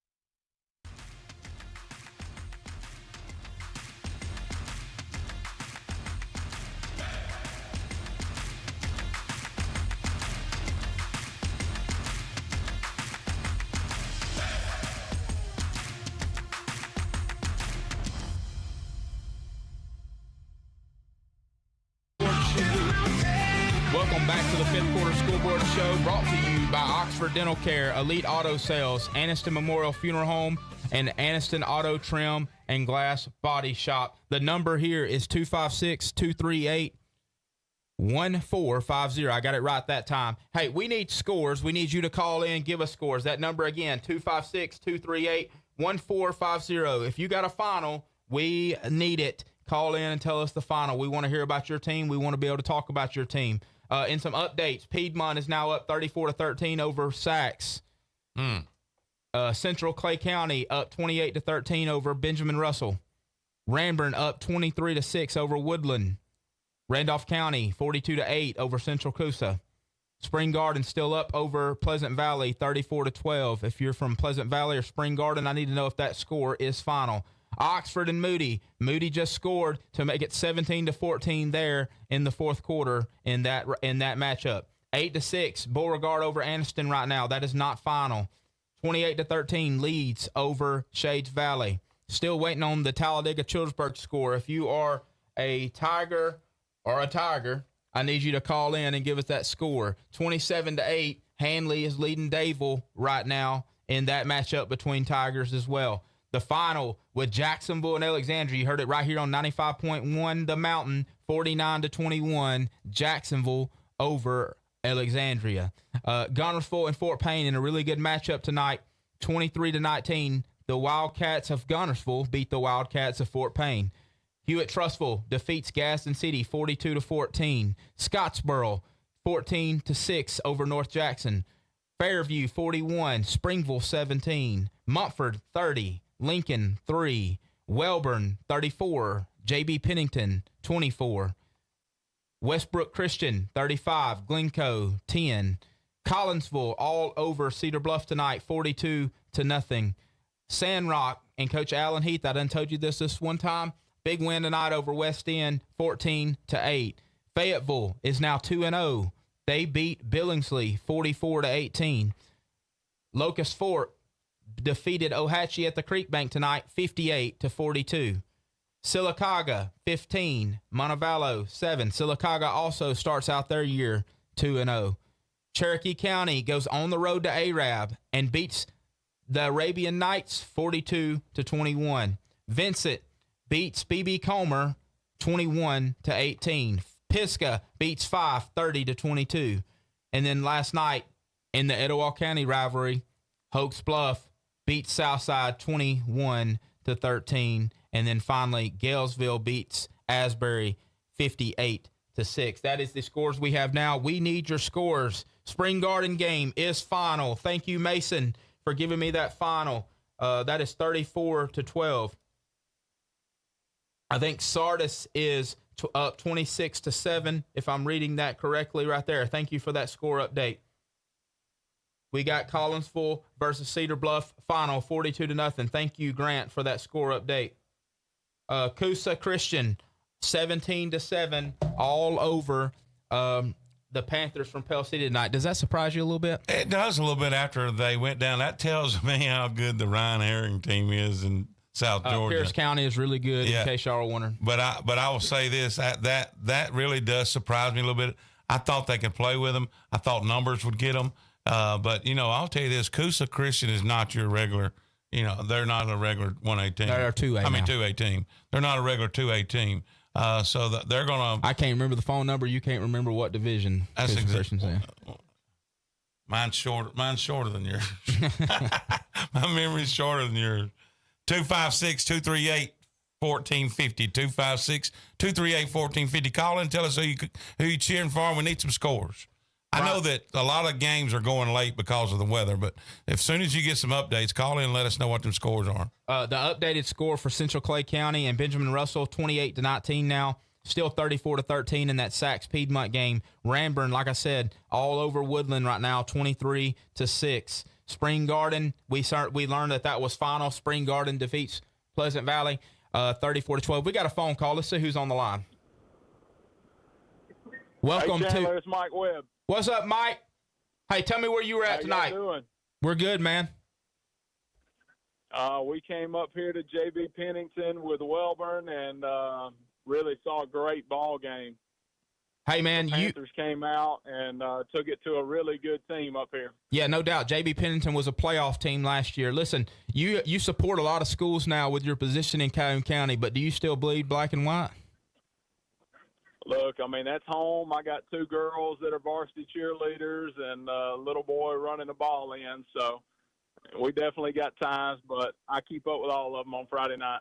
I appreciate you calling in again. I need you to you've got an event coming up a couple of weeks. If people don't know, you are the youth pastor at Leatherwood Baptist Church. Can you tell me what you got coming up on September the 13th?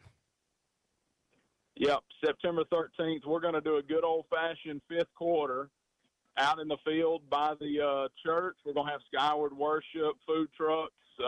It's going to be a good time.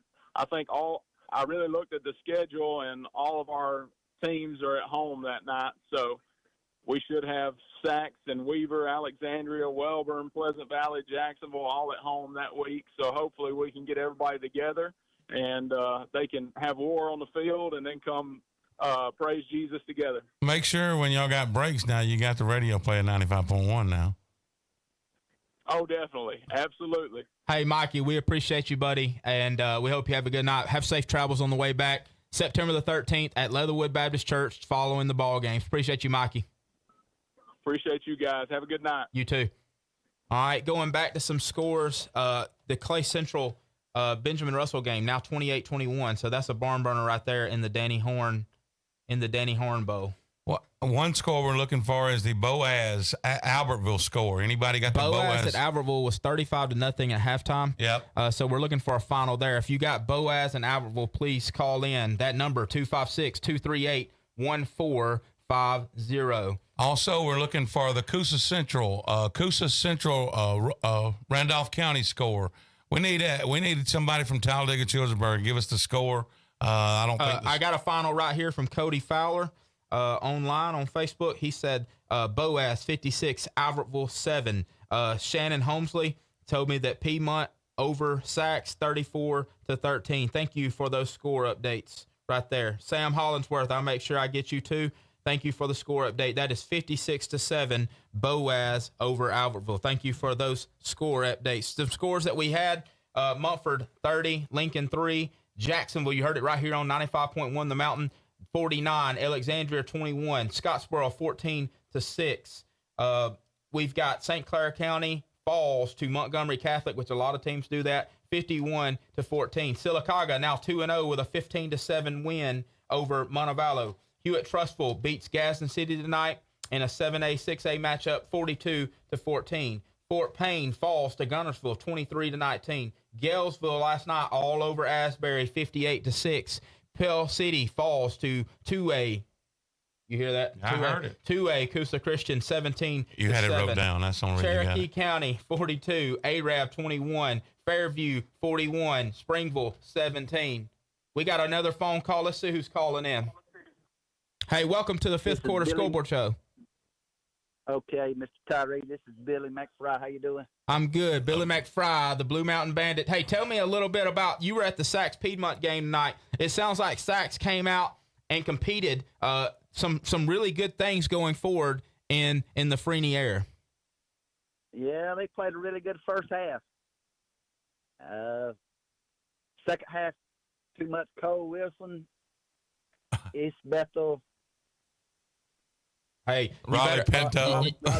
Yeah, you're going to be naming. Well, the thing, all of them are, we've talked about all of them. All of them are dogs. And I'll tell you this, Sachs is not going to be the only team that talks about them four guys and them names you just brought up. Yeah, they have more depth than Sachs. But Sachs put up a fight. First half was really good. They did put up a fight. They put up a really good fight. And we appreciate your call. Blue Mountain Bandit, you need to call in every week. We appreciate you, buddy. Got another. All right, thank you. Take care. We had another caller you dropped. Hey, if you just called in, call back in. We were on the line. We'll pick you back up this time. If you just called in, remember that number is 256-238-1450. Some other scores last night again. Hoax Bluff over Southside 21-13. Pisgah over 5, 30-22. Tonight, Fayetteville beats Billingsley 44-18. Coach Limbaugh and the Fayetteville Wolves are 2-0. Vincent beats B.B. Comer 21-18. B.B. Comer now 0-2. Collinsville all over Cedar Bluff 42-0. We're going to take a quick break. When we come back, we will have more score updates on the fifth quarter. We'll be right back. At Southern States Bank, we pride ourselves on being your bank. We're your neighbors and involved in the community. We're the bank featuring the Southern Rewards checking account, a cashback account with no ATM fees. We are on the cutting edge and always have a smiling face to help you out. So come to Southern States Bank, where we are committed to great service and being a great neighbor. Let us be the bank for you and your business. Come out and check out the Alabama Tractor Difference. We can take care of all your needs of parts, sales, and service for RTVs, zero turns, and tractors and construction equipment. See us here in Lincoln at 620 Speedway Industrial Drive. Or come visit us here in Asheville at 275 6th Avenue, or give us a call at 205-594-7000.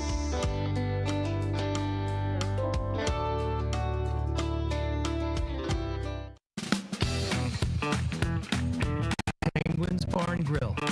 Come down for our amazing bar, stocked with everything you could want, and our amazing food, ranging from whole pizzas all the way to oysters. Our food is cooked fresh and brought to you with amazing service. For the best food and drinks, come to Penguin's Bar and Grill.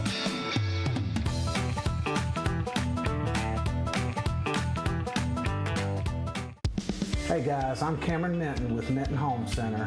Minton Home Center has been in business for over 40 years. We are a family-owned and operated manufactured home dealership. We offer affordable housing for our customers as well as a multitude of different financing options to help our customers get into a new home. When you come to Minton Home Center and you start looking around our lot, the first thing you will notice is that we have the most competitive prices in the industry.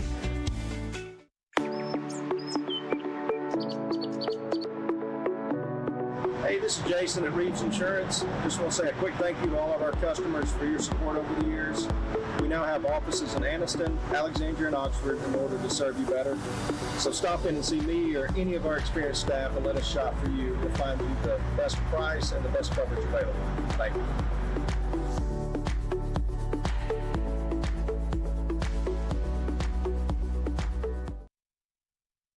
On set to set a record for most points scored in a season. An updated score that we just got, 14-12, Childersburg over Talladega. We appreciate that score update. We appreciate you getting that score update to us. That is Dylan Sewell. We appreciate that. We got another phone call. Welcome to the Fifth Quarter Scoreboard Show. Who's calling? Chandler, what's up? It's Bo, buddy. What up, Bo? How you doing, man? We're good. Hey, where'd you go tonight? We went to the Creek Bank, and we also went to Oxford. Creek Bank, a lot of points scored, correct? Yeah, we've seen several. There was a ton of penalties, several touchdowns called back in that game as well. Yeah, Dino Embry showed why. Step on the throttle. Hey, Dino Embry, he was one of your guys for a helmet sticker this past week on the Road to the Blue Map.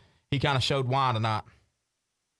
Yeah, he's unbelievable. And that being a game of the week for TV24, it's a good thing for like the Locust communities, so people down this part of the state can see how talented their team is. Yeah, no doubt. I mean, I think we don't talk about them enough. And going into the year, I was one of the guys that was wrong about that. But Locust Fork has a very talented team. They're going to be tough to deal with in Class 2A in Class 3A this year. Yeah, they're going to be a monster, man. You're going to have to score some points to beat them. By last year when 5 beat them, they had to score a ton of points to beat them because they're going to put up points. Yeah, we just watched. We just left Oxford a little bit ago. The game's still going on, but just watched Mason Mims. I think he might throw the best looking ball in high school football that we've seen since Bo Nix. Yeah, Mason Mims. Unbelievable, his release. Mason Mims is a really good quarterback. Louisville, I feel like, is getting a steal deal in that. I think so, too. We talked about that. I mean, for him to wind up at Louisville, I think he got overlooked by a lot of SEC schools. Bo, yeah, let me I think Scott's right on point with that. Bo, let me ask you this. You were at the Pisgah-Fife game last night. Tell us a little bit about that game. It was really kind of a weird game to watch because Anderson, they found out it was injured, and I think he was injured before the game and tried to go because he didn't get hardly any touches early, and it's confirmed. You know, we don't talk about injuries on our show, but and then Simon Hicks went down with some severe cramps. So, if you're at 5 and you go down, you're losing 4 starters. Oh, yeah, no doubt. What I'm saying? You're losing 2 on offense, 2 on defense. Oh, no doubt about it. So, and that's 2 of their top 3 dogs, so it was just a little different feel. Yeah, no doubt about it. You got to give credit to Pisgah, though, because they took it to them. They didn't back down. They've got over the biggest hurdle, which is being scared of them. Oh, yeah. I mean, a lot of teams, they see that name Fife, and they're scared of them. But yeah, they're finished. Well, you know, we've seen Pisgah, though, take a step forward last year as far as being, you know, one of the perennial teams in that, in their classification. They just carried it over to this year. Yeah, and you know, a lot of those guys returned, and they lost a couple of guys that's really good, but they returned a ton of those guys that was on that team last year. So, I mean, after seeing what Coosa did to Pell City tonight, those got to be 2 of your top favorites in 2A. Oh, yeah. And you got to throw in Tuscaloosa Academy in the north. So, I mean, that's going to be interesting 2A race to the championship game. Oh yeah, no doubt about it. I'm kind of surprised at that 17-7 score tonight.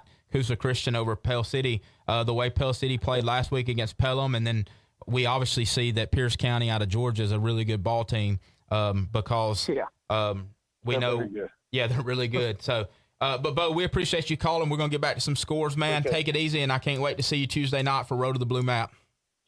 Yes, sir. We're going to get after it. No doubt about it. See you, man. Bo Starkey of Average Joe's. Thanks for the call, Bo. Going back to some scores, like I said, the Spring Garden Pleasant Valley game is final at 34-12. Talladega loses to Childersburg tonight, 14-12. A big win for Coach Johnny Johnson and the Childersburg Tigers. I'm a little surprised at that. I actually called this game and said Talladega was going to get this victory tonight for Coach Dorsey, being his first win at Talladega. I know the game was tight the whole game. Man, it's a big win for Childersburg. Tough loss for Talladega. Yeah, no doubt about it. It's a very tough loss for Talladega. Like I said, if you got scores, 256-238-1450. 256-238-1450. We're going to take a quick break. When we come back, we'll have more scores for you. If we don't have your team score and you are listening, please call in so we will know that score. That is 256-238-1450. We'll be right back after this break.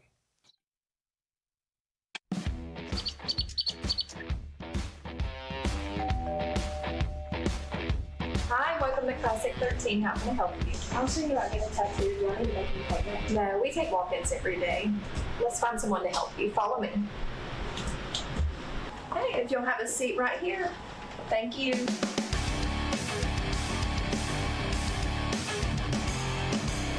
Come down to Classic 13, where good tattoos aren't cheap, and cheap tattoos ain't good.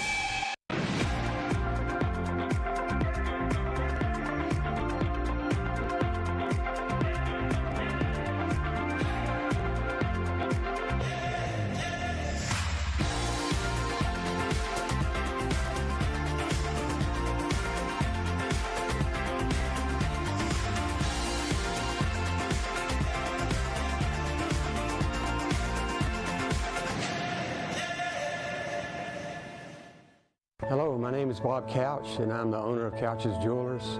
We are your destination for engagement rings, wedding bands, and anniversary and birthday gifts. We offer a wide selection of the best value diamond jewelry and engagement rings.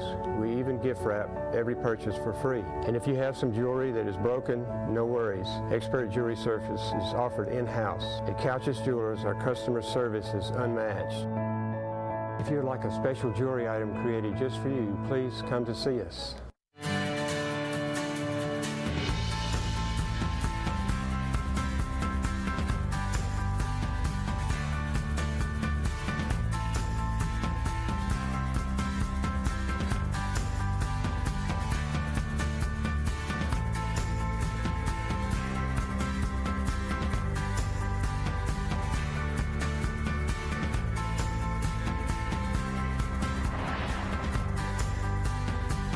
What can you buy for $10? A hat? A milkshake? 166 channels plus live sports? That's right, for only $10 you can get 166 channels of classic TV shows and movies, including the latest news update from all around the world and local sports. Just simply go to 24ctn.com and click download, and then for only $10 you can have access to the best TV available. I want to live. The leading cause of death of young Americans like me is gun violence, and oftentimes tied to substance misuse. NBA, NFL, NCAA, most of you look like me, and our communities need you now more than ever.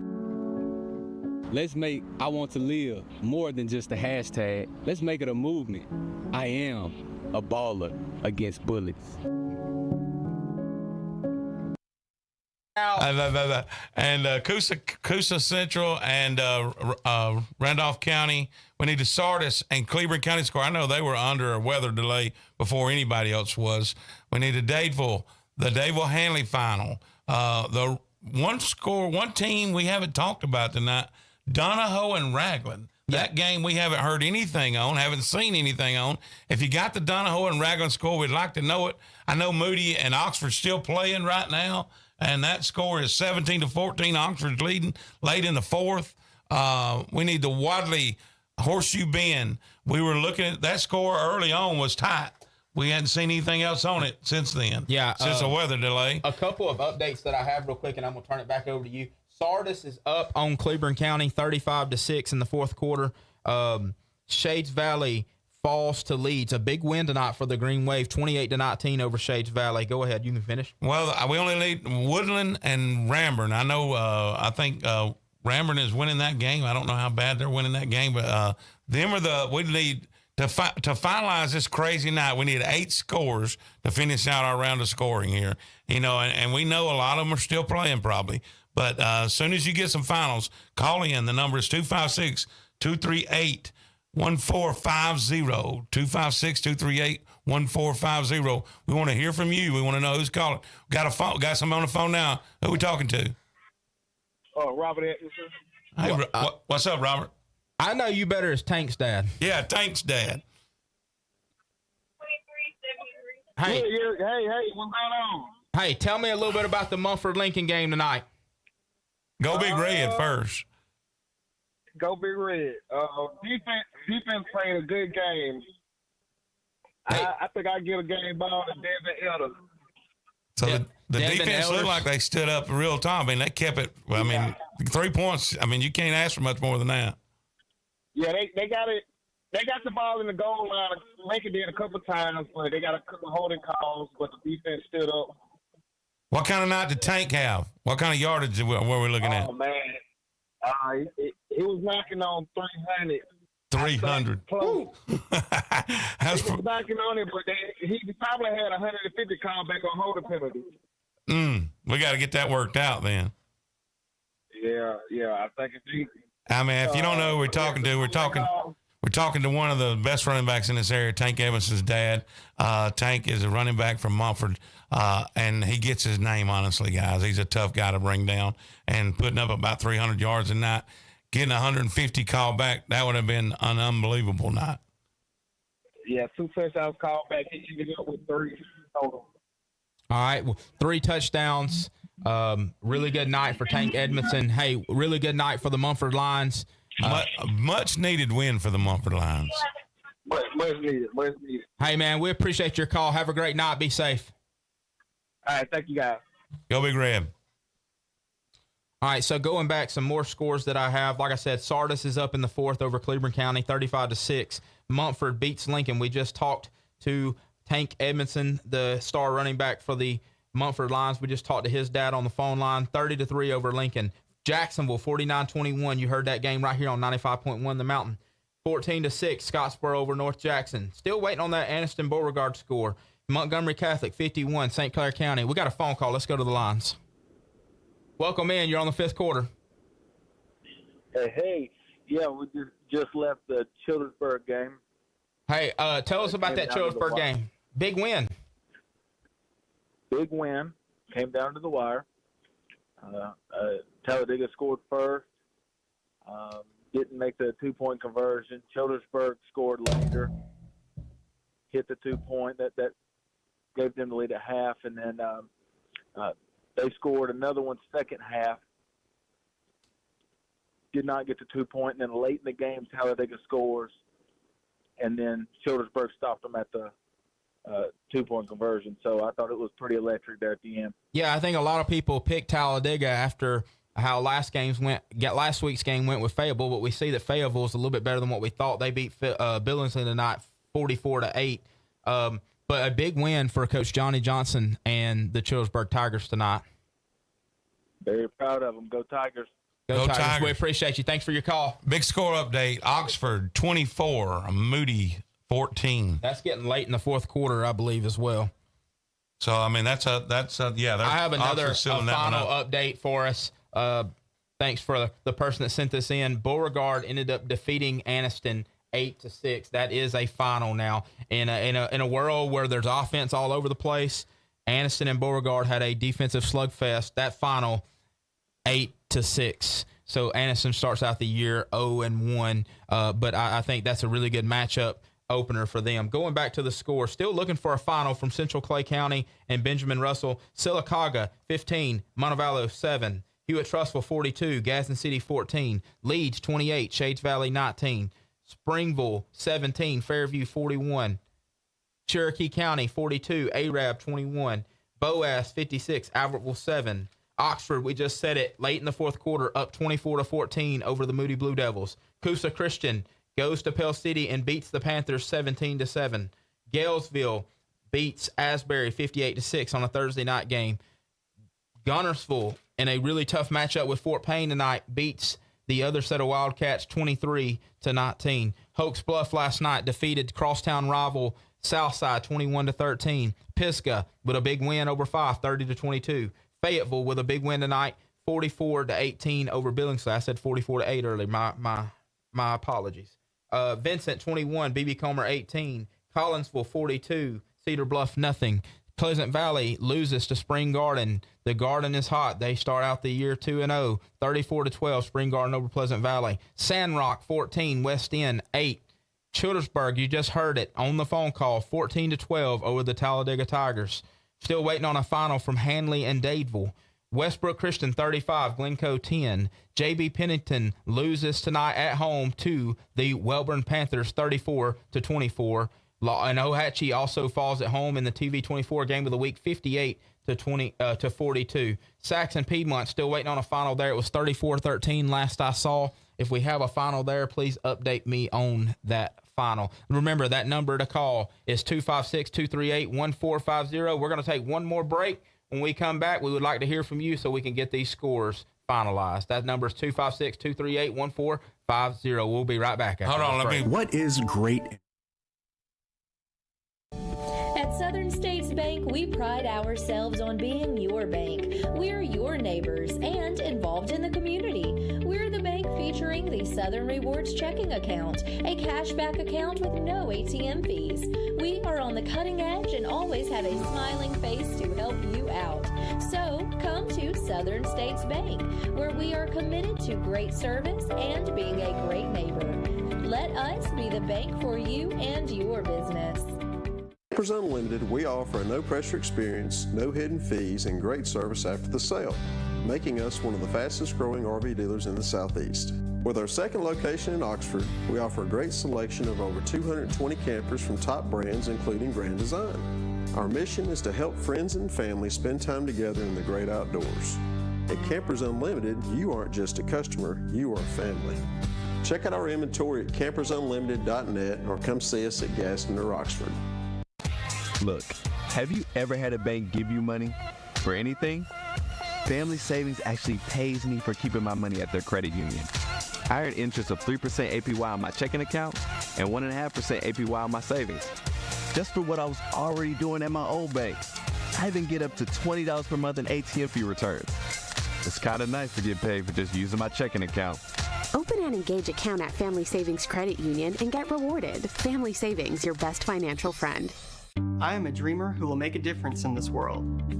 I'm flying to a future of great promise and change. I am a mentor committed to helping my students transform their lives. I'm a hard worker striving to build a better Alabama. I am a go-getter with ambition and drive. I am a Gadsden State Cardinal. Watch me. Watch me. Watch me fly.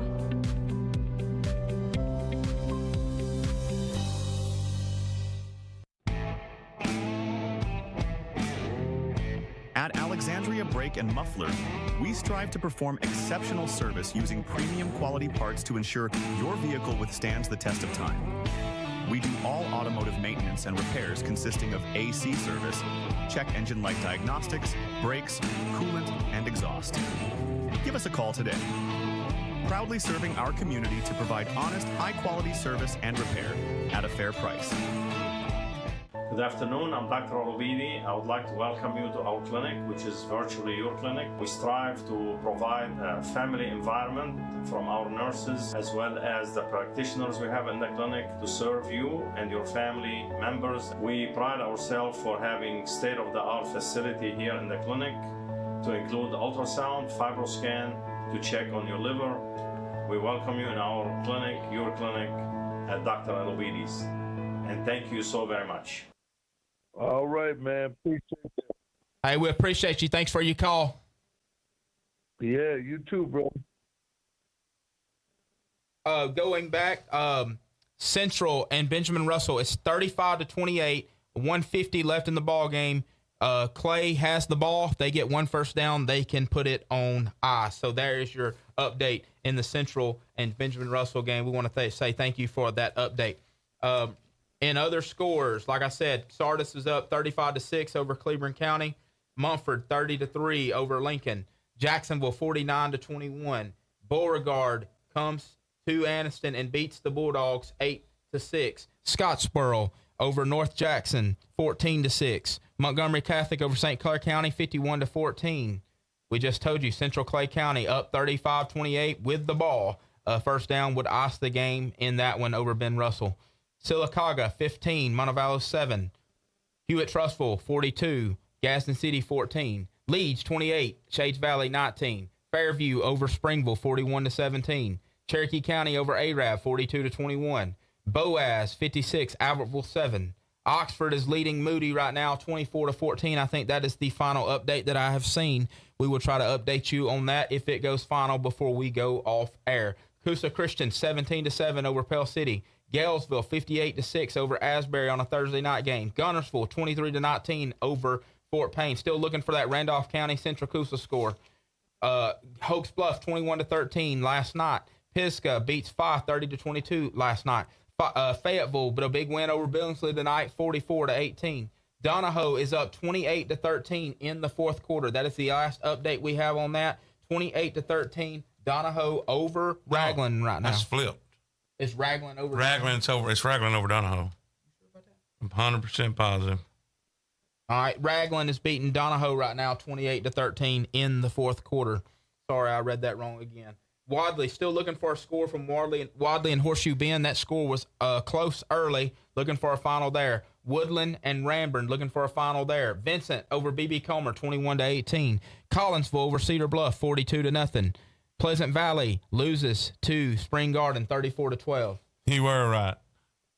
You're going to learn when to stop arguing with me. Donahoe over Raglan, 28-13. I want to apologize to the Falcons. Late in the fourth quarter, big win. Hey, if they can hold on to this, big win for Bill Smith and the Falcons. It would be a huge win. I was getting to that before you rudely interrupted earlier. Sorry about that. If they can hang on there, that would be a huge win tonight for Donahoe and Coach Bill Smith. We will try to get an interview with him later on this week if he does win that ball game. We got a phone call. Welcome to the fifth quarter. Who's calling? I think we lost him. Welcome to the fifth quarter. Never mind, we lost him. Collinsville over Cedar Bluff. You got to set that hook. You can't just pull it out of the mouth. Westbrook Christian 35, Glencoe 10. Welburn, we had somebody calling about that score. Welburn was victorious tonight at J.B. Pennington, 34-24. Ohatchee loses in the TV24 game of the week, 58-42. And Piedmont over Sachs, 34-13. That is the scores that we have right now. One of the teams that we talk about in our area is Reeltown every now and then. Reeltown over Trinity tonight, 20-3. That's a final. That's a big win for Reeltown. Big win for Reeltown. The Auburn Tigers get a big win. I'm not talking about the Auburn University Tigers. I'm talking about Auburn High School. Big win over Vestavia Hills, 52-17. Big win for Coach Keith Etheridge and the Auburn Tigers. Enterprise, 24, Pike Road, 6. Big win tonight for Enterprise, but a lot closer than I thought that game was going to be. Enterprise is a very talented ball club. We're still looking for scores. If we hadn't talked about your team and you want to give us scores, the number is 256-238-1450. That is 256-238-1450. I want to take this opportunity again to tell you a little bit about our sponsors. Oxford Dental Care. If you need dental work, go see the people at Oxford Dental Care.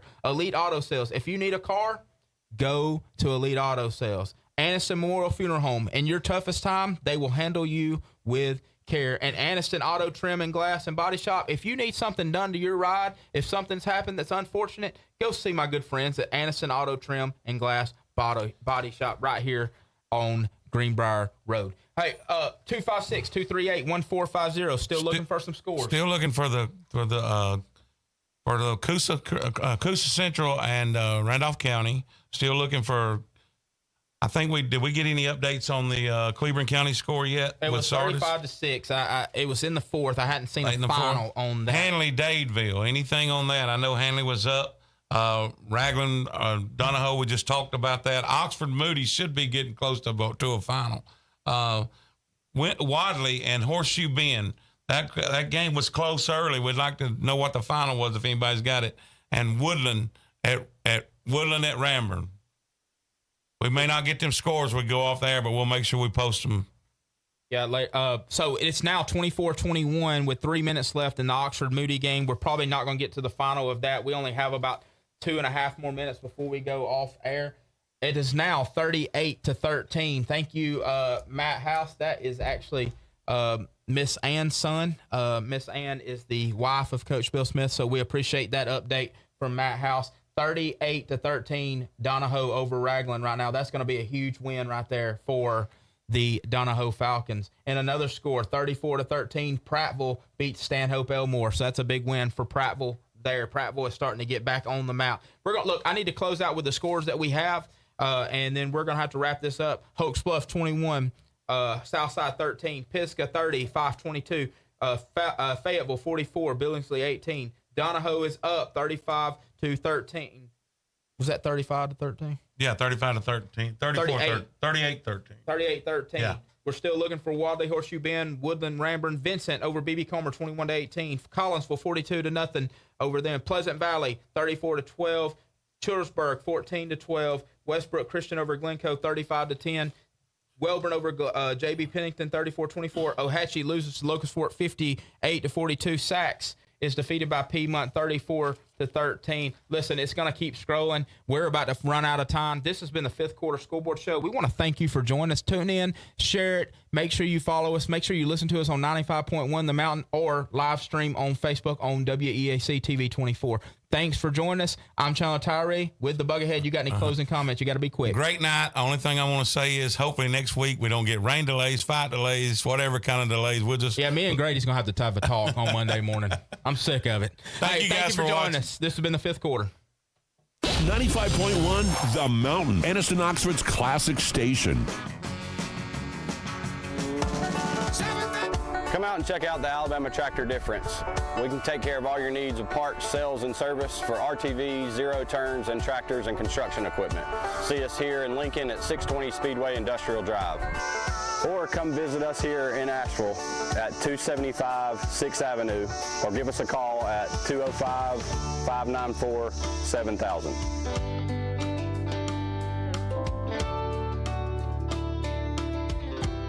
Discover a world of cool at Cosmic Debris in downtown Gadsden. Whether you're searching for smoking accessories, funky t-shirts, or hippie clothing, we've got it all. Explore our unique jewelry, immerse yourself in the scents of our incense, and dive into our collection of new and used vinyl, CDs, and DVDs. From the groovy to the eclectic, Cosmic Debris has everything funky and cool. Visit us today